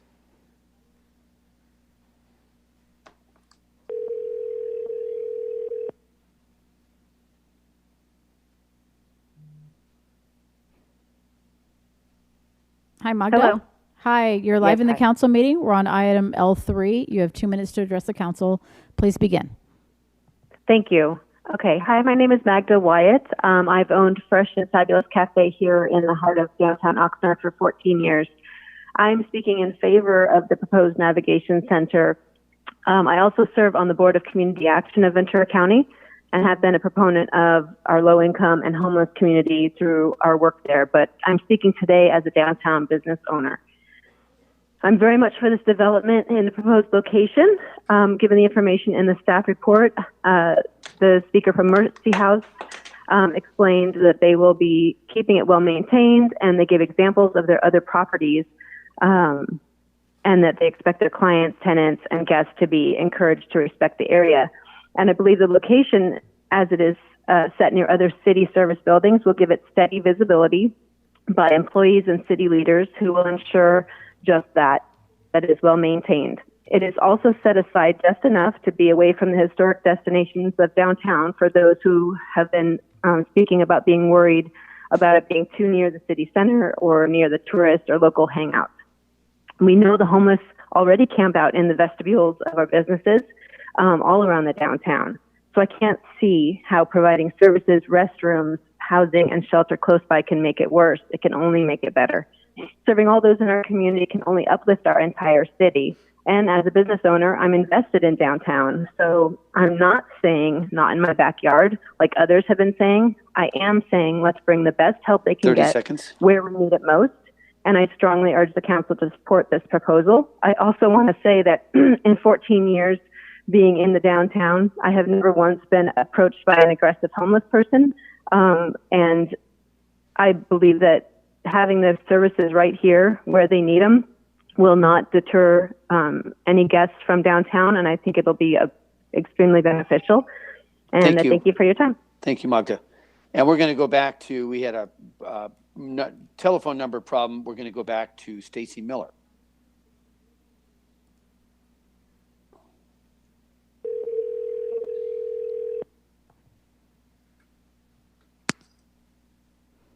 I'm sorry I can't get to the phone at the moment, but if you please leave a voicemail. She's having problems with her number, Madam City Clerk. Is that the number we called last time, Madam City Clerk? Because she sent a new number. No, that's her same number, but it's going to voicemail. Okay. It's not ringing. Okay, thank you. All right, let's go to Kat Veldheim to be and then followed by Joyce Chavez, please. Chavez.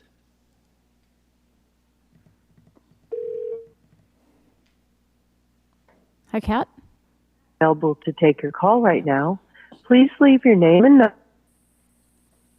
Okay, and we'll go on to the next speaker, and that's Joyce Chavez, please.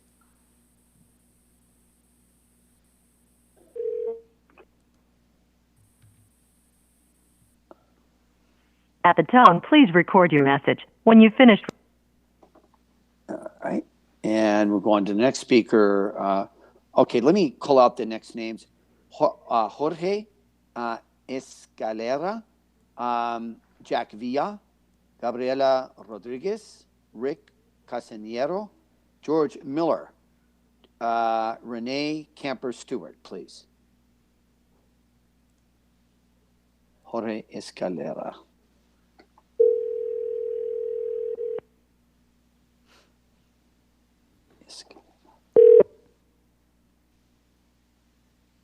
Jorge?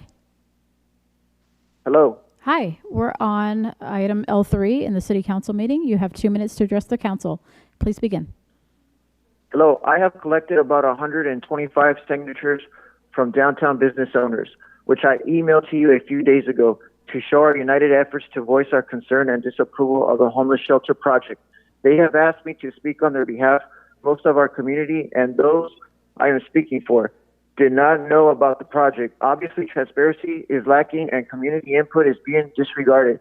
As our community leaders, you are well informed and can rationalize on our concerns. The downtown area has become less attractive and inviting to visitors and customers over the years. You must truly consider the impact this project will have on its surroundings. Is already filled with the homeless roaming around, sleeping in front of businesses, bus stops, asking residents for money, leaving trash and feces, and committing obscene acts wherever they please. Who are you trying to fool, claiming that this center will keep them all out of the streets and our city clean? This is what we as a community believe. You will create for our city if you continue this project and some key points. Most of them are outsiders, homeless by choice, and don't want structure. Attract more homeless that won't stay at the center, but will stay in Oxnard. More crime, compromised children's safety, insufficient police response, increased already dense population, devalue commercial and residential property, decrease business success, localized poverty and disorder. Our businesses are already struggling. Our economy is suffering. Stop neglecting the area. Find a location for this project where it won't devalue our property and businesses and won't repel visitors and customers. Lead us into improving and upkeeping our city. Do what's right and focus on revitalizing the area, not localizing poverty and disorder. Do not approve this project. Thank you. The next speaker is Jack Villa, to be followed by Gabriela Rodriguez.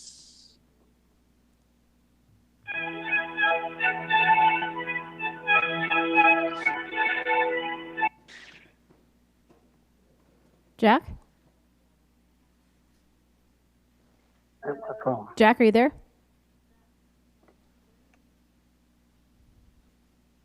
Can you hear me? Yes. Hi. We're on item L3. You have 2 minutes to address the council. Please begin. Yes. Thank you. Good evening, Mayor and Council. I come to speak against the location of the homeless center. I've all sent you reasons why, and basically, I think it'll be a detriment to the business future of downtown. But also, I wanted to talk on the negotiating agreement. I would like to see the agreement have some type of transparency and everything from ensuring that there's 24-hour security, that there's reports from the Mercy House on the success rates of moving homeless from temporary housing to permanent housing, occupancy percentage, but I would like to see some kind of transparency with the provider of Mercy. I'd like to also guarantee that staff has bilingual counselors on staff. 30 seconds. I'd also like to see there be surprise inspections in the facility and also reports of any police disturbance. But I believe there should be some type of transparency with the operator of the navigation center. And that's all I have. Thanks. Thank you very much. And the next speaker, Gabriela Rodriguez, to be followed by Rick Castanero.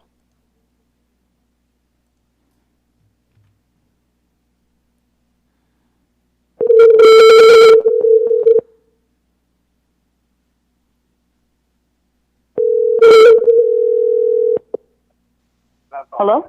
Hi, Gabriela. You're live in the council meeting. We're on item L3. And can you turn down your TV? Michelle, yes, I could hear you. So I actually have Joyce Chavez on the line. I'm going to give her my 2 minutes. She said that her call froze when you tried calling her. So let me merge the call. Hold on just for a second. Joyce? I'm sorry. I'm Go, sorry. Joyce. Hello? You have my time. Okay. Oh, okay. I'm calling in regards to the Transitional Homeless Solution Center. I'm in total disagreement for it to be built downtown Oxnard. It is not fair to the businesses that are currently in downtown Oxnard. They have a petition. You need to let them speak in regards to the location of the center. I am deeply concerned about Oxnard revitalization. We've been working on that for 7 years plus.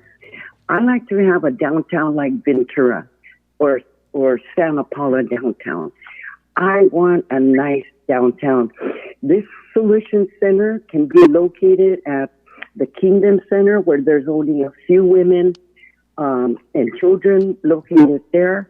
Let's do a model, and move them somewhere else and use the Mission on Hayes Street in Colonia as an example. They have women, and then they have the other center down the street on Hayes in Colonia. And a lot of those women have been abused in the same situation as Gabriel House. And I propose that it be built on that side on Rose. We have 2 acres owned by the city. You can get Mercy House or whoever to rent it, to go ahead and operate it. But the city will get money back once it's issued to the nonprofit. Keep the 2 acres and build the transitional center there.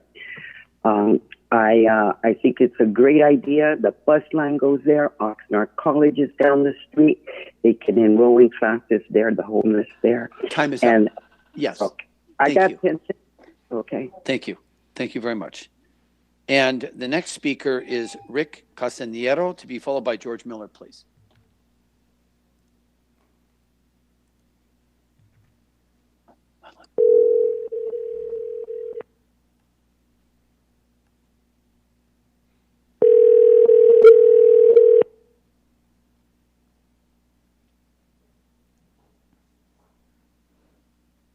Hi, Rick. 0. Nope. 7 0. Okay, the next speaker is George Miller, please.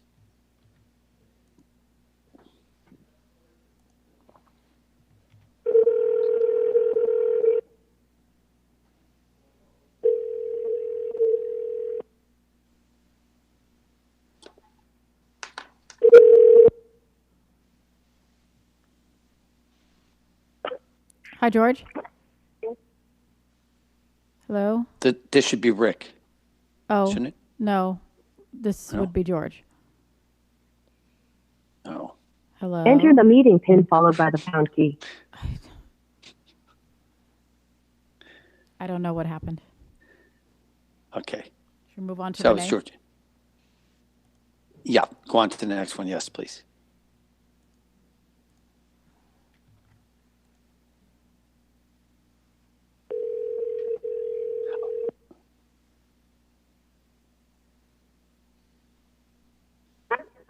Hi, Renee.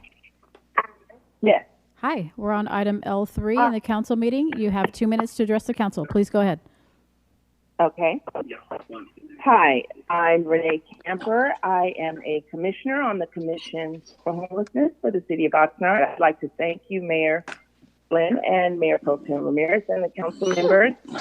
I would just like to voice my opinion regarding this matter. You know, I would like to see the Navigation Center come into fruition. And I do want to clarify that the commission was not opposed to the Navigation Center. We simply wanted more information regarding it. I think that we're way overdue to have a place for the homeless. I also want to let you know that I work with the homeless population, and not all homeless people are drug addicts, you know, or alcoholics. Such is not the case. Anyone can become homeless. It's a plight that could happen to any of us. So moving forward, I would like to say that I am in favor of the Navigation Center downtown. And I just think that it would be better for us to start doing it now, because we've gone far too long without making a move in that direction. And that's really basically all I wanted to say. Thank you for the time.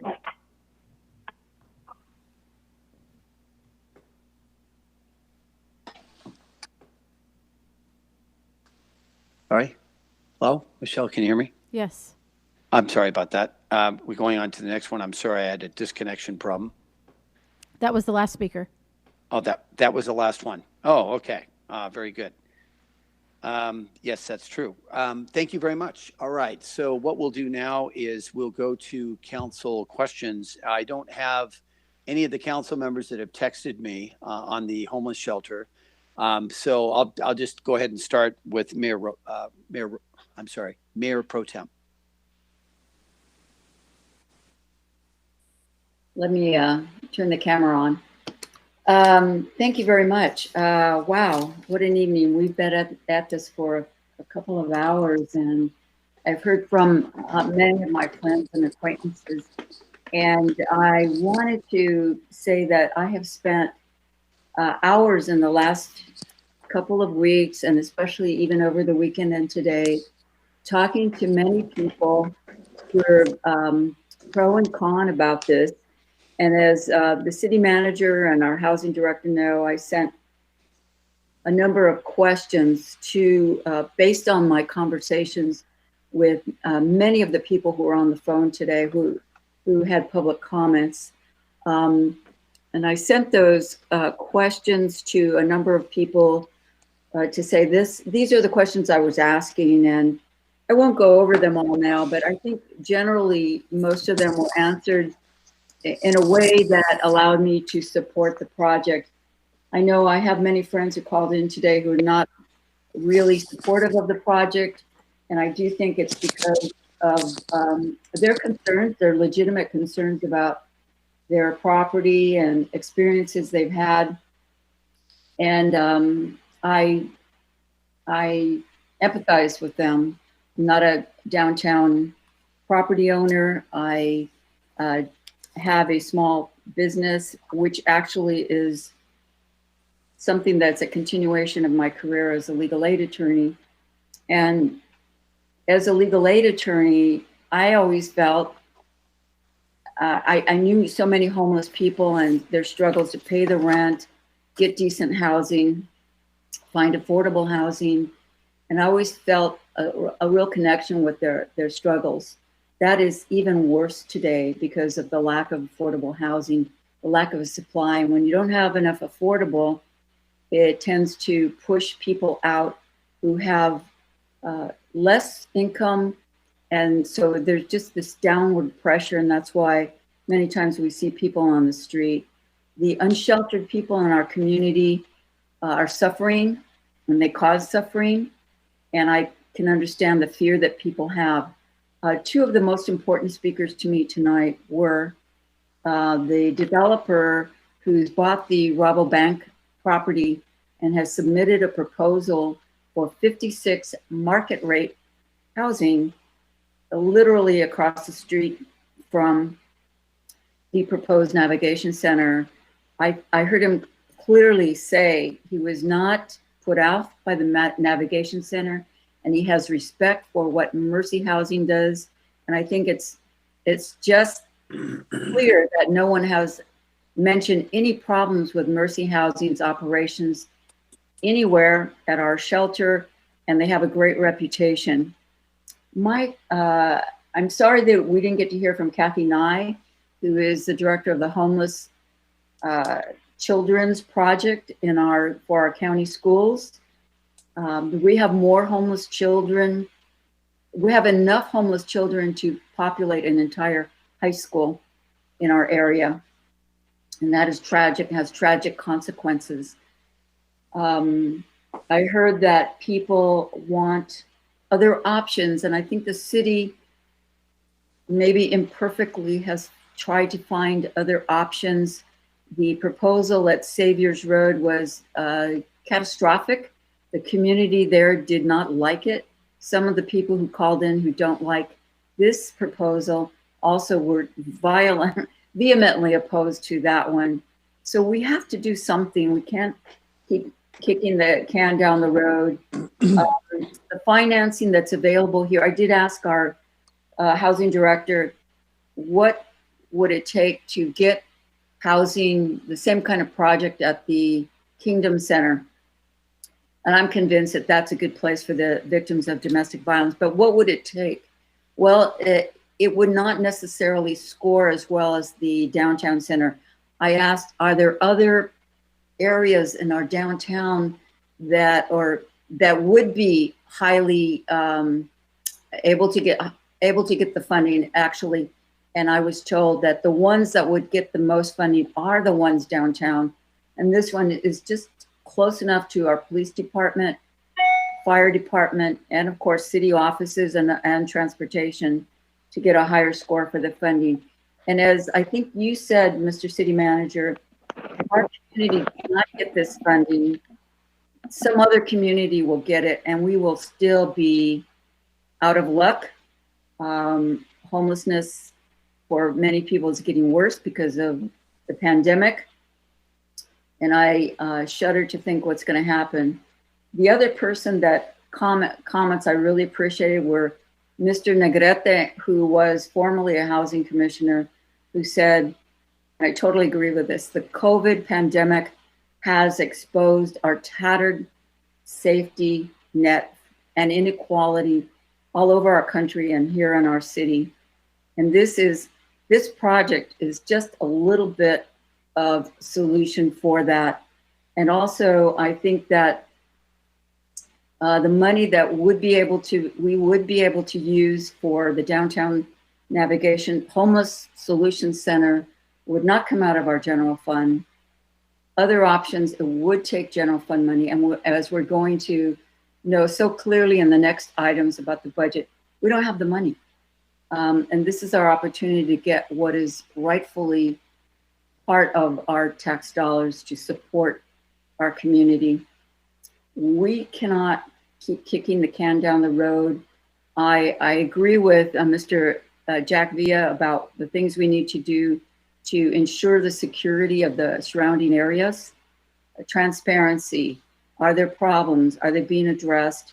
Commander Basinger called. He is very familiar with what kind of issues the homeless folks are providing or creating in the area. And he and the police department, I think, are very supportive of this. That means a lot to me. So I think it's going to take some courage on the part of City Council to support this, but I want to be able to live with myself and say, we did what was right for the future of our city. We're going to protect our business owners. This is going to be a part of the solution for the problems they've been feeling and their anxieties about reopening and going forward. So I will support this project. Thank you. Thank you very much. And we'll go next to Councilman McDonald. Thank you, Mr. Mayor. Well, like the rest of council, I spent the last 4 or 5 days on the phone talking to I don't know how many people about this project. I'll be honest, I walked into this or called in this meeting tonight with not a warm feeling about this project.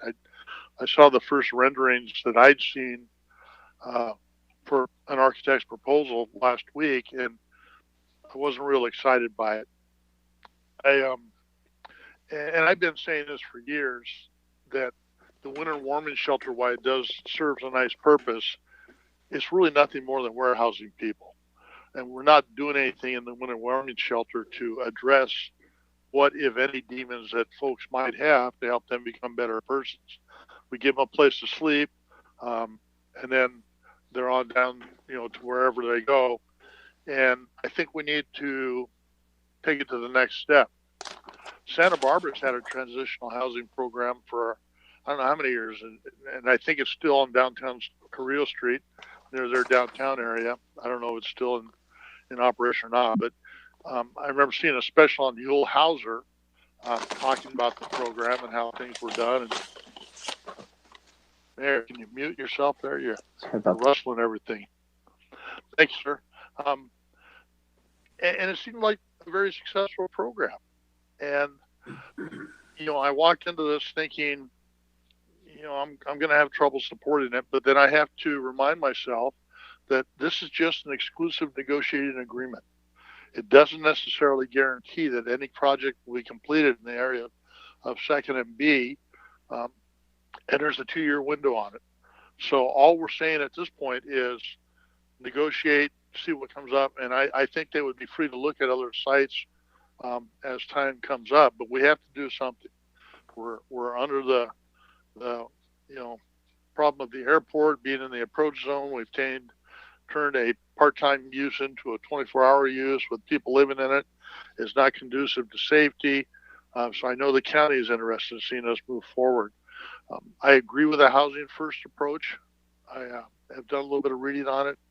I think if the appropriate safeguards are put into place, that this might be a workable solution, but we don't know until we at least take a look at it. So while I'm not really keen on the original renditions that I saw, I am open to entertaining an exclusive negotiating agreement, and then we can make the other decision should it become necessary about whether or not we proceed in the next meeting, because this does have to come back to council if they recommend moving forward with the project. It will have to be a separate approval. This is not an automatic blessing of the project. It's just saying, go out, negotiate, see what you can bring back to us, hopefully in a year. If not a year, maybe 2 years, but no longer than 2 years. But we have to do something. We've got to start moving forward. As other members have said, we've been talking about this for a long time. It's time to quit talking, time to start doing it. So I will support the exclusive negotiating agreement. I'm still on the fence about the quality or the appropriateness of this particular proposal in this area, but I'm willing to take a look at it. So those are my comments. Thank you, Mr. Mayor. Thank you very much, Councilman Perillo. Mayor, I have heard a lot of things here. Unless others want to discuss this more, I'd make a motion to support this action to enter into an exclusive negotiation. Tremendous presentation. All the speakers on both sides. A tremendous amount of credit to stay involved, stay focused. You still have another bite at the apple, but this needs to move forward. And so with that, I move the recommended action. Thank you very much. And we do have a motion. We'll go through the rest of the speakers. And I'll second that, Mayor. Okay, great. And we'll call on Councilman Madrigal, please.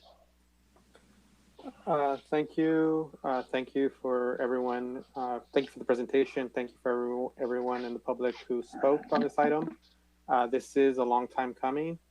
And yes, there are community concerns as with anything. But as Councilman McDonald said, you know, this is just a step forward. You know, ultimately it will come back. But it is something that is much needed in the city of Oxnard. Thank you very much. And Councilmember Lopez. Great. Thank you, Mayor, and thank you to all the speakers who have taken the time to engage in this process, in this meeting. I know it hasn't been perfect, and I do hear and have heard and communicated with some of the downtown business owners about their concerns with this proposed navigation center. So I just want to clarify or ask for clarification from our staff, whoever is most appropriate, on you know, how we can ensure that there will be you know, a dialogue and engagement with the business owners downtown, especially on the concerns that they have over this this center, and what the process will look like, just so that everyone is clear in what's coming next. Thank you, Councilwoman. We are committed to continuing community engagement, and we will make sure that that happens, and we'll make sure that we include the various terms into the potential development agreement that has been discussed. What it will look like, I don't know for sure how COVID will affect our ability to continue to have community outreach meetings, but we will form an outreach communication plan together with our communications office and the various stakeholders and figure out a way to be engaged. Maybe Zoom meetings. Great, thank you. And I do want to highly encourage that as a way to, you know, be a partner, be a city, for the city to be a partner with our downtown business community to ensure that their concerns are being heard and addressed. Thank you. Thank you very much. Councilwoman Basua. Thank you, Mayor. And thank you for all the speakers that spoke today. I, like Councilmember McDonald, have had some reservations, especially with the Savior site. I'm sure you all recall my concern was we weren't going to own it and the amount of money that we were going to spend into it. Staff has definitely addressed those concerns for me. And I greatly appreciate that. Again, I understand no location is perfect, and I understand this is just a negotiation agreement that we're going to move forward with. The only thing I can really say is those business owners in downtown, we heard you loud and clear. We understand what the issues are. We understand what your concerns are. We also have some of those concerns. We understand what your fears are, but at least for me, I can speak that, I would like to address all those concerns, and I'm sure staff will also. And moving forward, if we could just continue to have that dialogue open in order to be a partnership and able to move the city forward. This is something that is definitely needed. Whether it's the right location or not, we're just going to have to figure that out as we go. But thank you again, and to all the people that have spoken over the last few weeks in regards to this. Know that I am still an advocate for making sure that the city is moving in the right direction. And for now, I think, we have to support this. Thank you. Thank you very much. I know that there is a motion on the table by Councilman Perrello, and there's a second by Mayor Pro Tem. So, Madam City Clerk, when I just conclude my remarks, we'll go right to the vote. I wanted to just say to my council colleagues that Mercy House, as a operator of this shelter, addressed the main concern that I've had, and I think all of that what unifies the the opposition to this. The opposition feels that if the homeless shelter is located in this downtown location, that it is going to further exacerbate the homeless problem that already exists. And I have said that my support for the downtown shelter, and in fact, any shelter that the city puts together, has to have some relief for those who are bearing the burden. And there is a burden to this, and hopefully that burden is going to be turned into an asset. So instead of it actually being a burden, it'll turn around and it'll do exactly what I think many that have presented, many of the speakers have presented. It's going to turn and help turn this area around, because the number one problem, as we know, is that there's really not one area other than the immediate downtown area that is exempt from the problem of homelessness and what is happening in the city. I want to say that my condition of support when it comes to the final approval will be a plan that the city manager and and Mr. Lambert and Mr. Ramirez and the staff members that are going to be involved in this, that when this comes back to the council, there has to be a plan for what I would call a homeless-free zone. And when I say a homeless-free zone, what I'm talking about is not that there aren't going to be people in some way coming or going, people living in the permanent housing, or people being transported from one part of town to the shelter. It is a case of, if the shelter is going to be located at this site, there should be a square block area around that shelter that doesn't have people camping out. It doesn't have people using the restroom in their hedges. It doesn't have individuals that are intimidating, especially women and children in this area. And those are legitimate concerns.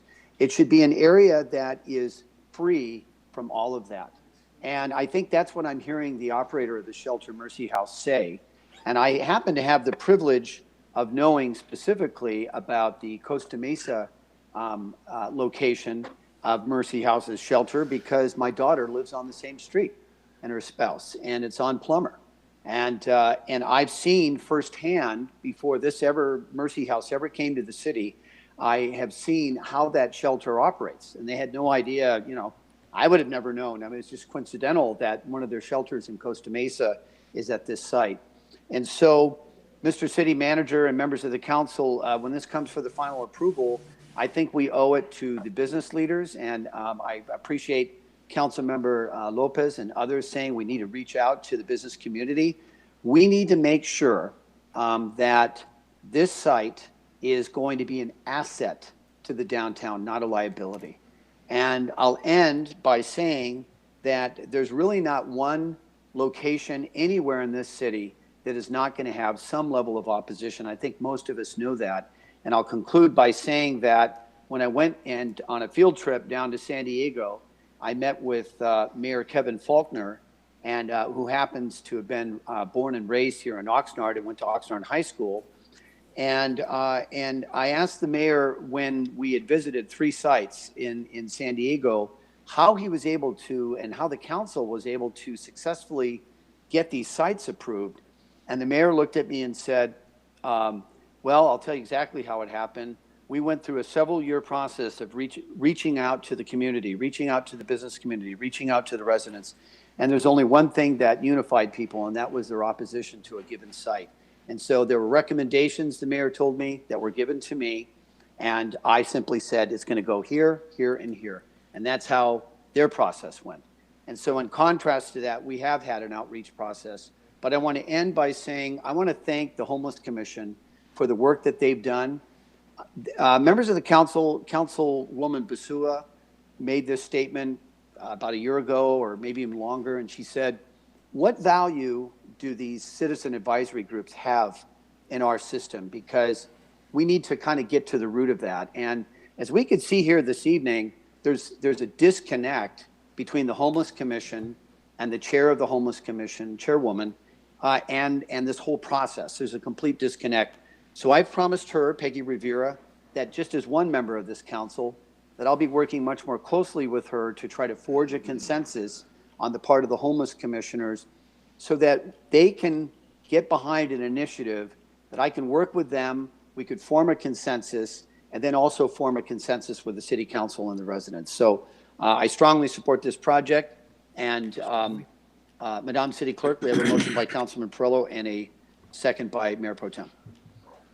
Councilman McDonald? Yes. Councilmember Perillo? Yes. Councilmember Lopez? Yes. Mayor Flynn? Aye. Councilmember Madrigal? Aye. Mayor Pro Tem Ramirez? Yes. Councilwoman Basua? Aye. The motion to approve carries 7-0.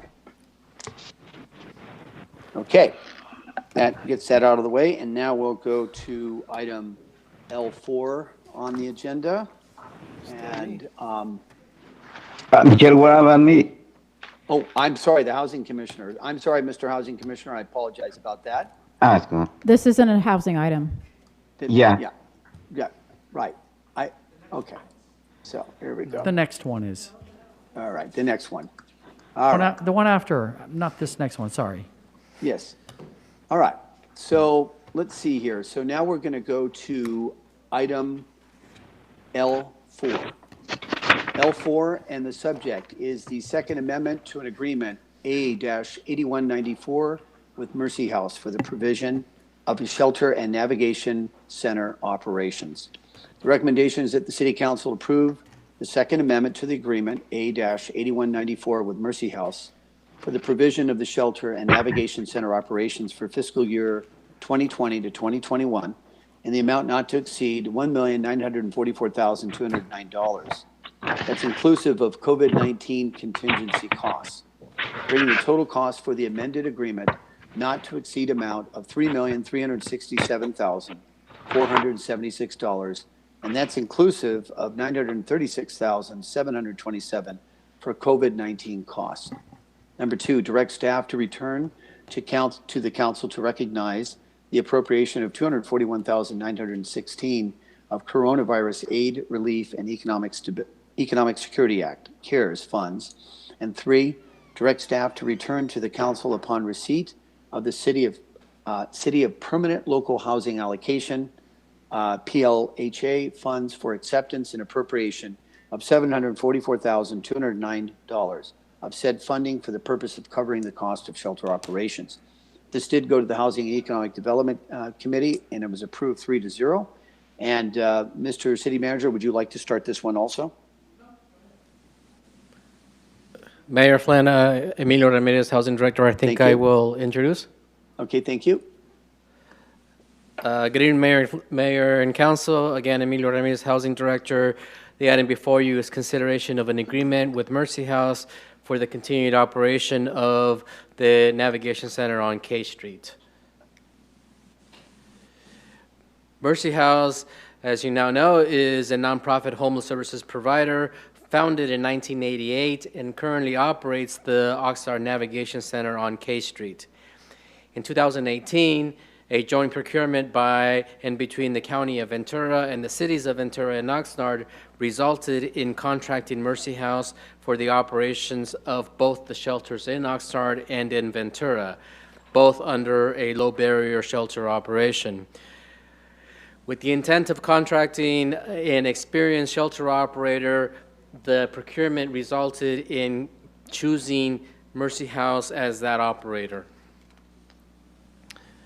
Mercy House began operation of the 110-bed shelter on K Street last year.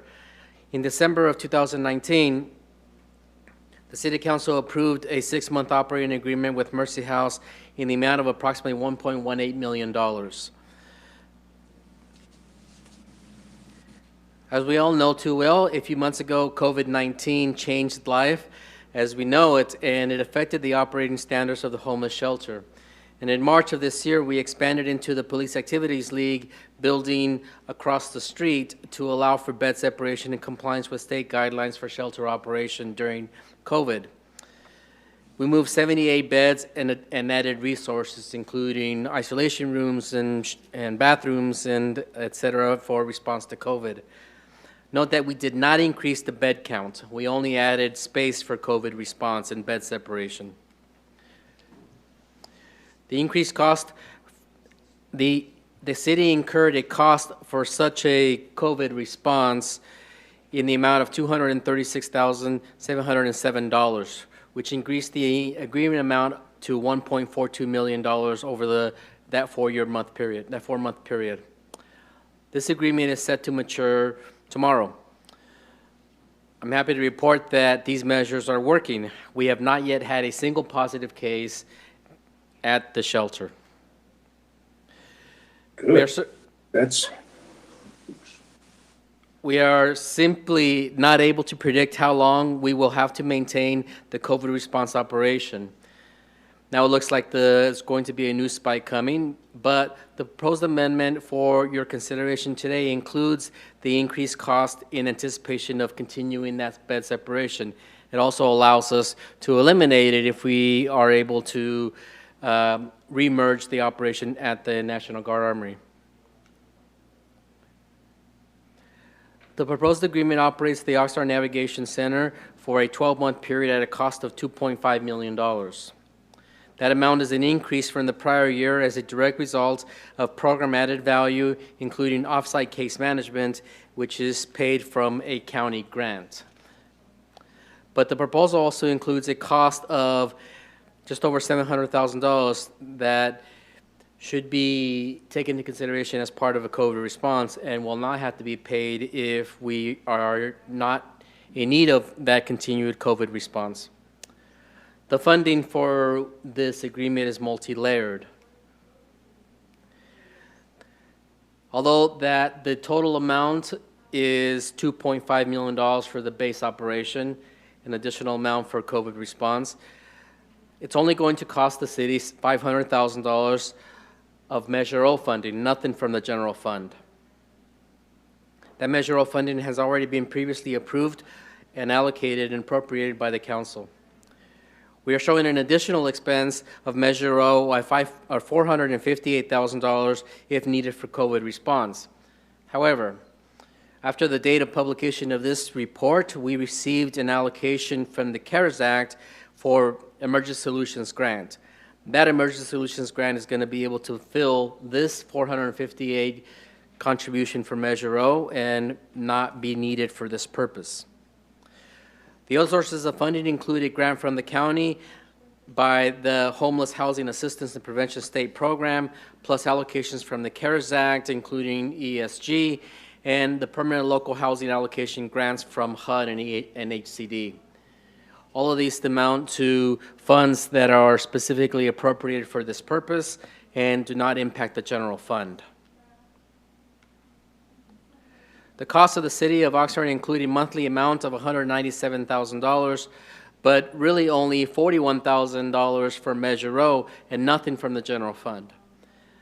The amount increases to $162,000. The amount of $41,000 increases to $162,000 if we include COVID response, but not if we're going to use the CARES Act funding that we received after publication of this report. Staff recommends that the City Council approve the Second Amendment to the agreement number A-8194 with Mercy House in the amount not to exceed $1,944,209, inclusive of the COVID-19 costs for fiscal year 2021. Direct staff to return to council to recognize the appropriation of $241,916 from CARES Act funding, and direct staff to return to council for receipt, upon receipt of the city permanent local housing allocation funds, for acceptance and appropriation of $744,209 from that fund. I'm happy to answer any questions that you may have.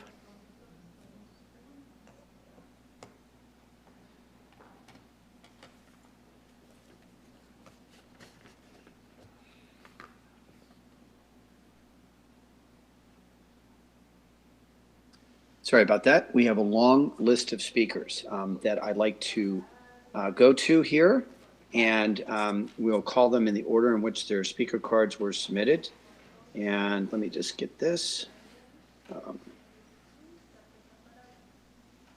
All right. So the first speaker, let's scroll down here, is Samuel Gallucci. to be followed by Alexander Russell, Deborah Cohen, Lucy Cartagena, and Jose Tapia. So Samuel Galucci, please.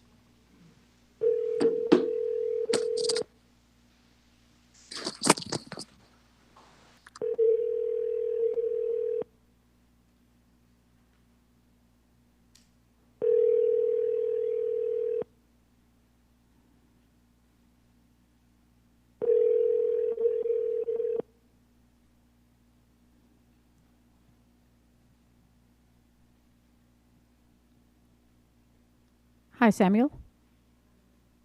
Yes. Hi, we're on item L4 now, and you have 2 minutes. Please begin. I am good. Thank you very much. Okay, thank you. Okay.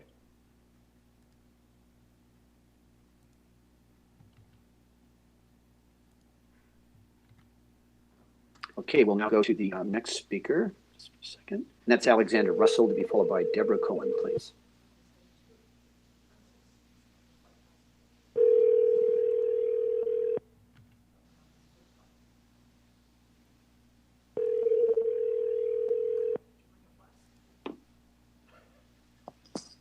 Hi, Alexander. Oops.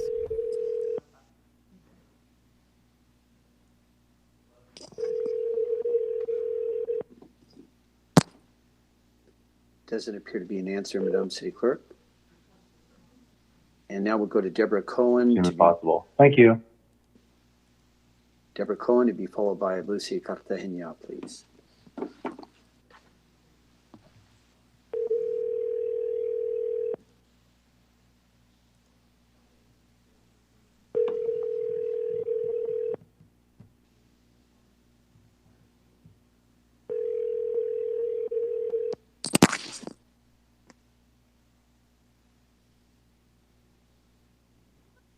Deborah? At the tone, please record your message. When you've finished recording.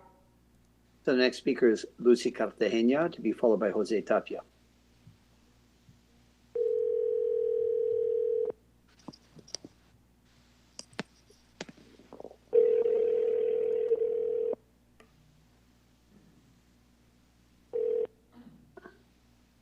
Hi, Lucy. Lucy? Hello. Hi, we're on item L4. You have 2 minutes to address the council. Please go ahead. Okay. Good evening, council members. This is Lucy Cartagena again. I just want to let you guys know that it seems like every 3 months we keep coming back addressing Mercy needed of more money. We've requested Mercy's expenditures and expenses, and I suggest you guys look into it also. It just seems a lot of money, and we're not getting a bang for our buck. So we really need to see where these in-kind donations are coming from, the extra beds, the extra everything. I understand COVID, but those homeless were released during the day too, so it defeated the purpose of quarantine if you're walking around outside with the rest of the public. Either way, we need to really look into the money being spent because we keep coming back and requesting more money for Mercy and more money for Mercy. We need to know that we're getting our bang for our buck. That's our money. That's my money. Thank you. Thank you very much. And now we'll go to Jose Tapia, to be followed by Gabriel Turan, Manley Clausen, Stacy Miller, and Melvin Swan.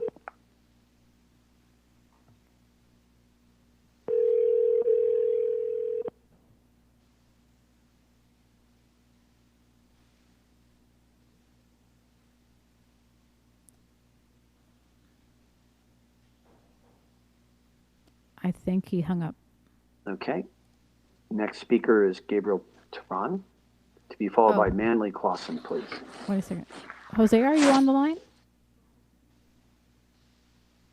No. Okay, he hung up.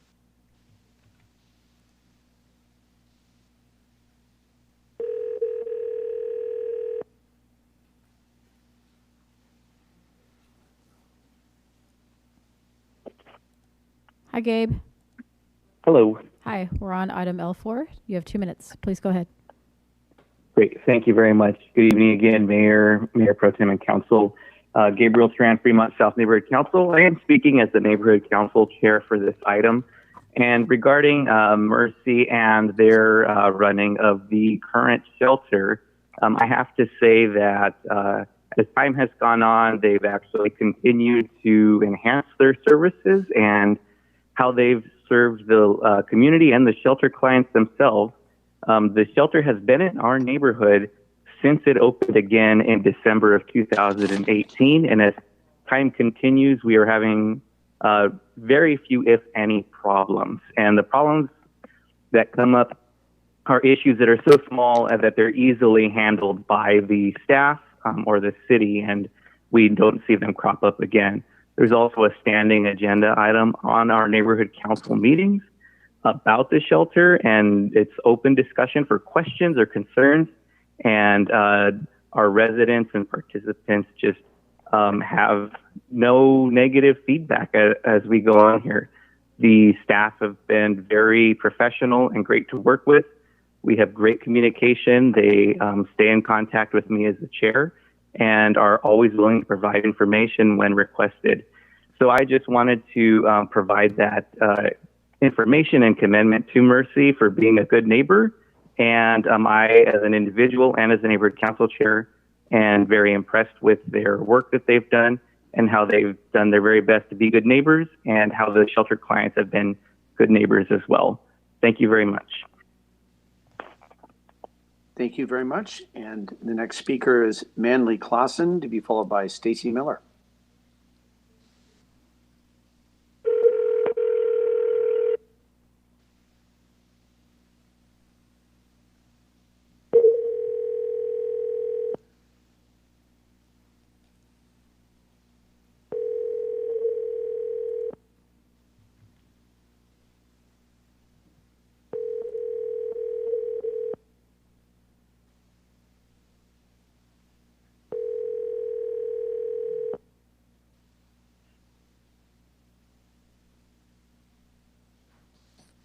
One 829.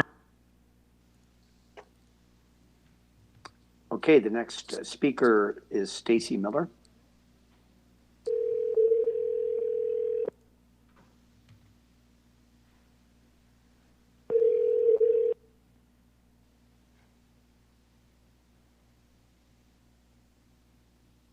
Stacy? Yes. Hi. We're on item L4, and you have 2 minutes to address the council. Please begin. Hello, council members. Thank you so much for allowing me to speak this evening. My name is Stacy Miller, local resident and business owner, and I want to express my sincere and complete support for this project. Currently, we are in a public health crisis. We mentioned earlier, your council did during your discussion about racism and equity, what we're experiencing in this community. Well, we are also in a public health crisis with homelessness, and now is the time to act.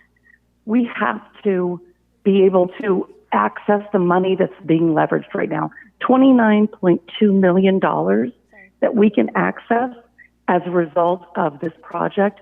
We can't throw that away. We have to be able to serve our most vulnerable population, our seniors, those that are experiencing homelessness, families, and our Black and brown neighbors that are disproportionately impacted by homelessness. As a business owner, as a resident, as a parent, I support this project, and I hope you will join me in supporting it as well. Thank you very much. And the next speaker is Melvin Swan, to be followed by Lucy Bernal, please.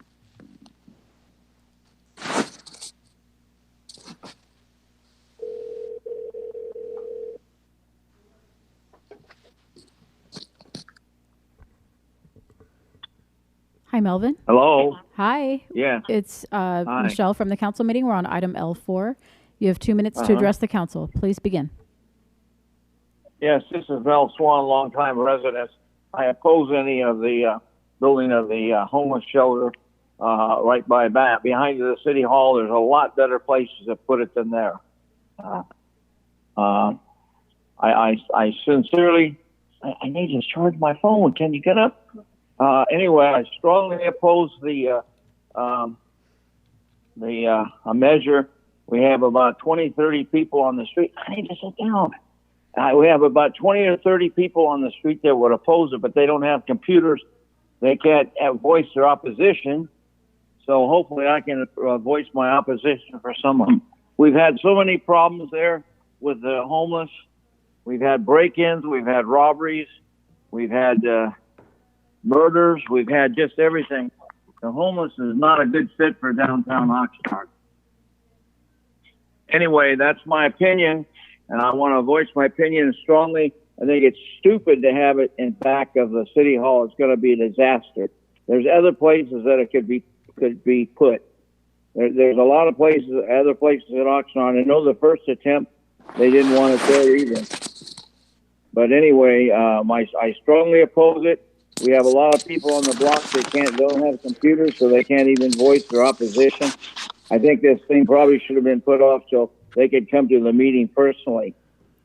But we've had break-ins. Is that my time? No, yeah, 30 seconds, yes. Okay, 30 seconds. I'm a longtime resident of Oxnard. I've seen the city grow, and I've seen the homeless problem not be taken care of. However, it certainly is the wrong place to put the place. We had a meeting, and that's the only time that I ever heard about it. It hasn't been discussed as properly as it should be. I think it should be put off.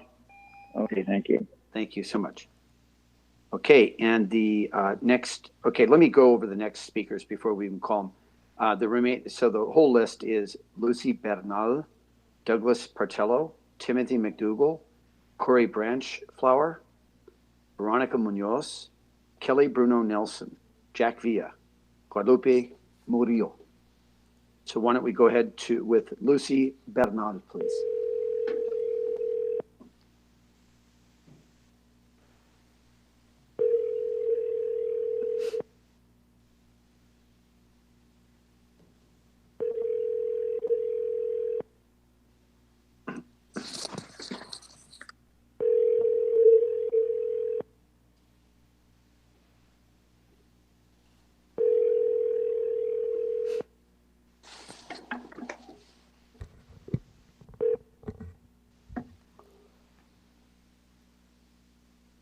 Seven, 1, 4, 7.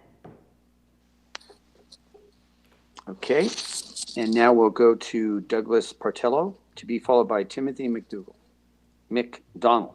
Sorry about that.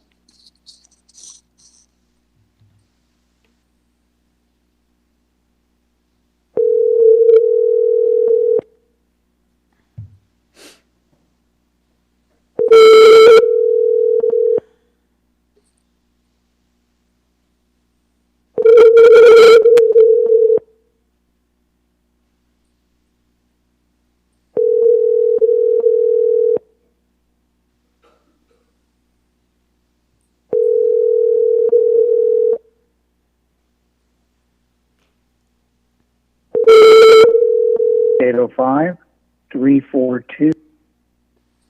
Okay, and the next speaker is Timothy McDonald, to be followed by Corey Branchflower.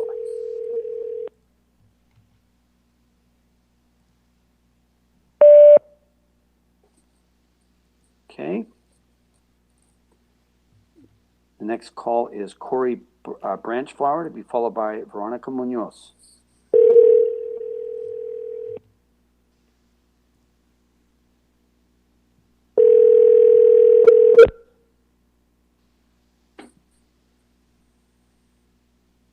Hi, Corey.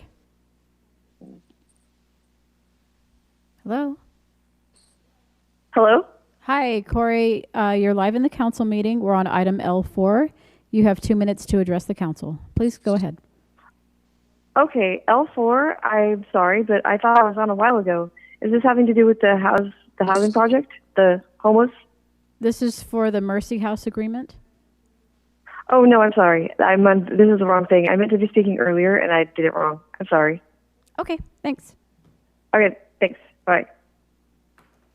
Next speaker is Veronica Munoz, to be followed by Kelly Bruno Nelson, please.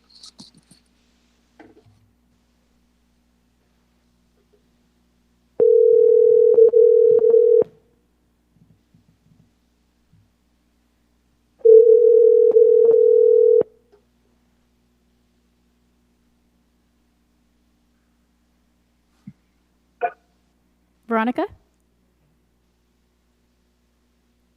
Hello?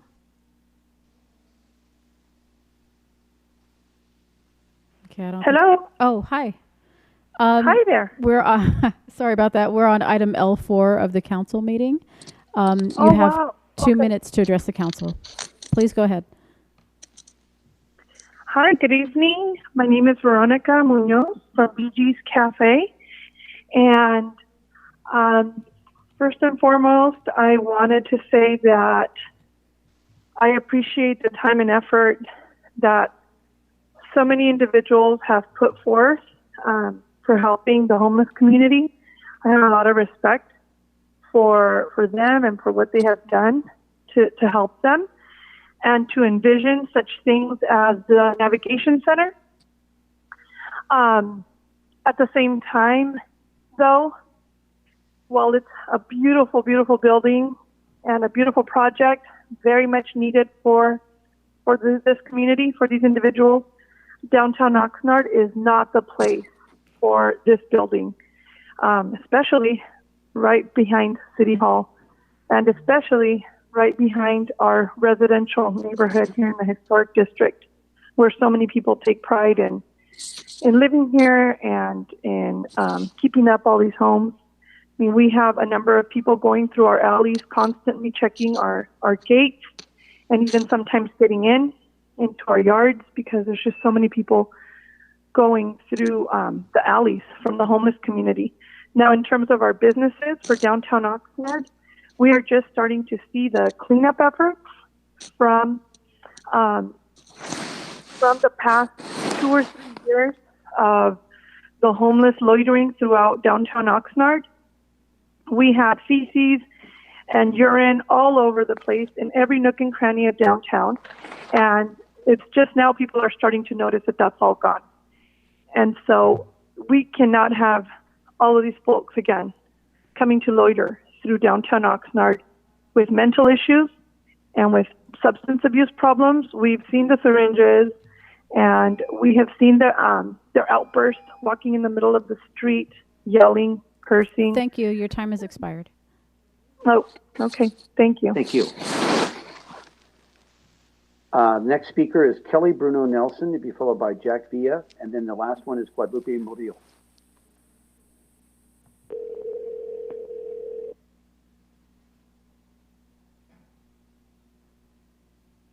Six, 617.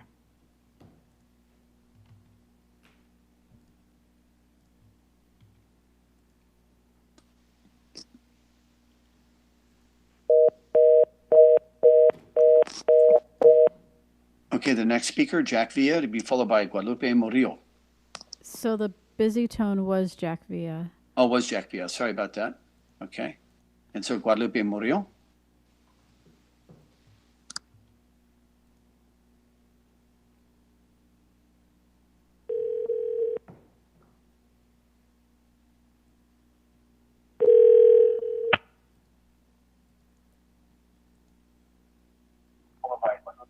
Hi, Guadalupe. Yes.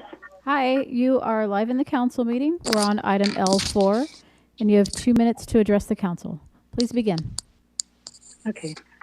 Good evening, Mayor and Mayor Pro Tem, City Council, and everyone who's listening. I've been listening all evening and learning a lot.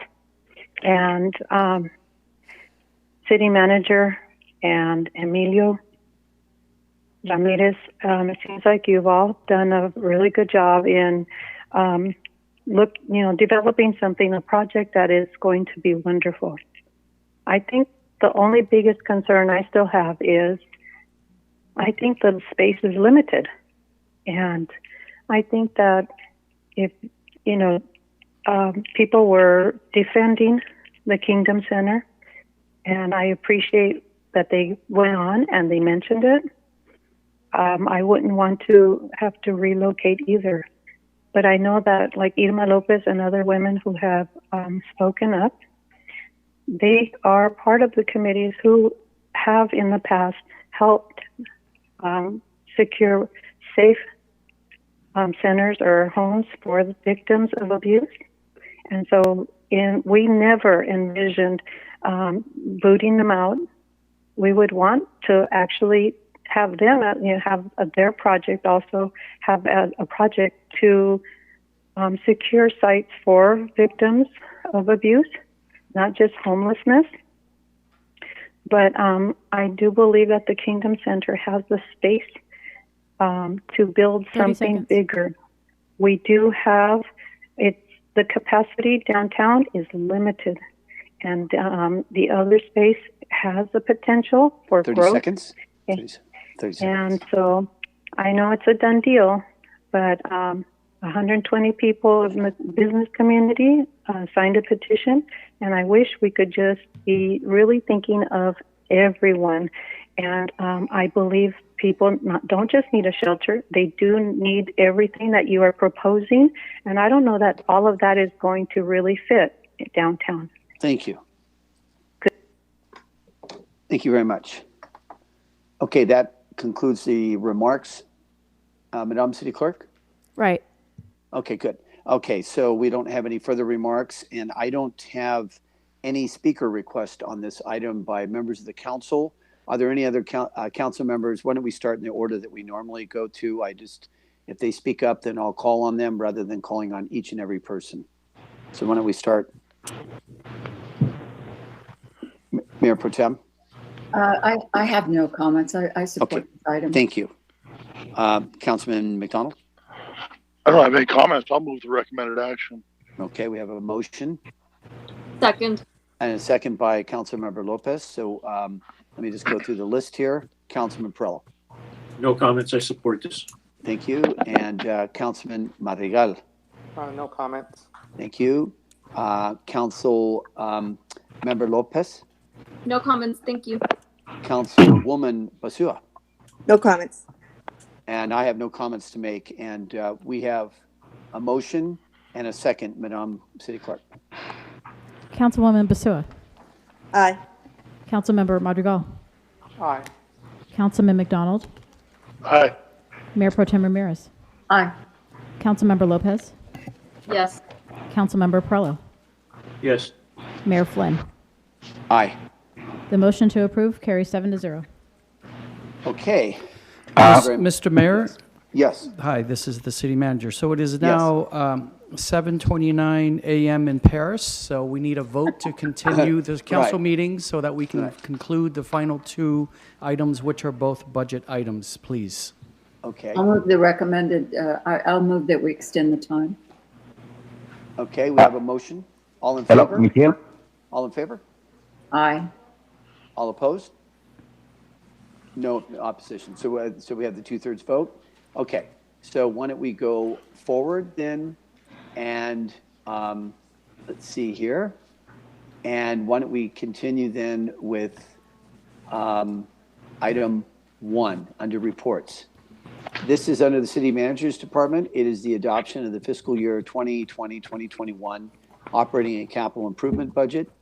The recommendation is that the City Council adopt the following resolutions.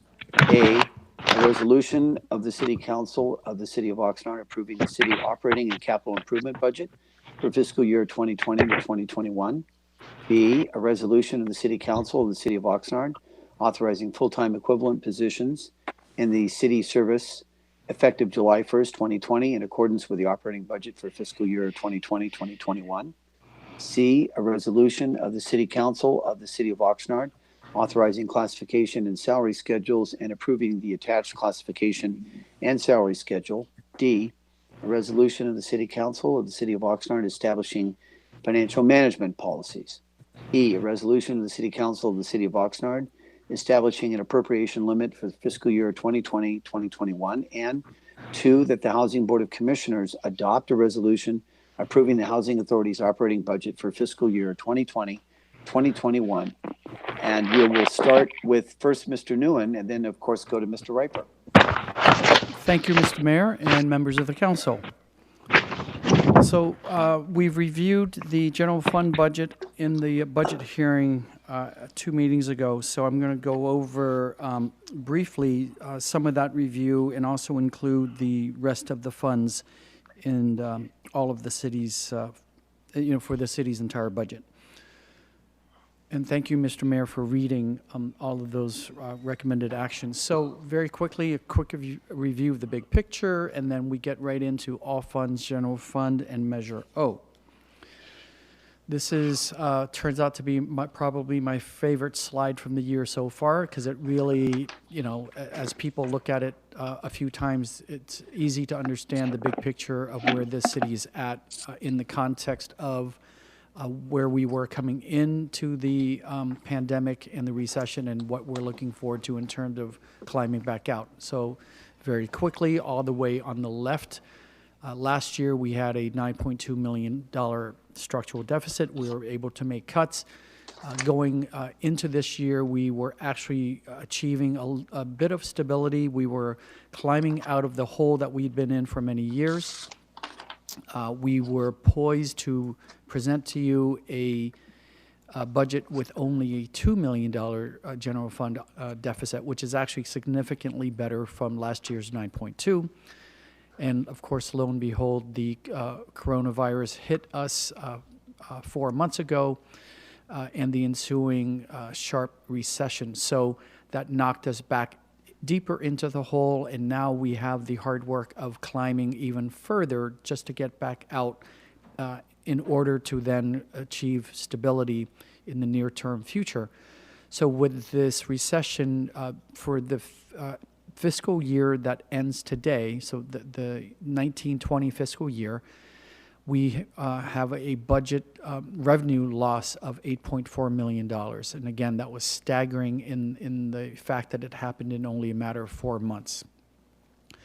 For the upcoming budget, which we talked in detail about last time, we're forecasting an $8.1 million decrease in our expected revenues. So we have a long ways to go, and we are on extremely thin ice.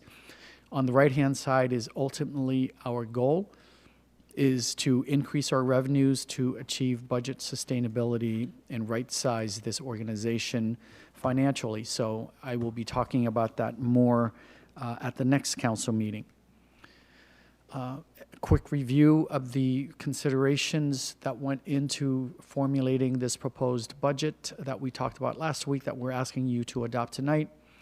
Unfortunately, we have to utilize our reserve, the rainy day fund, 8.4. We're actually close to finishing our negotiations with the rest of the labor unions, and we're looking to get $1.3 million back from them to stash into the reserve.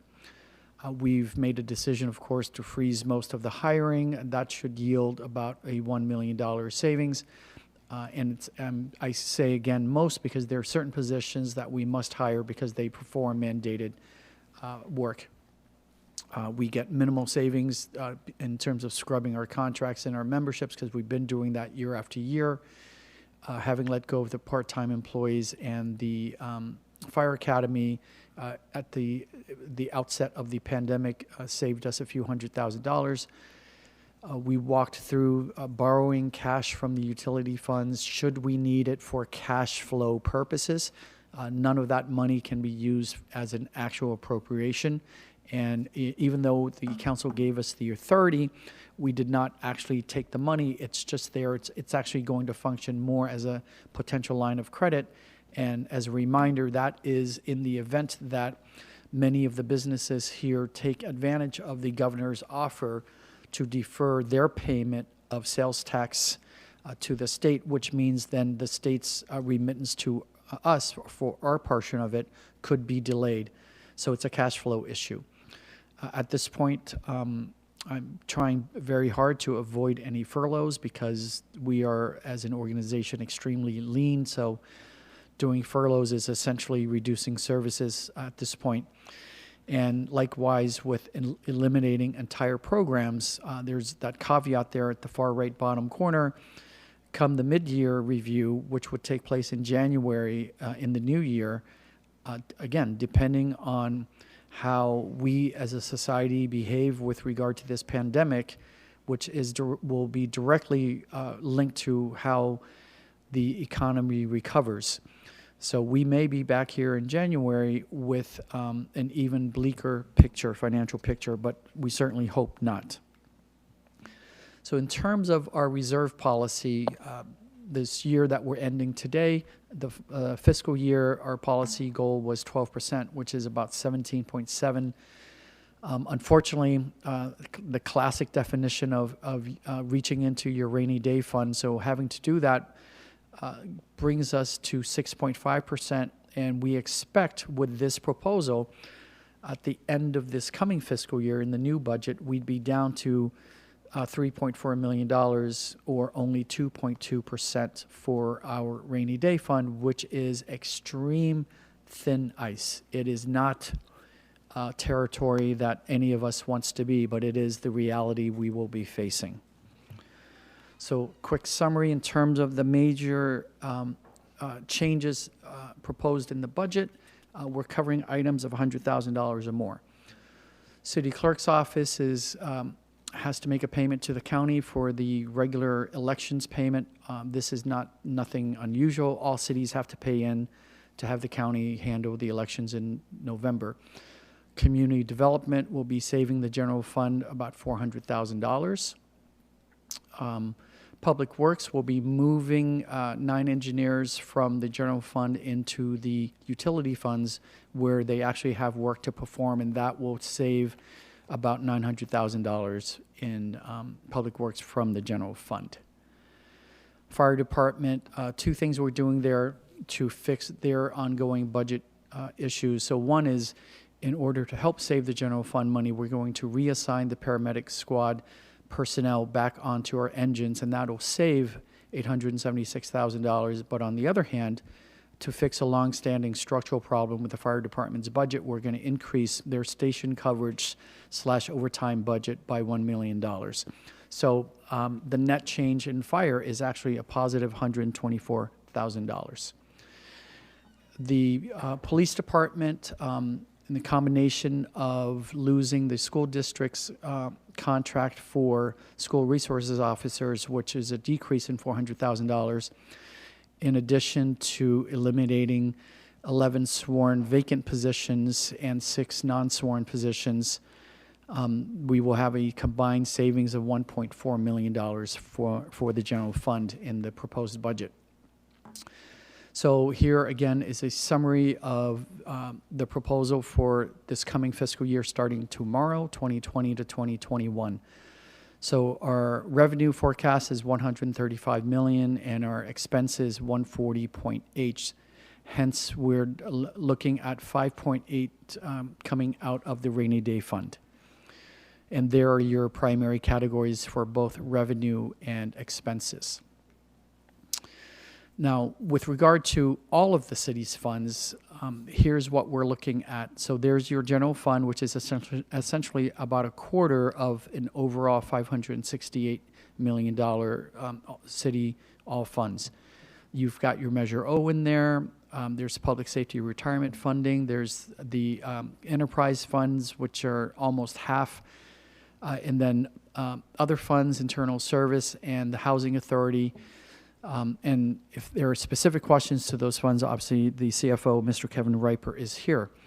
Just giving you a summary. With regard to, oh, you know what, there's one item back here that we did not highlight with regard to items that are saving the city $100,000 more. And it's not up here because it's actually not any one particular department, but as a reminder, the executive team, so myself and all the department heads and the city attorney and the city clerk also joined us to volunteer to take pay cuts for the coming fiscal year, and that will yield a savings of $130,000 for the general fund. So I just wanted to bring that up. It just didn't show up because it's not a one department. It's just the executives.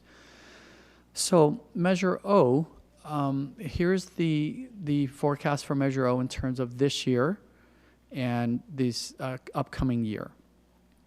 So we're looking at and you can see, by the way, in terms of the revenues for this year, it's 13.5, and next year the forecast is to be 13.2 million.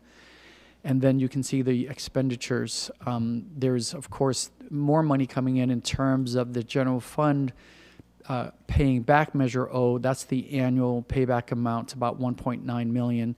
And that's due from the $16 million borrowing from Measure O to the general fund several years ago.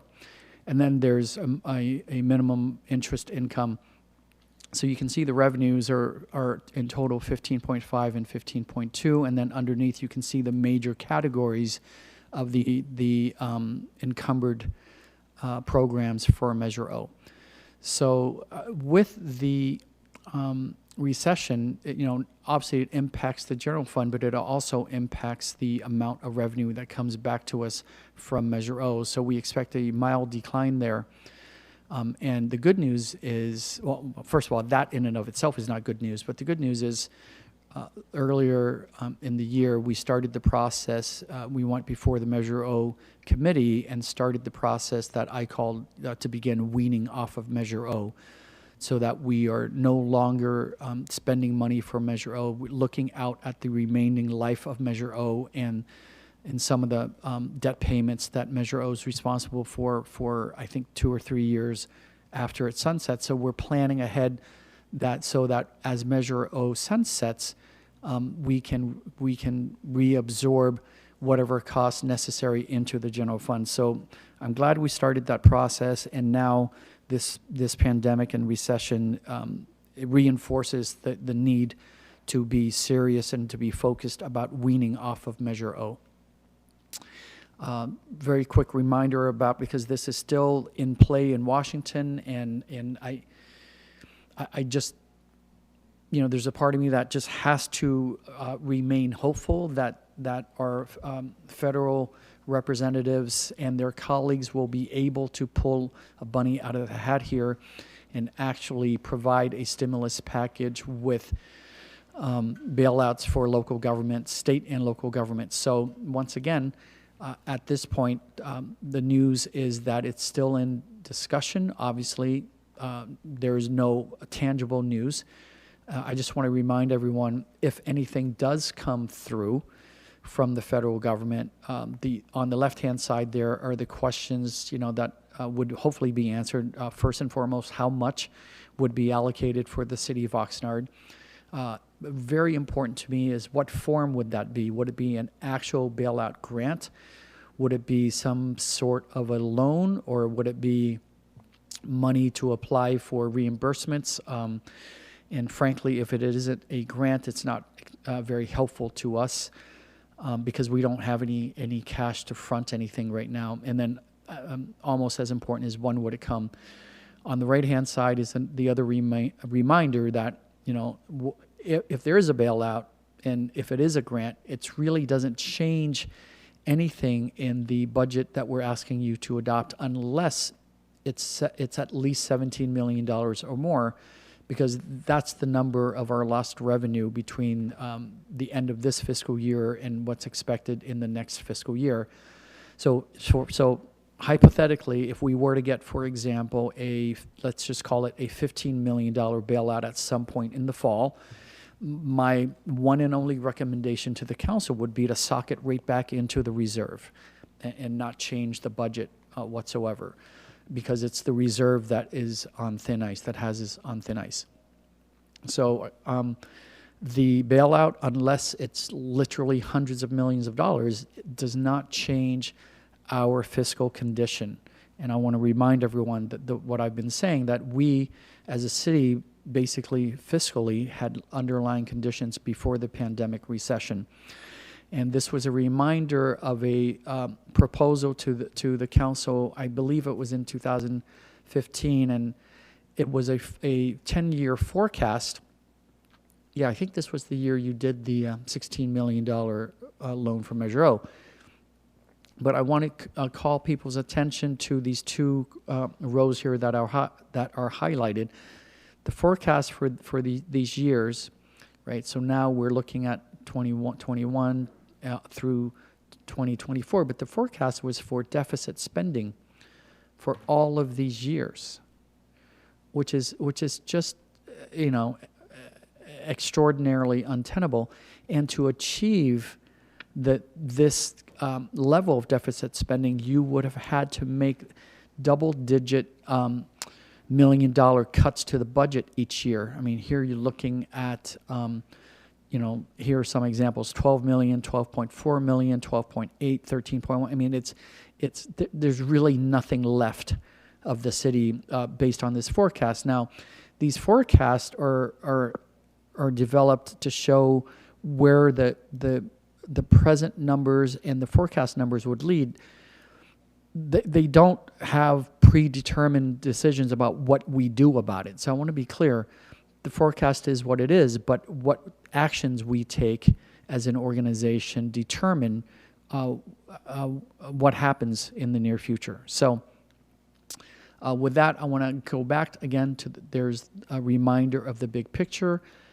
We were, through the first 8 months of this fiscal year, we were making steady progress on many fronts.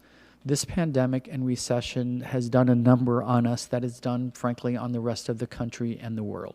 So we're not immune from all of the impacts of it. Unfortunately, we were not a healthy organization going into it. So we have a lot more work to do getting out of it than some other cities around us and in other parts of the state or the country.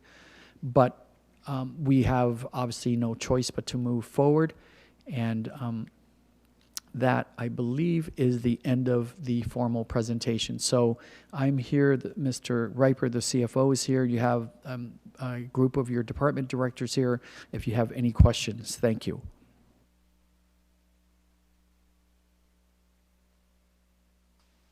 Thank you very much, Mr. City Manager, for that presentation. We do have a number of speakers, and I want to go through those speakers first.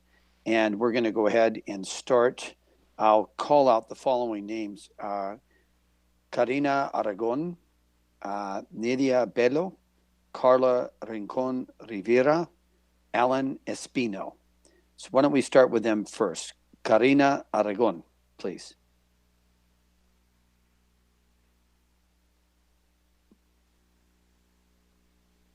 Zero 5 6 1 6 3. Okay, the next speaker is Nidia Bello.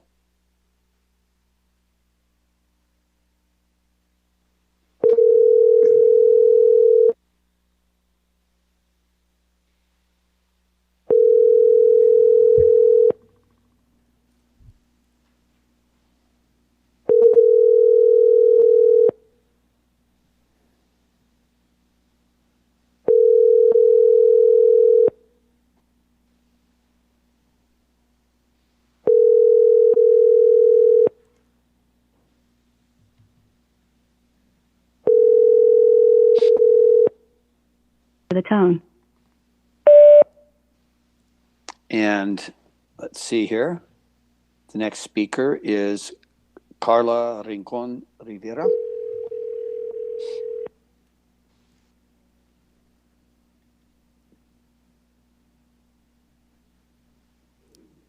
Hi, Carla.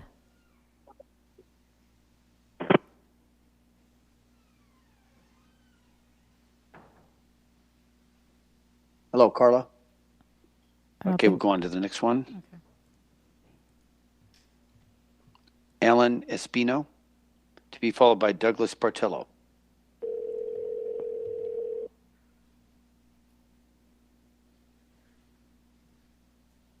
Not set up yet. Okay. Good. And now we'll go to Douglas Bartello.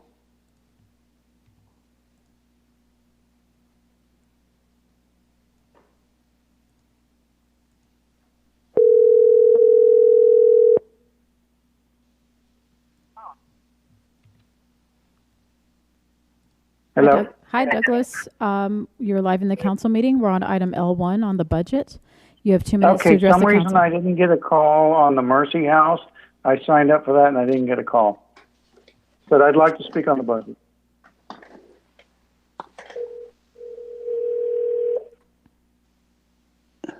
Mr. Portillo? Yes. Yeah, you could start. This is the mayor. You could start. You have 2 minutes. Okay, great. Hi, good evening, Mayor Pro Tem, and City Council. I'd like this opportunity to speak on the budget. My wife's from Nicaragua, and she has a saying over there that you're just wasting your saliva. So I think this is pretty much a done deal. So I'm wasting my saliva, but I'm going to go ahead. I was looking at the budget, and I keep coming back to one issue that it's unsustainable. I think the city manager got it right. And with COVID, I think we're in even deeper problems. And I think the budget is really a reflection of our priorities as a community.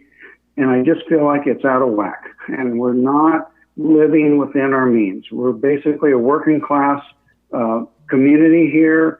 And I think we've been just living beyond our means for too long. And with COVID, I think it's just been exacerbated. Many people may not know it, but our safety workers got a $64,000 per year in their pension. That's current and past safety workers. When I worked for the county, we took a big hit on our pension. I worked there 11 years and I get $1,300 a month, and I'm glad to have it. The other thing is the navigation center. It's not a good vision. A $34 million investment for that building. That is, our homeless population is going to grow with COVID, the way everything's going, and that place is just not a good location. It's not a good investment money. The $2.5 million for Mercy House, we really need to take a look at where that money's going. We need more accountability as far as where that money's going. We increased our budget by $78 million. I know it's complicated, and we have a 5-year plan, but we also have a SWAT team for our police. The time is like out of expired. an Avenger. Hello? Okay, sorry, 30 seconds. Yeah, you have about 10 seconds left. I'm sorry. Okay. I think we're not investing in community outreach. We have 4 FTEs. Senior services, we have 9. We have, the Okay, budget was not. Mr. Portillo, I'm sorry. Thank you. Okay. And let's see here. We'll go to Mariela Nevares, please, to be followed by Kelly Christensen.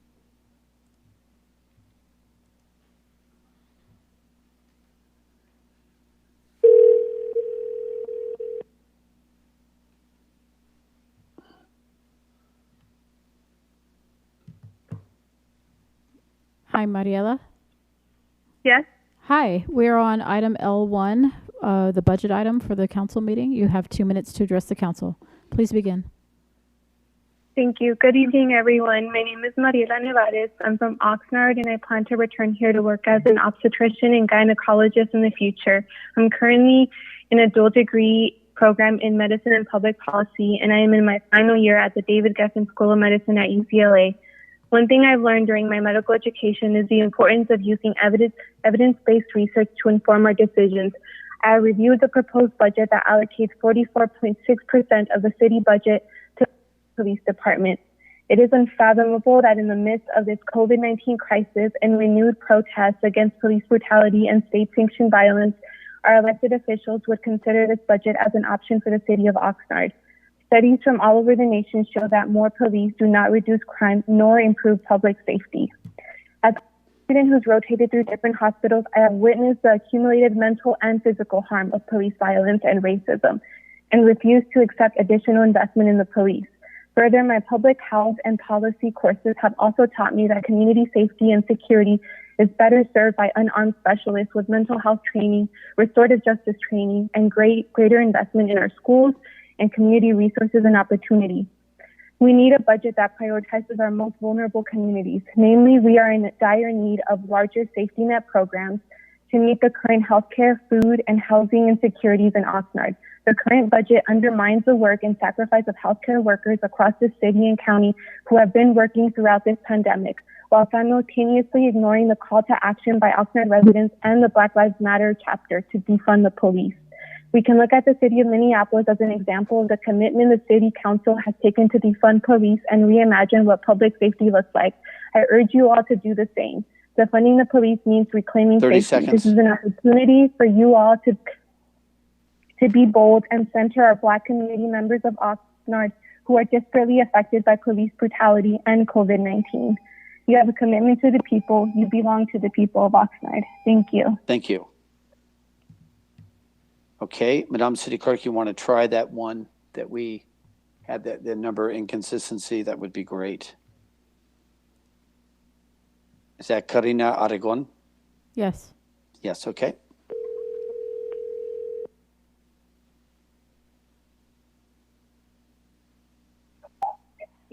Karina? Hello? Hi. Yes. We're on item L1. You have 2 minutes. Please begin. Thank you. Hi, I'm calling to stand up against, to ask City Council to stand up against racism in our city, as the last caller just did. Please demonstrate this by material reduction in police funding and use that money to reinvest in community resources, especially for Black, Indigenous, and people of color. Last June, the city argued that the city does not have the money for these important items. I understand that we are in a pandemic. The city, however, still continues to find the funding for what I would call less important items of much less merit. Redistribution of funds that the city was always willing to expense on, say, a golf course operation or the police department is not only reasonable and feasible, but expected of any civil servant. I want to thank you for drafting a resolution condemning racism and as a public health crisis. You're right that you need to put but you need to put your money where your mouth is. Some notes on the proposed budget. Over $4 million slated for a golf course operation is untenable and racist. The $4 million plus is more than half of what is allocated to street maintenance. That is disgraceful when golfing is a privilege and street maintenance is a far-reaching need in the city. In the time that the golf course has been funded and in the event that it continues to be, it is remiss that the opportunity for low-income youth to participate is not widely advertised. That in and of itself is racist. We know the statistics for coronavirus infections and deaths are much higher for the Black and Latinx population than for whites, and yet the state-mandated face covering rule has not been enforced, but golf is going to take $4 million. That's not okay. Skewing the budget in this direction as opposed to meeting the needs of the most vulnerable is racist. I implore the city not to fund the police training that they want to fund with the general fund, and also to not fund the golf course. How many seconds? 5 seconds. Okay. We have 7. And your time's up. Your time's up. Thank you. Thank you very much. All right. Thank you, Mayor. Thank you. Thanks for cutting me off. Thank you. And now, did you, sorry, Madam City Clerk, did you try Mariela Navarez yet? Yes, now we're on Kelly Christensen. Kelly Christensen, good.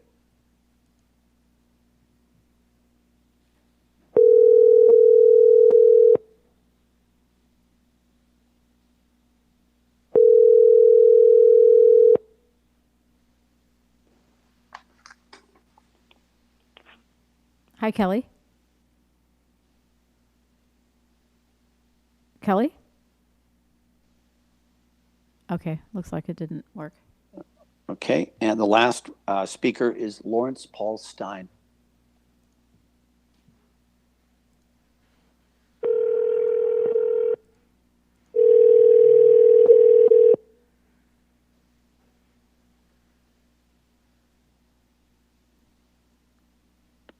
Hi, Larry.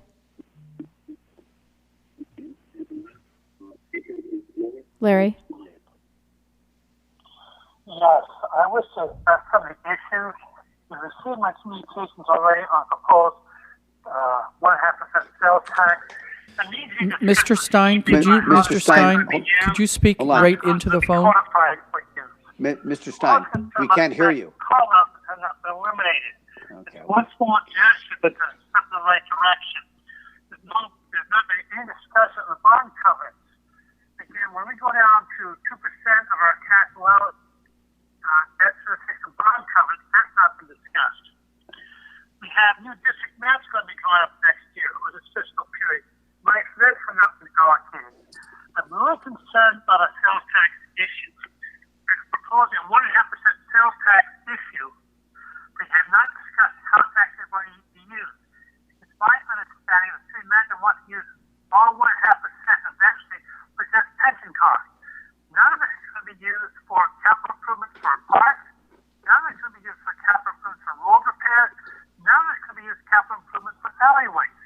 why is this not being discussed? There are also issues in the park master plan. The city council was supposed to address the park master plan last summer. It got moved to last fall. It got moved from last fall to this winter. It moved from this winter, this spring, to this spring, this summer. Still, no discussion by the city manager has been brought forth on the park master plan. 30 seconds, Mr. Stein. I want to see council members who are trying to reach and discuss the park master plan. And how are you going to affect the call-outs? And how the sales tax, $32 million plus dollars, is expected to be raised if this measure gets passed. And there's no discussion how the city manager wishes to extend these funds. Thank you for your time. I'd like to hear these discussions tonight. 11 o'clock at night. I sit for 4 hours for this item to be placed on the agenda. And discussing the last hour, the last day of the fiscal year. Time is up, Mr. Stein. Thank you. Thank you, Mr. Stein. And that concludes the speakers on the budget. And I don't have any formal requests to speak by members of the council. I'll just, I guess, go through the line again. Mayor Pro Tem. Thank you. Well, it's been a long evening. It's 11 o'clock at night. A couple of things. One is I empathize with the frustration of the public about our finances and the frustration of our staff. Today, I spent some time talking to a resident who's continued to call me about the condition of the park in her neighborhood. And I did ask her to listen in on this meeting about the budget, where our money comes from, how much we have, why we've had to cut services. And as city manager said, we're very lean. We've been asked by lots of people, including some of the folks who called in today, to defund or redirect services from police in particular to other services. And I want to just say that I understand what the conversation is about that. But in our city, every day, members of the council get something called the daily report from the police about stolen vehicles, burglaries, assaults. And certainly people want to be able to call 911 and the police to address crimes in their homes, in their businesses, in our community. We're very lean. Cuts have been made because we don't have the funding. It would be nice if there wasn't any crime, and maybe someday we'll achieve that beautiful society. In the meantime, I think we really need to look at the other sources of the problems that our cities really doesn't have the money, the funds to address. Poverty, lack of housing, lack of good income, healthcare. These are things our whole society needs to take a look at. That's why I personally support schools and communities first on our ballot initiative, so we can fund our schools better, so we can fund our cities better. Our infrastructure is old. It's when we've tried to fix it, it costs a lot of money and people naturally don't want to pay, but we have to pay to keep our city and our people healthy. So I support the budget. A budget is a plan. It's not set in concrete. It can be changed. It will be changed if we have more economic fallout. I'm hoping we don't, but today is the day we have to pass it to comply with state law. And I will support this budget. Thank you. Thanks. Thank you. Staff. Thank you very much, Councilman McDonald. Thank you, Mr. Mayor. I really don't have any additional comments from those that I made 2 weeks ago, so I'll just stand on those comments. Thank you very much, Councilman Perillo. I appreciate all the comments that the speakers have made and the time and the lateness of the hour that they stayed up to make those comments. I should have spoken up earlier when the agenda was changed. I regret that. There's a movie called Tommy Boy. And in that movie, there's a discussion about buying a steak. And if you've ever seen the movie, I hope you can recall that discussion. The guy is giving you explanations about, certain methods that you can pick for buying a steak. And one of them is you look for yourself, and the other is you trust a butcher. And on this particular item, I don't believe any of the people on the council are experts in the field of this financing. They all have a lot of experiences, but I believe none of them are experts. We hire experts to work for us and do the best they can. There comes a time in this position as an elected official, you need to have trust that the people that are working for you are doing a good job. I have trust the people that are working for us are doing a good job. It's making some people very uncomfortable that they're having to face the music. As the gentleman said, we've been living beyond our means. But unfortunately, that's been going on for a long, long time. And people didn't want to face the music. Oftentimes politicians, I am a politician now. Curse me, I'm a politician. We will make promises. And sometimes people forget to hold us accountable and take the action necessary when we don't deliver. This is a budget that this city needs. No matter what, this city needs to move forward. We can't shut the lights off and everybody goes home. Somebody somewhere is going to get a glass of water in 5 minutes. Somebody's going to flush a toilet in 5 minutes. Those things need to work. Somebody's going to make a call for the fire department, the police department. Somebody's going to get up and drive to work and hope that the traffic signals work at the intersections. All of those are services the city provides, and we're responsible for that. I support this budget. I pray for the city moving forward. And I pray that the people that are very adamantly on either side pay attention to what's going on, ladies and gentlemen. Thank you. Thank you very much. Councilman Madrigal.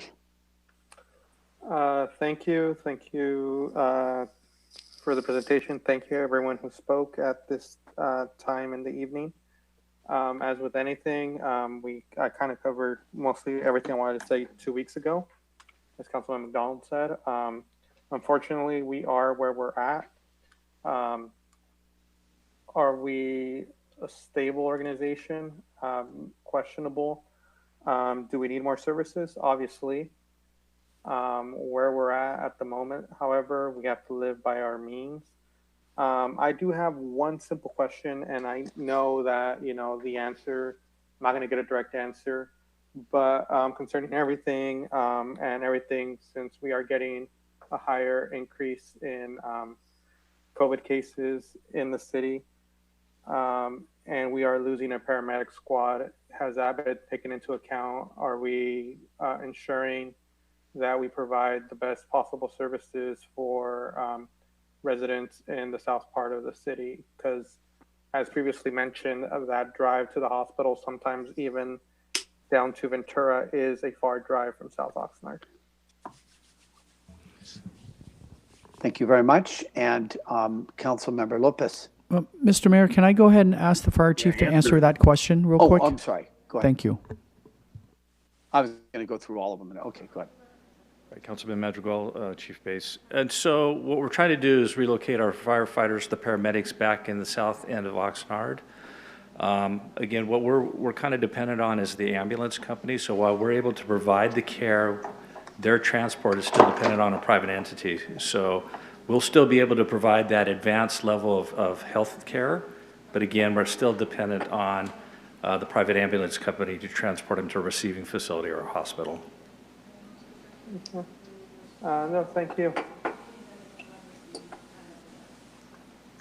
Councilman Madrigal, any additional questions? No, that's it. Thank you. Okay, I'm sorry. Okay, and Councilmember Lopez.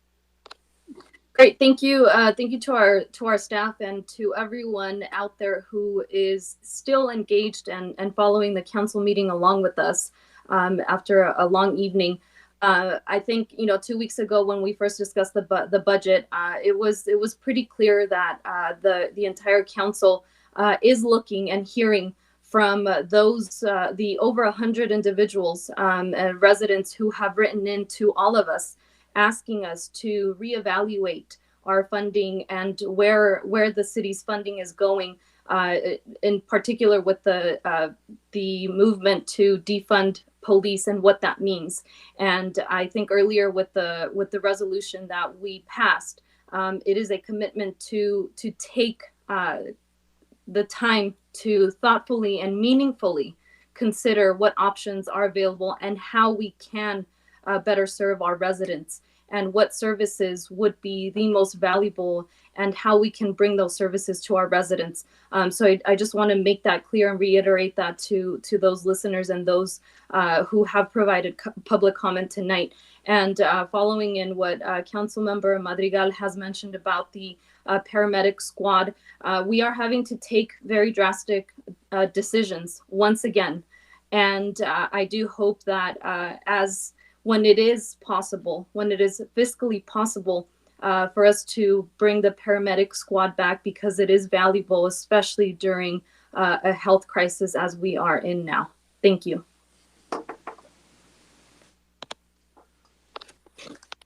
Thank you very much. And Councilwoman Pasua. Thank you. Again, staff, thank you for the presentation. I'm sure you are all tired, so I will just, again, keep my comments short. And everybody probably already knows me. I'm extremely concerned with the reserves. We really don't have any left. So any major incident in our city, we will have problems, and we'll have to borrow from the enterprise funds. So just to my colleagues, let's just make sure that we are attentive and making sure that we are asking all the right questions and engaging with staff in regards to the budget. Thank you. Thank you very much.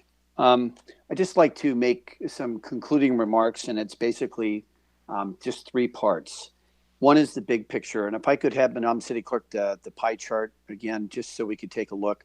I mentioned this last week, and I just want to make sure for those who didn't see it, that they understand it better, because I think it contextualizes what we're doing right now. And what I want to talk about is the revenue, not the expenditures, the revenue quickly.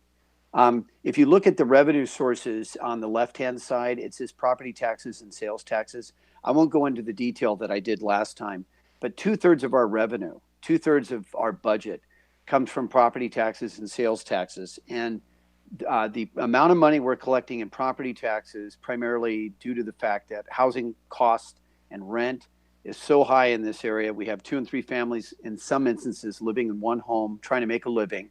It's not generating a sufficient amount of property tax. So the services that they deserve and they need, they're not really being paid for out of the property tax structure, and Prop 13, limiting it to 1%. And then finally, the sales tax. To spend money, you have to have disposable income. And we have a sizable group of people in this community that are working 2 and 3 jobs, and they still don't have enough disposable income. So on a revenue side, Oxnard is short. And I estimate, and I've said it often before the Finance and Governance Committee, that we have a budget of $140 million this year. We should have a budget of $200 million this year. For a city our size, we're $50 to $60 million short to provide the level of service that the public expects, and I think they deserve.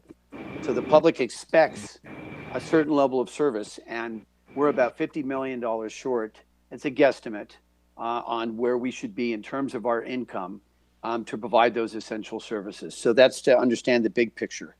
We, on the right-hand side, by expenditures, we have rising cost of living cost. It's constantly increasing. We have pension liabilities that this year were $20 million. So just to contextualize that, regular payments to CalPERS were $14 million. The unfunded liability payment was $20 million for a total of $34 million. And all I have to say to my colleagues when we're talking about a structural deficit, even though pension reform is in place, we have a 20-year pension liability issue. That's if all factors remain constant. It's going to take 20 years to pay off that liability. And before we start seeing the difference between the classic employees and the Pepper employees. The small picture or the immediate picture is we have just about drained our savings account. So far it doesn't sound like I'm very optimistic, but we'll get to the optimistic side. So we've drained the piggy bank. We're skating on thin ice. The city manager said it. The city manager is seeking concessions from all of the union groups for a total savings of somewhere in the area of $3.5 million. Not all unions have agreed to it. He's still working with them on that. I might want to add that the city of Ventura just passed their budget last night. They eliminated 35 positions to save $35 million, $3.5 million, and then they're looking for concessions like we are in the same amount, $3.5 million. They don't have those concessions yet from their union groups. So on the short term, many of the union groups have agreed to this, and the city manager is still working. That's the positive thing, that many of the union groups have said that they are committed to these reductions. Finally, the last issue are the priorities. And I have said it over and over again, and I wouldn't be surprised if council members told me at some point they never want to hear it again. But if we're really talking about priorities, we need to get on the path of priority-based budgeting. And the council needs to commit to it. I'm not altogether certain as the chairman of the Finance and Governance Committee that this council is committed to really working the priorities of the budget.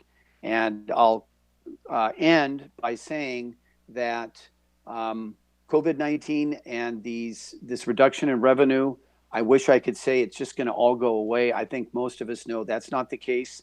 And the worst case scenario is going to be eliminating budgeted positions for a total savings of, well, it's $6.5 million overall, but that's general fund and the enterprise funds.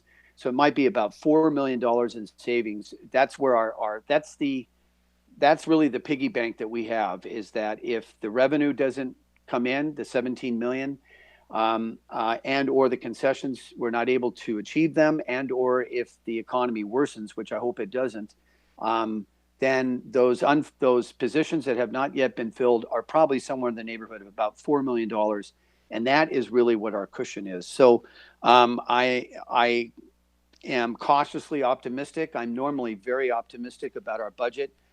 There's one thing I'm optimistic about, and that is the guidance that we're getting from the CFO, from the assistant CFO, and this city manager. And I'm very confident that this council also is responsible to make the right decisions. So those are my comments. And unless there are any other comments, we'll ask for a motion on this budget, the final approval of the budget. Move to approve. Second. Okay. All right. Madam City Clerk, we have a motion by Mayor Pro Tem, and we have a second by Councilman Perillo. Councilmember Lopez, Yes. Councilwoman Basua, Aye. Mayor Pro Tem Ramirez, Aye. Mayor Flynn, Aye. Councilman McDonald, No. Councilmember Perillo, Yes. Councilmember Madrigal, Aye. Commissioner Andrade,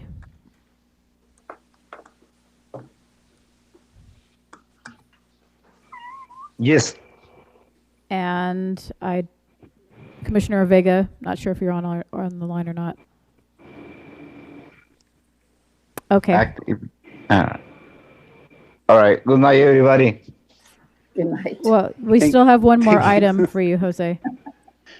So this budget carries 7-1. 6-1. Oh, 7-1, right, with the Housing Commissioner. I'm sorry. Okay, very well. We'll go to the last item of the evening at 11:17. And I appreciate the patience that everyone has had. And we'll take that item now. Item 3, Housing Department. The subject, exclusive negotiating agreement with community development partners for the development of a home. I'm sorry, I'm off base here. Number 2, Housing Department. Subject, Housing Authority, low rent public housing and housing choice voucher program budgets for fiscal year 20 to 21. Recommendation that the Board of Commissioners of the Oxnard Housing Authority, number 1, adopt a resolution approving the recommended $6,823,749 operating budget for the low rent public housing program for fiscal year 20 through 21 as presented for each project area, and approve and authorize the use of $526,821 of unrestricted cash to fund the projected deficit. 2, adopt a resolution approving the recommended $23,755,403 operating budget for the Housing Choice Voucher Program for fiscal year 20 to 21 and approve and authorize the use of $377,126 of unrestricted cash to fund the projected deficit. And Mr. City Manager, I'll start with you, but I know that you'll be going to the Housing Director. Yes, and here he is. Thank you. Good evening, Mayor and Council. Emilio Ramirez, still Housing Director. Happy to present the Oxnard Housing Authority budget for fiscal year 2021. As you may know, the Oxnard Housing Authority is required to submit a budget, an approved budget by the Board of Commissioners by no later than tomorrow. So we're going to start with the public housing budget. The public housing budget manages the various public housing properties throughout the city of Oxnard, as you can see on screen. Those multifamily developments total 520 public housing units throughout the city of Oxnard that the Oxnard Housing Authority owns and operates. The source of income for the public housing program is primarily tenant rent, consisting of more than 70% of that projected income. But the other sources of income also include the operating subsidy from HUD, which is decreasing by approximately $200,000 due to the loss in public housing units at Colonia. The management fee reflects a change in operations away from a fee-for-service structure, and also we are reducing the allocation from capital fund to save funding for a proposed improvement project. The total reduction in the proposed income is approximately $945,000. We propose a reduction in the administrative expenses as a direct result of the change in fee-for-service restructure plus some salary savings. The proposed savings in maintenance expense is mostly related to the removal of the public housing units at Colonia, and the proposed expenses are a reduction of $416,000. But nonetheless, there is still a gap in the public housing budget of approximately $526,000. The Oxnard Housing Authority receives an annual capital fund grant of approximately $2.1 million, which is restricted for capital improvements of public housing and cannot be used for maintenance. The capital fund includes an administrative allowance of 10%, which is used for administrative expenses. Additionally, the public housing program has approximately a $9 million administrative reserve, which is going to be used to cover its gap that I just mentioned. That reserve has been generated over the past 10 years. Staff proposes to fill the budget gap with that administrative reserve. The Housing Choice Voucher is the second program that the Oxnard Housing Authority operates, and the vast majority of this program budget are pass-through payments to landlords known as the housing assistance payments, and is approximately $21.2 million. Funding fluctuates subject to annual congressional appropriations. The Housing Choice Voucher Program also receives an annual administrative allocation from HUD, which is based on the number of vouchers leased and prorated based on the appropriation from Congress. We estimate that the funding proration for this coming year is 80%, similar to the past few years.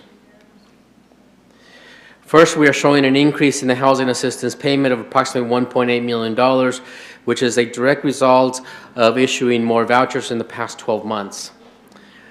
The administrative income reflects an annual subsidy from HUD for the operation of the Housing Choice Voucher Program.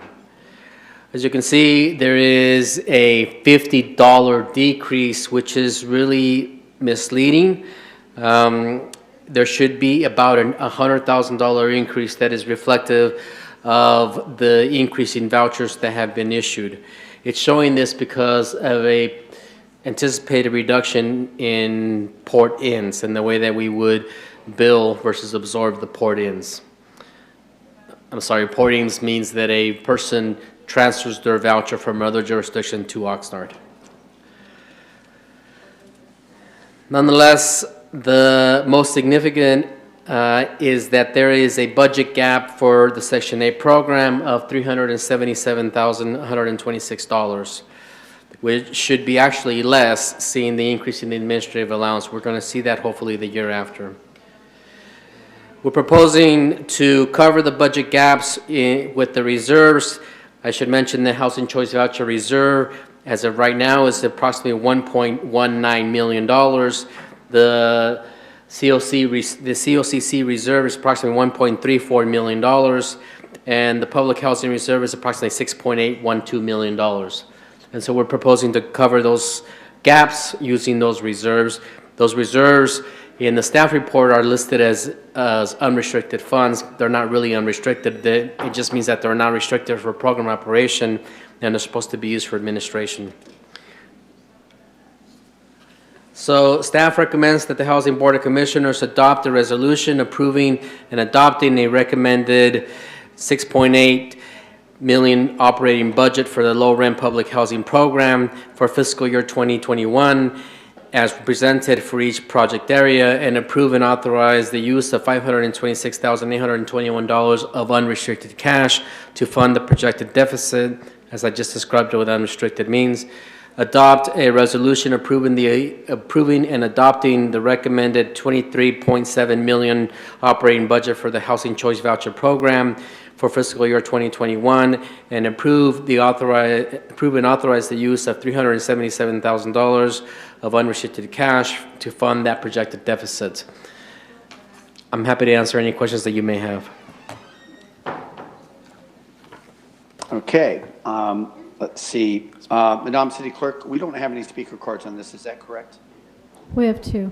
Oh, we have two. Okay. I'm sorry. I didn't see that. Let me just... Nancy Duarte and George Miller. Okay, let me see here. I'm just making, okay, why don't we start with, yes, we do. I didn't see those. Nancy Duarte, why don't we call her first, and then, of course, George Miller. Please.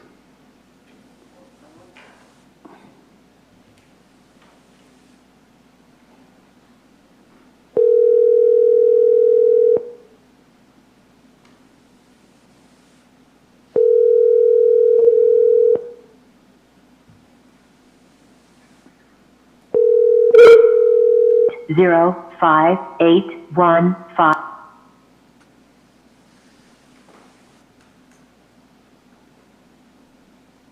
Okay, the next person, George Miller.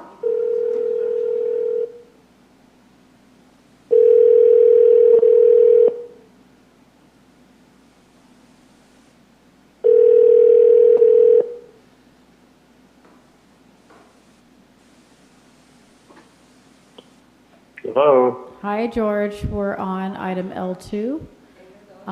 You have 2 minutes to address the council. Please begin. Hold on.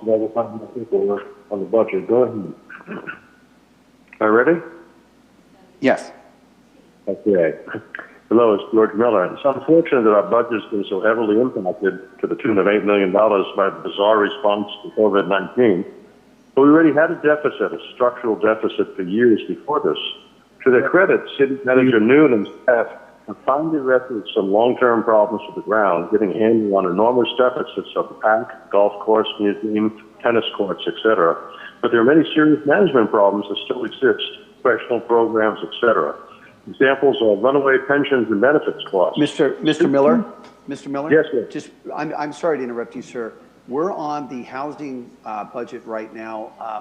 That we did, you were contacted for the regular budget item, and although you are talking about finances, you have to stick with the Brown Act. You have to make it as specific as possible to the housing issue, the housing department. I'm sorry. I thought we were back on the budget. I apologize. No, sir. But I mean, you know, as long as you're sticking to finances and relating it to housing, then you're okay. Okay. I can't do that right now. Okay. All right. Okay. I'm sorry. Thank you. Okay. Thank you very much. Okay. All right. And that concludes the public comments. And now we'll go to Mayor Pro Tem. Mayor Pro Tem, do you have any comments? No, I just appreciate the work. Thank you very much, Director Ramirez. Thank you. Thank you very much, Councilman McDonald. Nothing other than say thanks to staff for burning the midnight oil with the rest of us. Okay. And Councilman Perrella. No, thank you very much for staff. It's a long night for everybody, and I support this. Thank you very much. And let's see, Councilman Madrigal. No questions. Thank you. Councilmember Lopez. I think no questions. I'll move the recommended action. Okay. And just be, and so we have a motion, then we'll. 1 second. Pardon me? Okay. 1 second. Okay. All right. And we have a second. So, and then let's see, Councilwoman Basua. No, I don't have any comments. I did meet with Mr. Ramirez and Ms. Golden earlier this week, and they addressed all my questions. Thank you. Thank you. I'll just, very quick statements late in the evening. I am really excited to be able to see real changes taking place in the housing department and under the leadership of Mr. Ramirez. He's doing an excellent job. So I want to applaud his efforts and the city manager working very closely and the staff with him. I'm looking forward to working with him and the city manager and the council on all of these possibilities with housing that we're now exploring. And I think it's very exciting. Sometimes some of it's a little bit boring because it has to do a lot with grants and things that just don't seem exciting, but actually housing is very exciting. And I'm looking at better meeting the needs of the public and also getting them to be a part of the American dream. So that's all I have to say. So we have Commissioner Andrade have any comments? And Commissioner Andrade. Yeah, I want to say thank you to Emilio for this presentation. Thank you. Thank you. Thank you, Emilio. Gracias. And thank you, Mayor. Thank you. And the vote, please, Madam City Clerk. Councilmember Perrello. Yes. Councilman McDonald. Yes. Councilmember Madrigal. Aye. Councilwoman Basua. Aye. Mayor Flynn. Aye. Councilmember Lopez. Yes. Mayor Pro Tem Ramirez. Aye. Good night, everybody. Commissioner Andrade. Aye. The motion carries 8-0. Thank you very much, and I hope everybody has a great 4th of July. Stay safe, stay healthy, and this meeting is adjourned. Thank you. I'm going to go get a baguette. Thank you. Thank you. Good night. Good night.